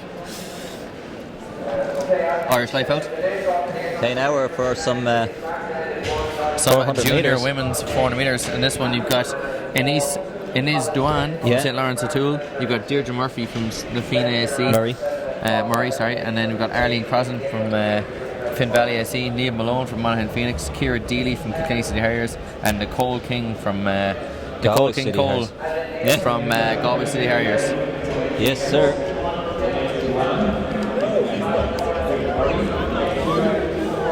And we'll see the women's under 23 or the men's under 23 then coming up after that, and obviously the women's under 23 was won by Jenna Brommel earlier on today in 55 seconds. Not quite Trayvon Brommel. We call it Brommel in Limerick. Yeah, Brommel. So, but if Arlene Crossan ran 60 point earlier on in the heats, so she should be looking to take this title down. She's in lane 3 there from Finn Valley AC. So once again, lane 1, St. Lawrence O'Toole and is Duan. Deirdre Murray then Afina AC in lane 2. Arlene Crossan from Finn Valley AC in lane 3. Neil Malone, Monaghan Phoenix will be thereabouts as well. She's coached by Brian Pepper as well, I believe. Yeah. And she's in lane 4. And Ciara Deely from Kilkenny City Harriers in lane 5. And Nicole King from Galway City Harriers. She does the hurdles as well, Ciara Deely. She's Loretto Kilkenny, the old crack squad there as well. Oh yeah, the old relays. They'll be getting ready for a track and field season. And Nicole King there, another Galway City Harriers athlete out there in lane 6. So Galway City Harriers really resurgent there now in the last 12 months or so. They've plenty of athletes here on track. Oh yeah. On track. And infield, I'm sure. Certainly, yeah. And on the country. Yeah. Why are we talking like this? Because we've been talking for hours. We just changed our voices. We've got multiple personality disorder. Yeah, it's like the movie Split. But less exciting. Anyway, they're in their blocks. This is the 2 lap tangos like Penn, her, chariots. We want, we do. Though. We want collisions. We want action. We want elbow charges. We don't want smash and grab victories. We want. Don't be polite at the break. Get stuck in. And away we go. First time in the 400. Nicole King on the outside. She's going to try and get to the break first. Ciara Deely, powerful athlete. I think she's done even the 80 hurdles and the 300 hurdles for Loretto Kilkenny. She is up and at her. Niamh Malone, 400 hurdler. Arlene Crossan, normally a 400 metre hurdler as well in the European Youths. So here we go. Arlene Crossan is running aggressively. Oh, there's a little bit of a stutter. Now who's going to come on? Oh, Nicole King just gets in. Deely, 26 seconds. Obviously way too fast. They are going to crash and burn. Lactic riddled. Yes, this could be a ridiculous last 150 metres as Nicole King. You can already see him starting to struggle. The Kilkenny City Harriers, Deely going by as well. She needs to sit in. You're not going to pass in the curve, or are you? Oh, they are, Phil. She's wasting her energy. She should be just coming in and doing the Eamon Coughlin swoop around the curve. And the last 50 metres is going to be brutal. Here comes Nicole King. King, Deely, King led from the gun to tape, and she is the champ. 56-32. Nice. Deely in second. Arlene Crossan third. Malone in fourth. Bodies everywhere. Murray next, and then Inez Duan. 54-49. By somebody called Joanne Cudahy. Never heard junior of her. record, yeah. Might have 50.72 outdoor national senior record. What a run there from Nicole King, though, from the gun. 26 first lap, 30 second lap, and you could see that a little bit of easier pacing. She could have maybe even got down to 55 seconds. A few lads with the old longies on here. The long shorts. Come on. For the long dance. Controversial. Very controversial. 2 lads with the longies in the final. Maybe they'll be stripped down now to a more appropriate shorts. One of them is the Tala ACs. Fionn Carroll. Fionn Carroll won that heat earlier on at 50 points. He's more of a Roger Black. They're a bit longer than a Roger Black split short, but Christopher O'Donnell, I know he will strip down. He's just doing the old chilled out long shorts. Exactly. Or is he trying to He's just play very some games? He's got his t-shirt and shorts on. Yeah, I'm so relaxed. They got long He'll shorts strip on. down. And Nicole King, she's back sitting upright. She was flaked out. Chris O'Donnell, is he going to take those big baggy shorts off? I think he is. The North Sligo athlete, the national junior 200 and 400 outdoor champion, and he does. Is he going? Oh, he wasn't going to go all Kenenisa Bekele. Oh, that's a lovely noise. Fiery ring, not even a fire ring, but just one of those piercing rings in your ear that would blow an eardrum. It's lovely, yeah. And yes, the lads are getting ready to go now. Simon Esteban is down there as well. The better known as a hurdler, 400 metre hurdler, Irish Schools champ. Chris O'Donnell, he's down to the half tights. He's getting there, yeah. As time goes on. Yeah, but I see merchant. The main man, Fionn Carroll, there is still on 2 men the from long Tala, shorts. Simon Esteban. Yeah, Not Daniel sure Kilcannon will be proud. Don't know if he's a 400 coach as well. Normally the 1 and the 2. Well, obviously David Gillick's a 400 metre runner. And we have a call from the grandstand, 47. For Chris O'Donnell here. Do you want to bet on that? Now, we don't bet with them. Judged by the fact he's a North Sligo IC athlete and the coach may have some connections to Sligo, there may be some bias here. So we've heard a 47 being called out, but on the outside, Cathal Lock from Dooneen. We'll give you the run through. Jack Mitchell, St. Lawrence O'Toole. Simon Esteban, also good over the 400 metre hurdles. from Tala in 2. Shane Irwin from Vin Valley in 3. Fionn Carroll from Tala as well in 4. Nice to see 2 Tala runners out in force. The final, Christopher O'Donnell, North Sligo AC, and Cahillach from Dooneen in 6. Oh yes. Oh, they've definitely, Tala have been rippling up there now all morning. Owen Doherty as well, running well, over 60 metres. So providing some good talent. There's athletes kit and caboodle here. So we reckon 47 for Christopher O'Donnell. Will we put money on it? Where is he gone? Where's the coach gone? He's in lane 5. I don't think he is his coach, but just personal vested interest, like us all. And away we go. O'Donnell is aggressive out of the blocks. Cahillach equally as aggressive. This is going to be a barnstormer. O'Donnell is putting the heat on. He's going out for 47 anyway, that's for sure. He sure is. Smoking. 11 seconds to the first 100. He's not holding back. Fionn Carroll trying to put the head down and drive on. Simon Esteman getting up. He's setting himself down. O'Donnell is in the lead. Lock, Grayson break. Lock Any aggression. Fionn Carroll just edges his teammate Esteman to get into third. O'Donnell. But Cahillach Dooneen, he's stalking the prey. Can he push on more, or does O'Donnell kicks on again? 2 inch to the tank. 34, 35, 35, 6, 300. Locke will be there to pick up the pieces if there's any piece to pick up. But can O'Donnell? He's going to charge on. Locke will try and run out wide. O'Donnell is hanging in. It's going to be 47. It's going to be 48. 48.89. He's happy with that. And Dermot McDermott up in the stands, not happy with his prediction. Give us the money, Dermot. He scratches his head way off. Something wrong with the clock, but still, 48.89 is some good shifting. Who was second and third? Cahillach second. Cahillach second, and then Fionn Carroll for third place from Tala AC. So the heat winners, and I believe Simon Esteman was up in 4th place as well. So Tala AC will be happy enough with their crack. 48.89, but we want Timmy Crow's a great man for a 400. He gets stuck right in. Bargy, yeah. He will aggressively fight. Oh yeah, look, to be honest, there's too many people finishing these races, you know. There should be one finisher, and everyone else needs to be blown into the infield. Bit of a Mad Max type of situation. Except more like 6 men enter, 1 man exit. Comes out. Or 6 women, of course. Yeah. Look, yeah. We're all for equality. And aggression. Kevin Kelly is tweeting us in here. Any results of the 5 mile failing? He doesn't want to talk to me at all, so you better take this one. Mark Christie and Barbara Cleary. As for the time results, myrunresults.com should hopefully have them up, unless Raheny are. And was McCloskey second? Looking at, probably. Yeah, unconfirmed reports. Yeah, I think he was. Let me check one of my WhatsApp groups. Exactly. Yeah. One of them, and real popular guy. 2 WhatsApp groups, basically. One of which I'm in. Just to say, I'm associated. Christy and Mick neck and neck. Mark and Dave Mack in a battle. The Latvian guy 4th. So we don't know who that was. Yeah? That's the Balbriggan 2:16 marathon. He was in Rio. He might even be Lithuanian. Dave Mack.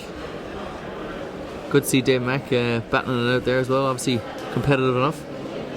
The results are on myrunresults.com. Yeah. So we'll click into them. And if Killian O'Leary is listening, that is me who shouts. We have our champ baseball cap. She's trying to put the hat down, but we'll get Charlene Maudsley here for an interview. Trying to be too cool for school, but we'll nab her. Do you want to do the interview? I'm not very good at interviews. You need to wear a different top. I'll have to wear a different top. Is it the green on green? It's the issue, I think, and the fact that it's an Irish soccer jersey. It's the green on green, yeah. I have an issue with their soccer jersey. I might have it better. You're going to wear your...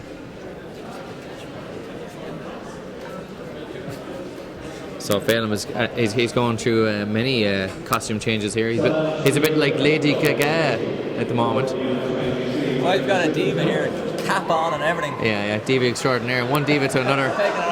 She's not happy. Serena Williams type style.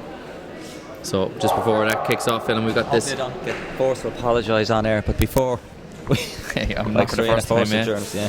We've got Owen Buggy, Robert Maher, Paul White, Craig Newell, Brendan Arry and Zach Irwin. So Brendan Arry and Zach Irwin were the heat winners earlier on, and will certainly both broke 50 seconds as well. So Arry in 5, Irwin in 6. Will the hashtag buggy factor come into play there in lane 1? Buggy Perhaps factor. not. He's in trouble from lane 1. Paul White as well, sub 50 second minute. So away we go. Zach Irwin has good leg speed over the 200, and he has blitzed out. Brandon Ari is like the long-legged stretching man, and he is stretching it out. The Blarney and Ascara man. And he will have the strength to come back in that last 100 metres, but Zach Irwin's got out pretty strong. But who's going to get to the break Who's first? got the bottle now? This is a mental test. Let's Irwin. get the Archie-Barchie. Irwin holding them off. There's a bit of, very close. And Irwin is away here. Is Ari going to go by him before the bend? Who has the speed endurance now? He's holding him off. Ari going by down the back. Will he hold him made off? a mistake. He should have just sat in, and there's going to be a collision. I bet. It's getting exciting. Who has the loose shoulders? Who's going to tuck Diesel? Shoulder to shoulder. Mano a mano. Ari is going. It's gone. Outrageous. Oh, what a finish. Oh, that's what we've been waiting for all day. Oh, and I knew it after 100 to go in there. And it was legs, arms akimbo. Oh, jeez. We'll have to get the two men up. There was snipers, 4 snipers, one for each of their hamstrings. They'll have to be peeled off the track. Oh, yes. Can we get a replay on that? So if you can slide back, you'll see Ari and Irwin. Do a little slide back, and then they both. It's like a wrestling match. They were doing both, but Stone Cold Stunner at the finish. They kind of did this flip over onto their back. And they're both up and alive and shaking hands. So who did win? Who knows? Yeah. So we're going to switch over and get Charlene Moss in quickly. Although she's going to have to follow that, which will be difficult.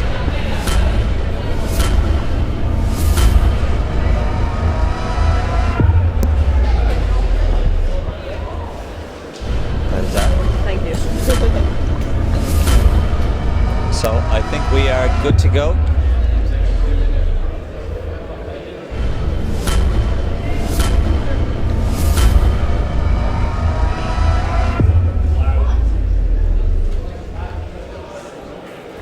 And we are live. Charlene, we were just after watching a classic 400-metre race there between Brandon Ari and Zach Irwin. Any interest in, is that putting you off potentially stepping up to the 400? They definitely got hit with the lactic sniper anyway, so I think I might stay away from that for a while.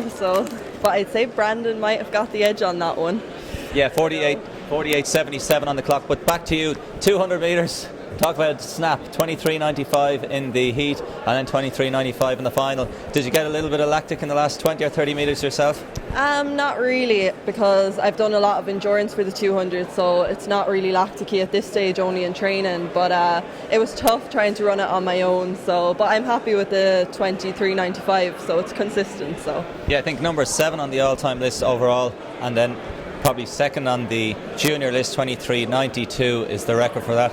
What competitions have you got coming up? I'll just do national seniors for indoors, and that'll be me finished. Okay, yeah, and then leading into schools competition then, and European juniors once more? Yeah, hopefully European juniors will be the aim for this season, and hopefully I'll compete in the schools. It's just tough with the leaving cert this year, so. All to play for. Anything else coming up? Any ideas for next year? Just develop into UL or yeah, hopefully UL will be my main aim to go to, so hopefully get there. It's just so convenient with training, with my coaches being from there, so hopefully. Fingers crossed. Okay, well done Charlene, and another gold. Cheers. So we will scan back to the track. We've got our junior men's 800 metre final.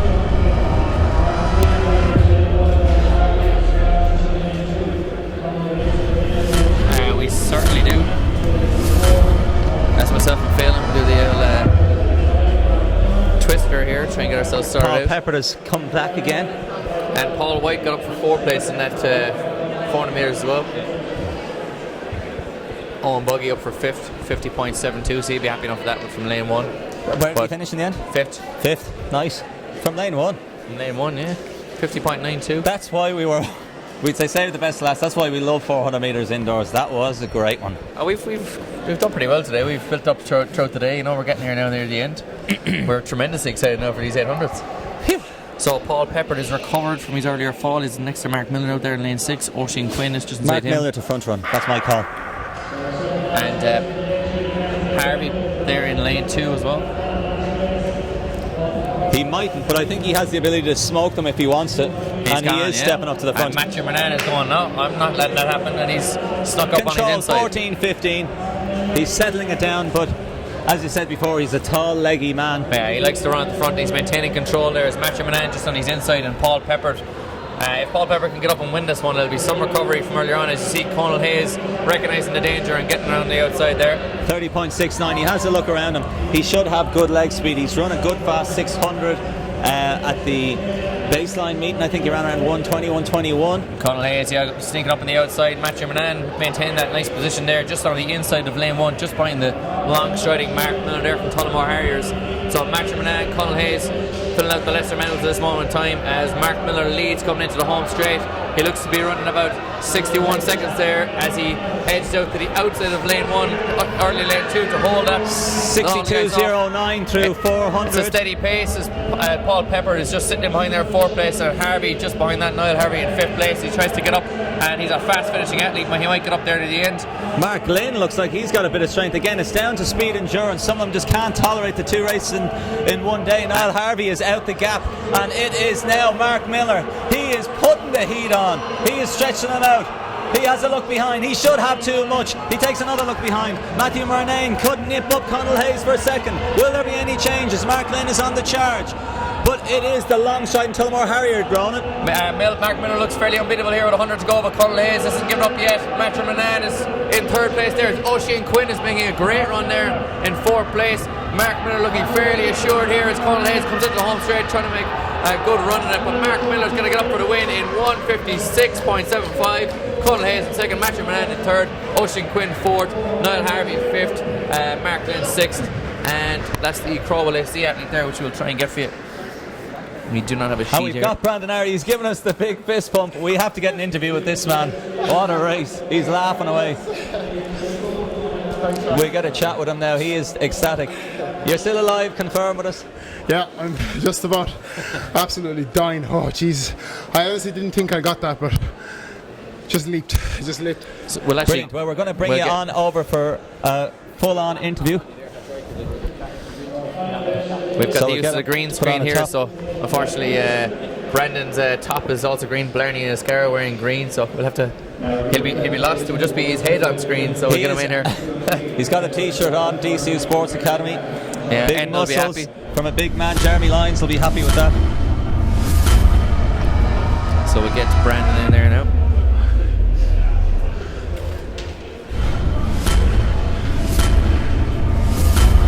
So we'll just do it quickly now. If we're live on air, are we?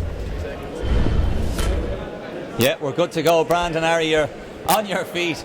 You landed off your feet onto the finish line. You've had one or two lactic moments in the past, but just describe that race. There was 1 or 2 points coming to the break. You were probably contemplating, should I come in on the inside and do a barge, but you held in.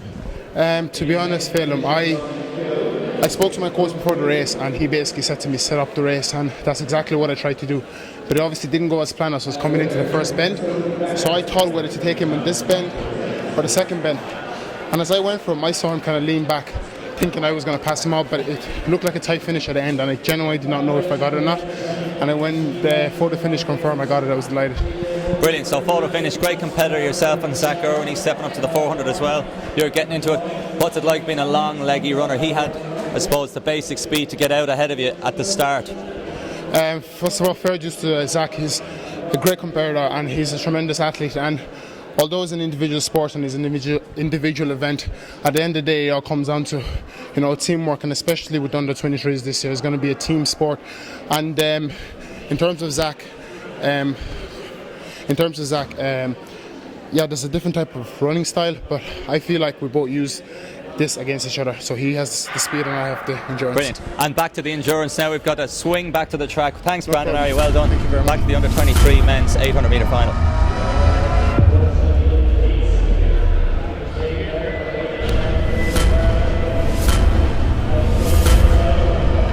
So just coming after 100 metres there, we've got this men's under 23 final. It's Kevin Woods in the lead, Ronan. It certainly is. Dan Scully just to the inside there, and Roland Surratt just on the outside. Shane Fitzsimon sitting in the diminutive figure of the Mullingar Harriers athlete, just sitting in 3rd place. It's fairly slow, 30 seconds for this athlete. These athletes is jogging.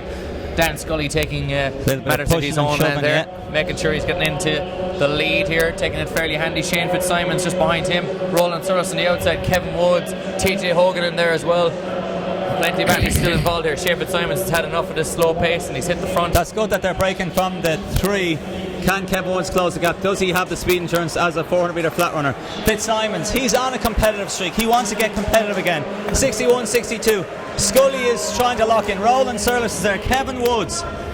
And Scully having to run a bit of extra distance there. Is he going to take on the more established athlete in Shane Fitzsimons? Dan Scully's only in the sport for a couple of years. Kevin Woods maybe is playing possum because up he comes with 300 metres to go. He's had to check his stride.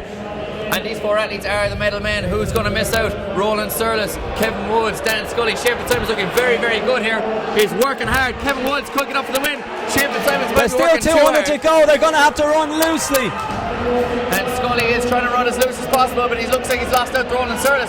Is Woods going to beat Fitzsimons? It looks like Woods is will comfortable. take it. I think he's going to take him. Can Scully come back? He's in fourth. It looks like his race is run. But Fitzsimons is finally, but here comes Surlis. He's the tactical German champion. And He's who's one gonna of get Ireland it? schools to I think beat it's the gonna band. Surlis. It's Woods. Woods to hold him off. Surlis in Fitzsimons second. in third. Fitzsimons in third. And Scully in fourth. And that is the Kildare AC athlete Robert Houston from up there for fifth. Niall Cornan in sixth.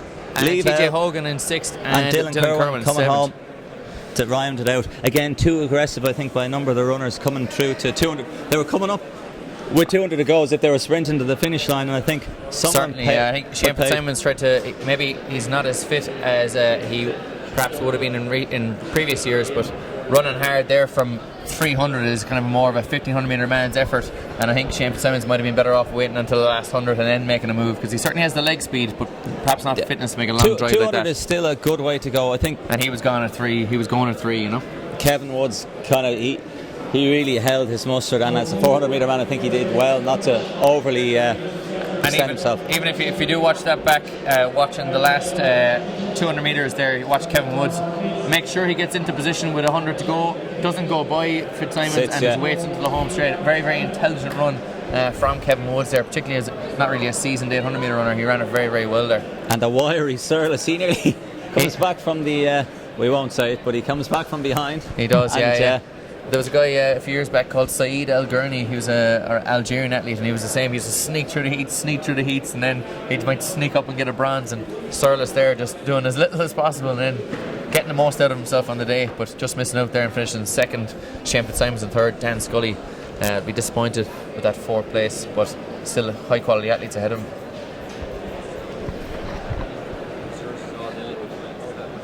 And we're being told we're done. We don't want to leave though. We're staying here. We're here all night. Well, we're rabble rousing here. We might track somebody down for an interview maybe. Exactly. They might be shutting up shop, but we'll wait and see. That 400 metres is set to the adrenaline flying too much, so we're gonna might try and find. We'll drag it out now that we've been talking for hours. May as well keep chatting. Going. So as the lads clean up, we might get Kevin Woods up here even for an old chat.